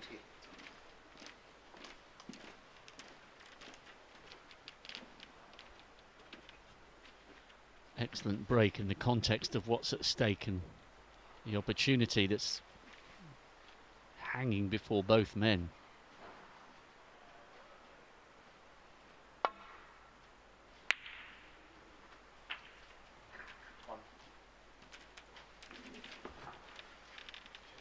What a pot from Xiao Xin Tong.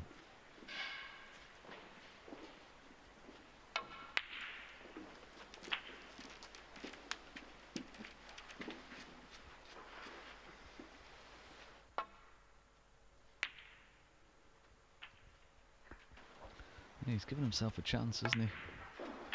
Pots the red, pots the black here. May keep the last red on the table.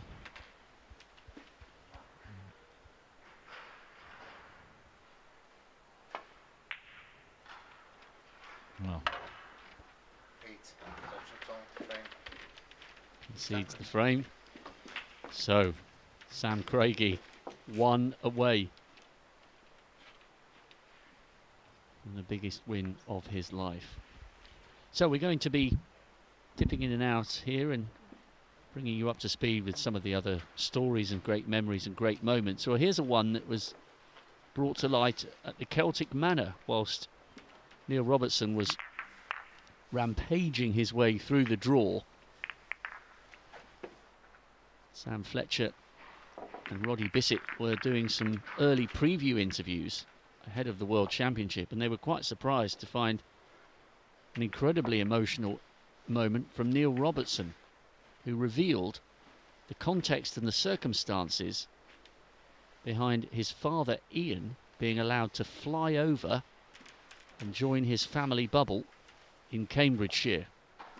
This is one of the most emotional interviews and one of the nicest stories that I can recall in snooker over the last couple of years. This is Neil Robertson explaining to the guys at the Celtic Manor ahead of the Worlds how his dad came to be with the family as a surprise in Cambridgeshire. Probably going to be 2.5 years, I thought, until I was going to be able to see any of my family again, which is, you know, such a long period of time. You look at how hard it's been for a lot of people talk about, I haven't seen my auntie or I haven't seen my grandson in 9 or 10 months. Well, you know, for me, it's like been 2 years. You know, it's very tough. So I guess one thing that was on my side is that I'm kind of used to only seeing my family once a year. Miller did something absolutely amazing, which I didn't actually know about. She saw kind of, you know, me struggling a bit and that, and how much I was missing family back home. And yeah, she actually she wrote a letter to Australia, and yeah, she got my dad over actually. Yeah, she yeah, at first they knocked it back. But she wrote a letter sort of to the Australian government or whoever it was, and yeah, sort of, it's kind of a bit silly, but she sort of mentioned my achievements and stuff, and how much I miss my dad, and I didn't think I'd be getting actually emotional talking about it, but yeah, he arrived yesterday morning. I didn't even know that she actually had that plan. So yeah, just an unbelievable person that she was able to do that for me, and yeah, I can't believe that, you know, yeah, you know, going 2 years without seeing your family is tough, and you know, so to see my dad again, it was unbelievable. And yes, now it's like a completely different mindset. Now I can't wait to play. Can't wait to play in the Worlds. Doesn't matter whatever happens. It's just great to have my dad here now. Yeah. And you mentioned your mum being there in 2010. I just wanted to ask a quick couple of questions, sort of looking back on that. That was obviously, you know, a huge moment in your career to lift the world title at the Crucible. Very tough and gritty opponent in Graham Dott in the final. What were your memories of that final? I mean, I remember I got through the semi-finals and then turned on my phone and I got a voicemail from my mum, and she said, "Oh, I've taken the chance. I think, you know, just getting on the plane now from Singapore, and you're like 12-6 in front or something like that." I think, like, what on earth is going on? Yeah, I managed to, you know, somehow get the win, and yeah, she was there with the Aussie flag, which got a lot of media attention back home, which was a nice touch by her. And yeah, you know, it's been a long time since I won it since. So yeah, hopefully it's the number 2 coming up. I hope that interview gets used on network television. Those moments with Neil talking about how his fiancée Miller managed to get his dad over, absolutely superb. And people say that we don't have the characters and the emotion anymore. Really? Well, try watching that. I've seen it a couple of times. I've nearly had a moist one in my eye once again. Now then, Neil Robertson's already in the draw for tomorrow by virtue of being the world number 3. Which one of these two guys is going to be joining him for the 16th and final qualifier spot?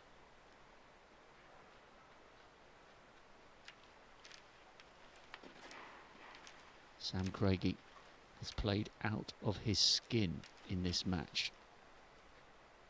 Now comes an opportunity, one away from the biggest win of his life.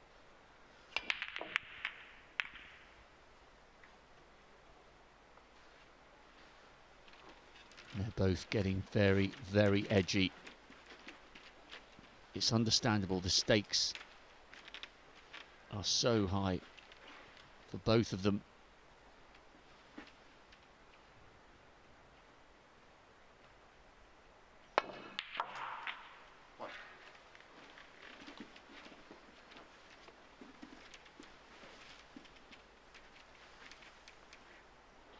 We've yet to have a Judgment Day decider.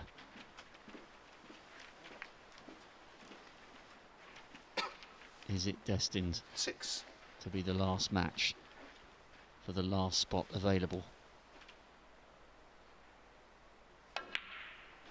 7. It's a brilliant chance for the 24-year-old now.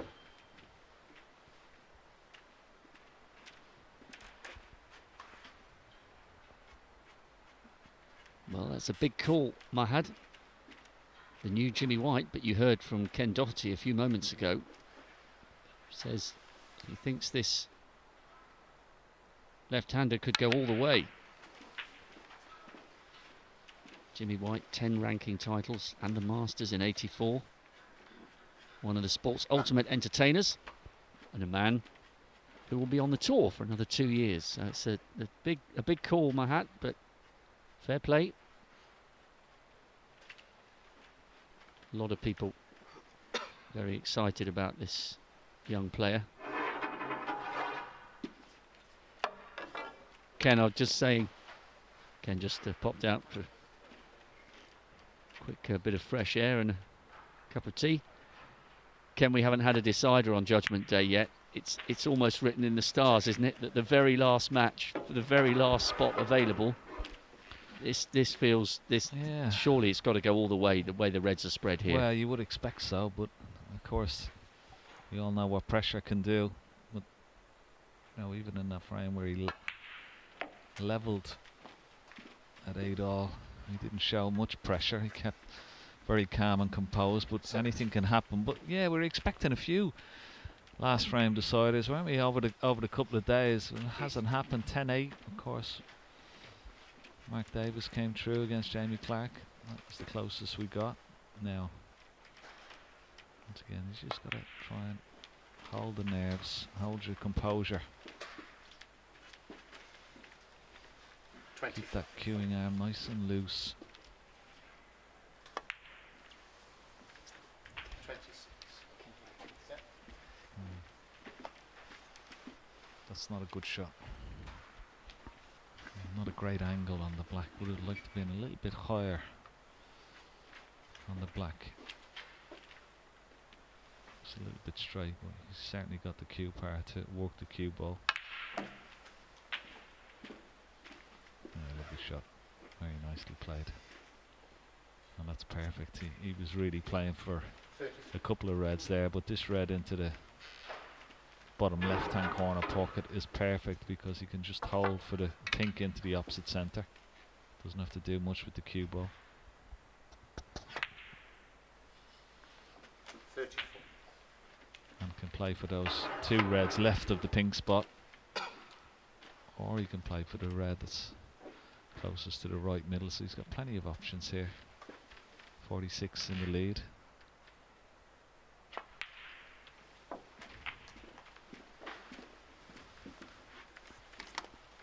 Can you cracking first match, isn't it? Oh, Cracking brilliant! match. Absolutely brilliant. There's just so much at stake for both of them. Even though Zhao Xiantong has been at the Crucible once before, Sam Craigie looking for uncharted territory. I just wondered, you first played at the Cruce in '91. How much can you remember about the 10-5 win over Cliff Wilson in the last 48? Can you remember how you were feeling? Yeah, oh yeah, very nervous, of course, you know. And of course it was up against a really sort of gregarious character in Cliff Wilson as well. And I suppose he was coming to the end of his career at the time, but he was still, you know, he's one of those players that could turn it on. He could pot a ball from anywhere, and he was a great character and wonderful talent, Cliff Wilson. But yeah, it was nerve-wracking. Well, just like all the lads that you've spoke to, Rob, over the last 54. couple of days, you know, no matter how you're feeling, how good you're feeling, you're still nervous. I mean, it's such a big match for everybody. You'll never forget your first time at the Crucible. I happened to run into Steve Davis on my debut at the Crucible back in 1991.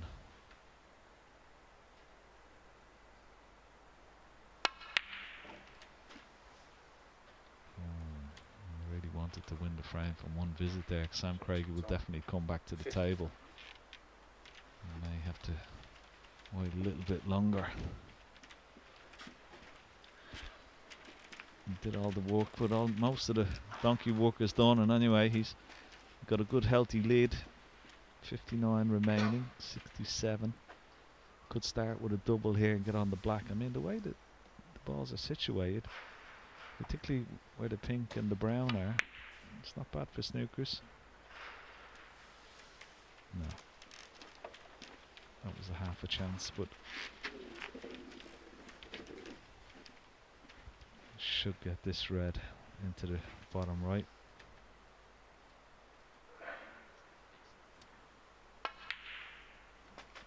Yeah, good shot. So we're going to a decider, Rob, our first decider in the 2 days. It's almost written in the stars, isn't it? That the one place left up for grabs, the very last match still going. Half this place has already been boxed up, ready to be shipped over to the Crucible. We had to have one decider, and it's just almost inevitable. It's the last match of the lot. 7 and the frame. Right. Zhao Qiantong. Fasten your seatbelts, everybody. We're going all the way for this one last space in tomorrow's draw.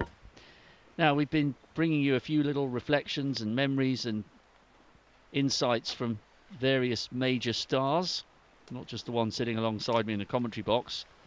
John Higgins has lifted the title in front of raucous crowds and fans 4 times. And the introduction he got in particular, he and Judd Trump, ahead of their final session on the Monday night. If you haven't seen it, look it up. His face tells you that the noise from the crowd blew even his own expectations. The match was so evenly poised at that time.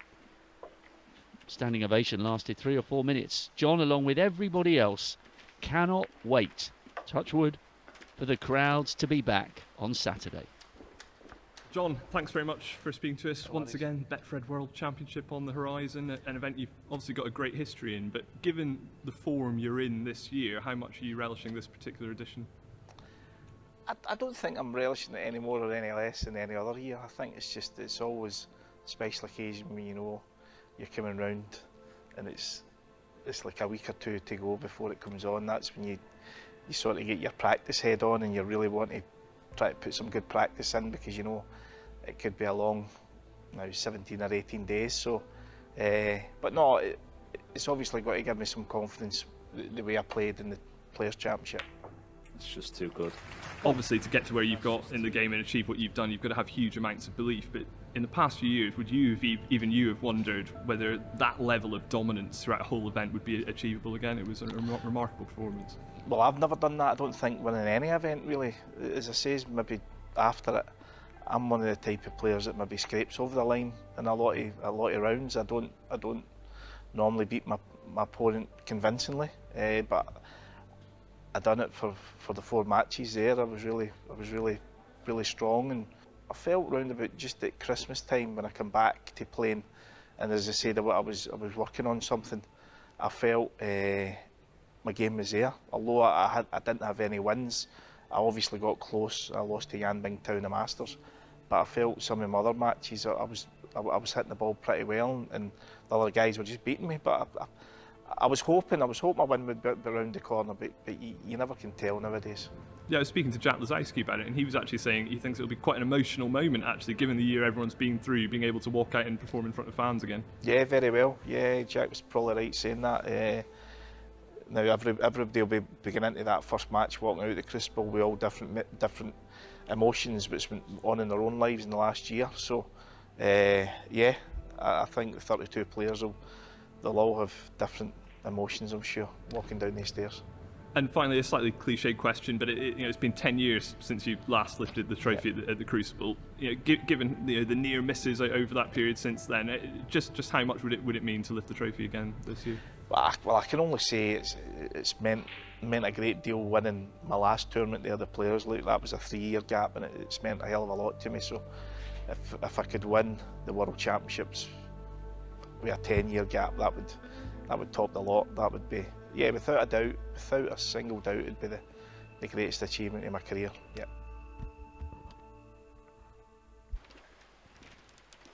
Great insight there.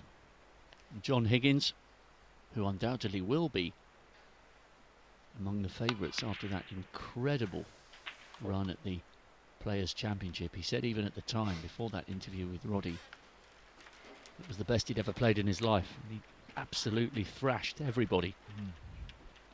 Meanwhile, incredible stuff, wasn't it? It was mind-blowing snooker, utterly mind-blowing. Now Sam Craigie, what does he do? Does he go into the pack or try and play for the loose one?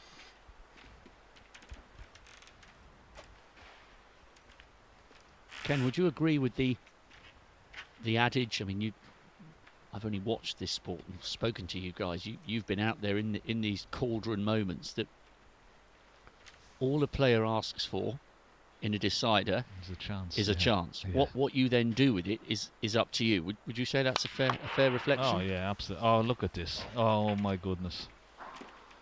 That's happened. It happened in the 17th frame. He went into the pack, got the bull by the horns, and he's gone in off again. That's very, very unlucky. And to happen in the deciding frame. It may not cost them, because look where the cue ball is finished. But this, there's always a chance this can happen when you hit them and try and split them off the blue. But you have to feel very, very unfortunate. And what has he left here? He's left the red right between the gap here, Rob. And this will take some shot. Oh yeah, it was some shot to take on. That's the way he plays. He sees the shot, he goes for it.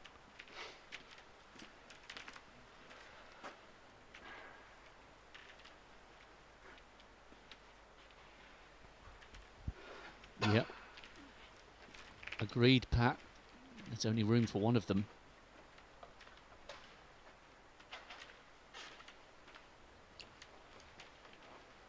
He'll be so relieved that that piece of bad luck didn't cost him. And he does have a chance again.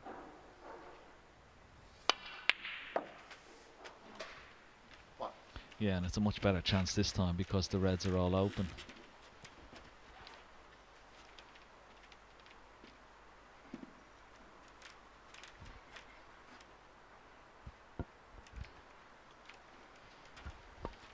And it's handy having that red top side of the blue. Should he come a little bit short on the blue, and just keep that there for a little bit of insurance. And play down for these two reds into the bottom right corner pocket. Can play on the black here, not the black. May not go on the black spot or the pink spot. Could go back up for the blue as well. This is one of those occasions, Rob, that you just want to keep potting balls. It doesn't matter what value the colour is. You just want to try and keep potting balls, keep that cue ball on under good control.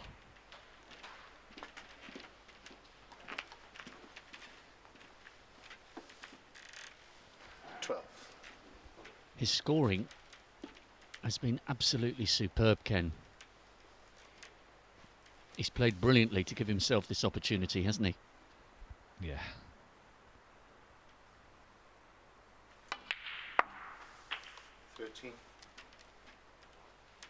And that's the occasion, you see. That's why you try and leave that red there as long as possible. So sometimes you might come a little bit short, you might come a bit straight on the blue, but you've got that red, and then just below it, which really helps.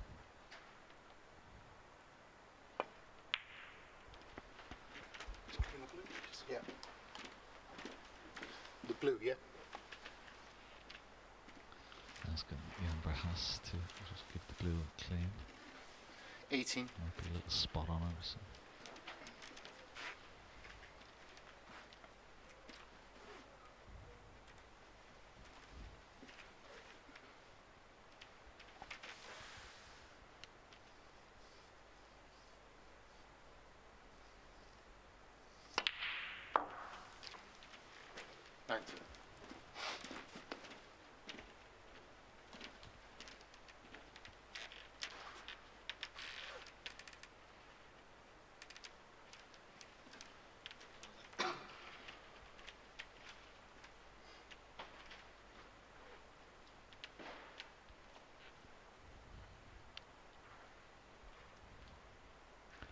Now just contemplating what's he gonna do here. He could try and play a delicate cannon on one of the reds, or he can just try and drop the cue ball off the top cushion for either of those reds near the black spot. That's what he's eyeing up. But he could play a little cannon on the red that's closest to the pink spot. But that could go wrong. If he doesn't get a full ball cannon on that, that could go wrong.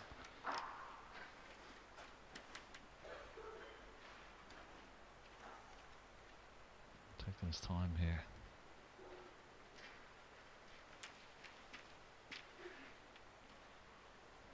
I don't blame him. So much at stake for both these players. Even more so for Sam, you could argue, because he's never been to the Crucible before.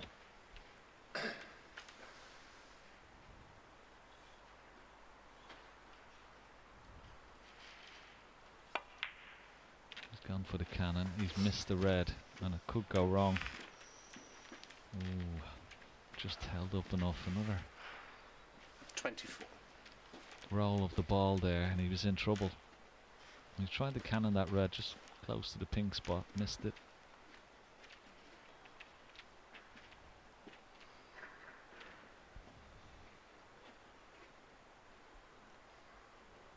Not only has he never been to the Crucible before, a reminder if you're just joining us, Sam Craigie has never made it to Judgment Day before. He's come up just shy the last 2 years, losing out in the penultimate qualifying round to Tom Ford 2 years ago and Anthony Hamilton last summer. In every respect, this is uncharted territory. Can he hold it together on a day when he has produced brilliant, nerveless break building? He's playing this up into the green pocket. Big shot, this. Well played. Oh, superb, Ken. Well played. Oh.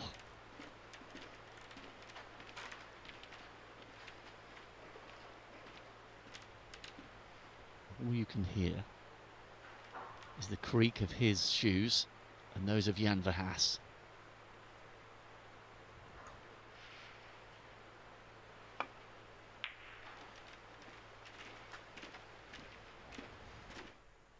Yeah, this is an excellent shot.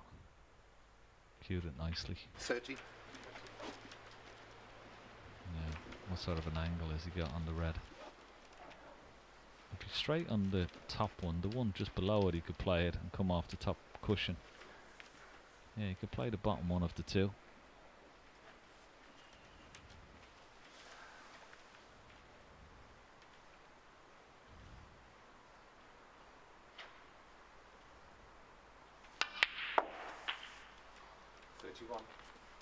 Cued that nicely. Perfect.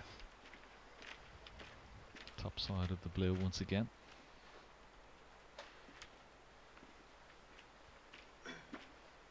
All those thoughts that must be charging round his mind. Has to focus on the table. The ball's in front of him and the job in hand. He's not there yet.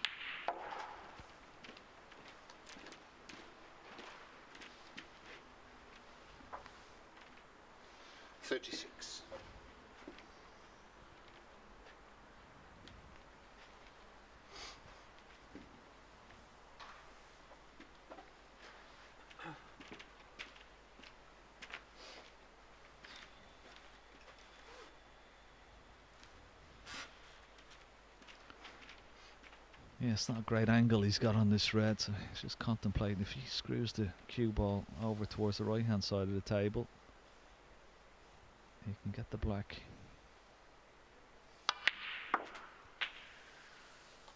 It's just about perfect. 36 points in the lead. Black will be 43, so he's going to need another couple of reds and high value colours.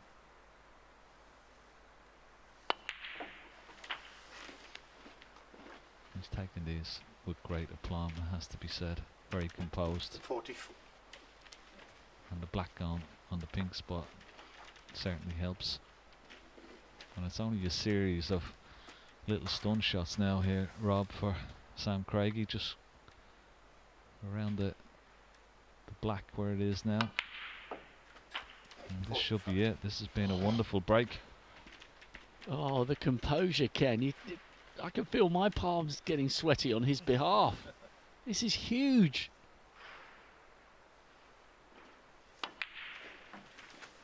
The greats,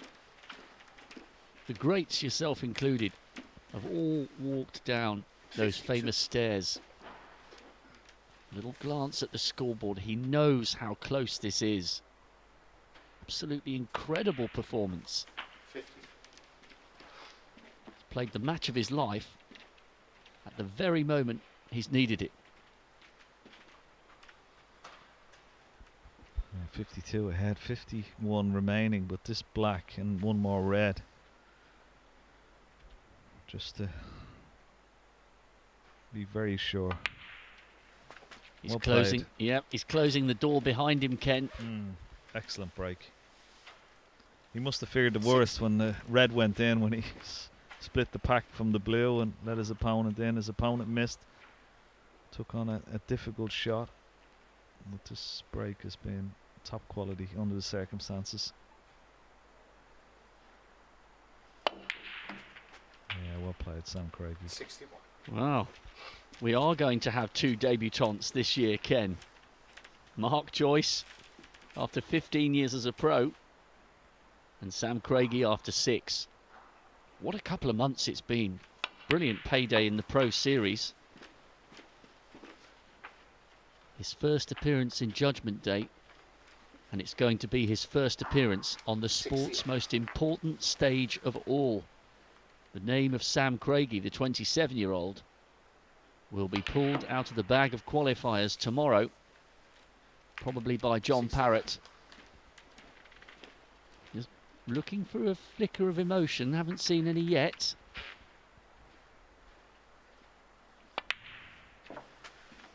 And I think, Ken, that these achievements are not just for the players themselves. It's the friends, it's the family, it's the relatives who've driven them around for years and years and years, probably lent them money, given them moral support, emotional support, to try and help them pursue this dream, to try and give them an opportunity that one day they might walk down those stairs. It's the very reason he probably first picked up a snooker cue. Yeah, absolutely.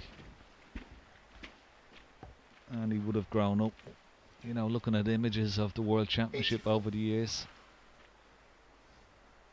And that would have inspired him to take up the game. It's been a wonderful battle, and hats off to Zhao Xintong as well. He's got many more years ahead of him. He'd be disappointed, but he's played admirably well in this match as well. Showed a lot of bottle at times. A bit unlucky with his attempt. It was a tough pot he took on. Sam Craigie misses. He'll get the handshake. And well played, Sam Craigie. Unlucky, Zhao Xintong.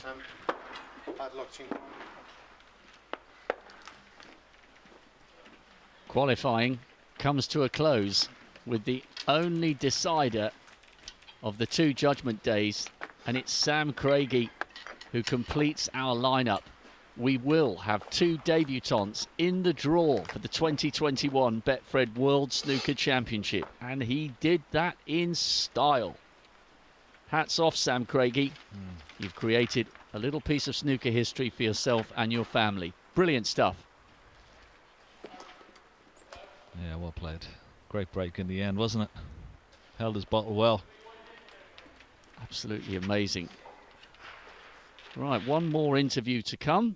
There's the view on the outside, Ken. We'll be out in a few minutes, but we want to go and hear from the man who's completed the lineup for 2021. Come on. Yeah, and what a couple of days it's been. Of course, that draw tomorrow at 11 o'clock. John Parrott and Mark Pearson from Betfred with your kind self, Rob. It's been a wonderful couple of days of snooker, some great matches, wonderful performances. I only had one decider, and that was the last match of them all. Sam Craigie beating Zhao Xintong. And Sam Craigie, a delighted winner, is with Rob now. Let's hear what he has to say. Sam, you've just created for yourself and your family and all the people at your club a moment of snooker history. No one will ever be able to take away from you the fact that you will have appeared at the Crucible. Yeah, obviously I'm over the moon, and I'm glad of the way I've held myself together in the last frame. Like I say, it's been like me B and C game in all 3 games, and to get over the line it's brilliant. Oh, you played brilliantly today.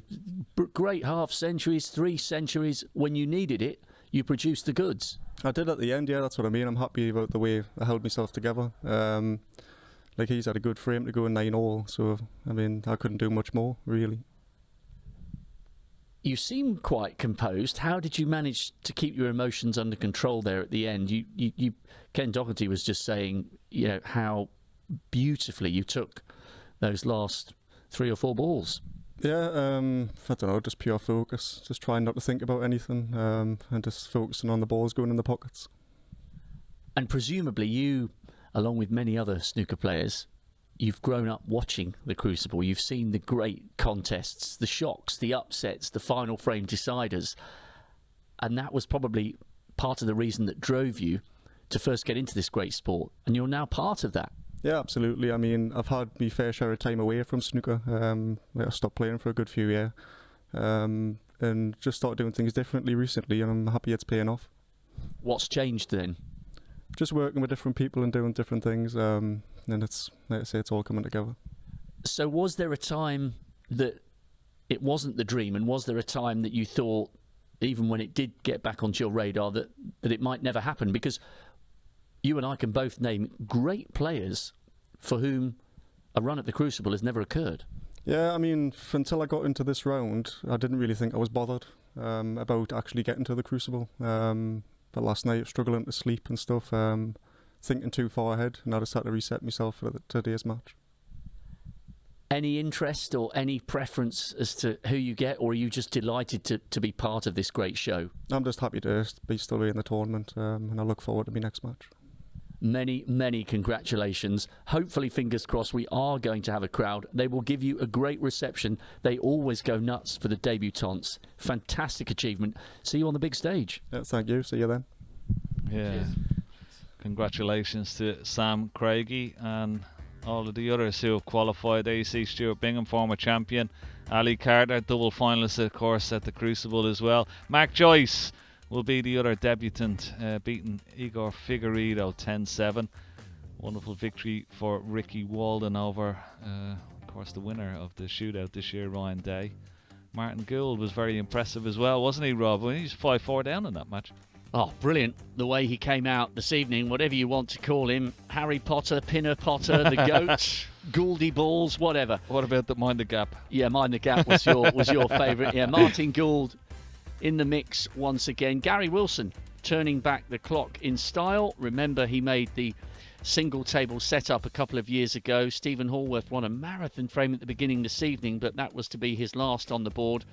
Sam Craigie, just a minute or two ago, coming through that epic decider against Zhao Xin Tong. A hatful of centuries and half centuries. Thoroughly deserves his place in the big draw tomorrow. And Chris Wakelin, what a performance from him against Zhao Guodong. 10-7, very good value, thoroughly deserving of his place. He paid great credit to his coach, Gary Morris. Ken, here's the 16 in the mix. A couple of real stinkers for the top 16. Nobody is going to want Bingham or Carter, and possibly, even the likes of Ricky Walden, Martin Gould. Ricky Walden, yeah. Kurt Mafflin, quarterfinals last year, massive scorer. There's some brutal first round matches to come. Yeah, this is going to be a very interesting draw, isn't there? 11 o'clock. I'm excited about it. I'm not even in it, but I'm excited about who's going to play here. But some great names in there. I'm delighted Matt Selt has got through as well. Jamie Jones, another great performer. And Tian Peng Fei as well. Great for him. And of course, the debutants. Chris Wakelin was a good one. Sam Craigie and Mark Joyce, the two debutants. That's going to be a great sort of thrill for those two lads coming down those steps. Brilliant stuff. Ken, thank you ever so much for your company across enjoyed it. The two Judgement days. We have been brilliantly entertained by your stories and your insight. The curtains come down on the qualifiers. The sun is setting at the English Institute of Sport. But the dreams and the hopes move 2 miles down the road. All routes now lead to the Crucible. We have our 32. The draw is 11 o'clock tomorrow. And we start at the sport's spiritual home, the only place the Betfred World Snooker Championship belongs, at the Crucible in Sheffield. 10 o'clock Saturday morning. You've got to be in it to win it. And the best 32 in the world are. Hope you've enjoyed our coverage. See you for the big one on Saturday. Good night.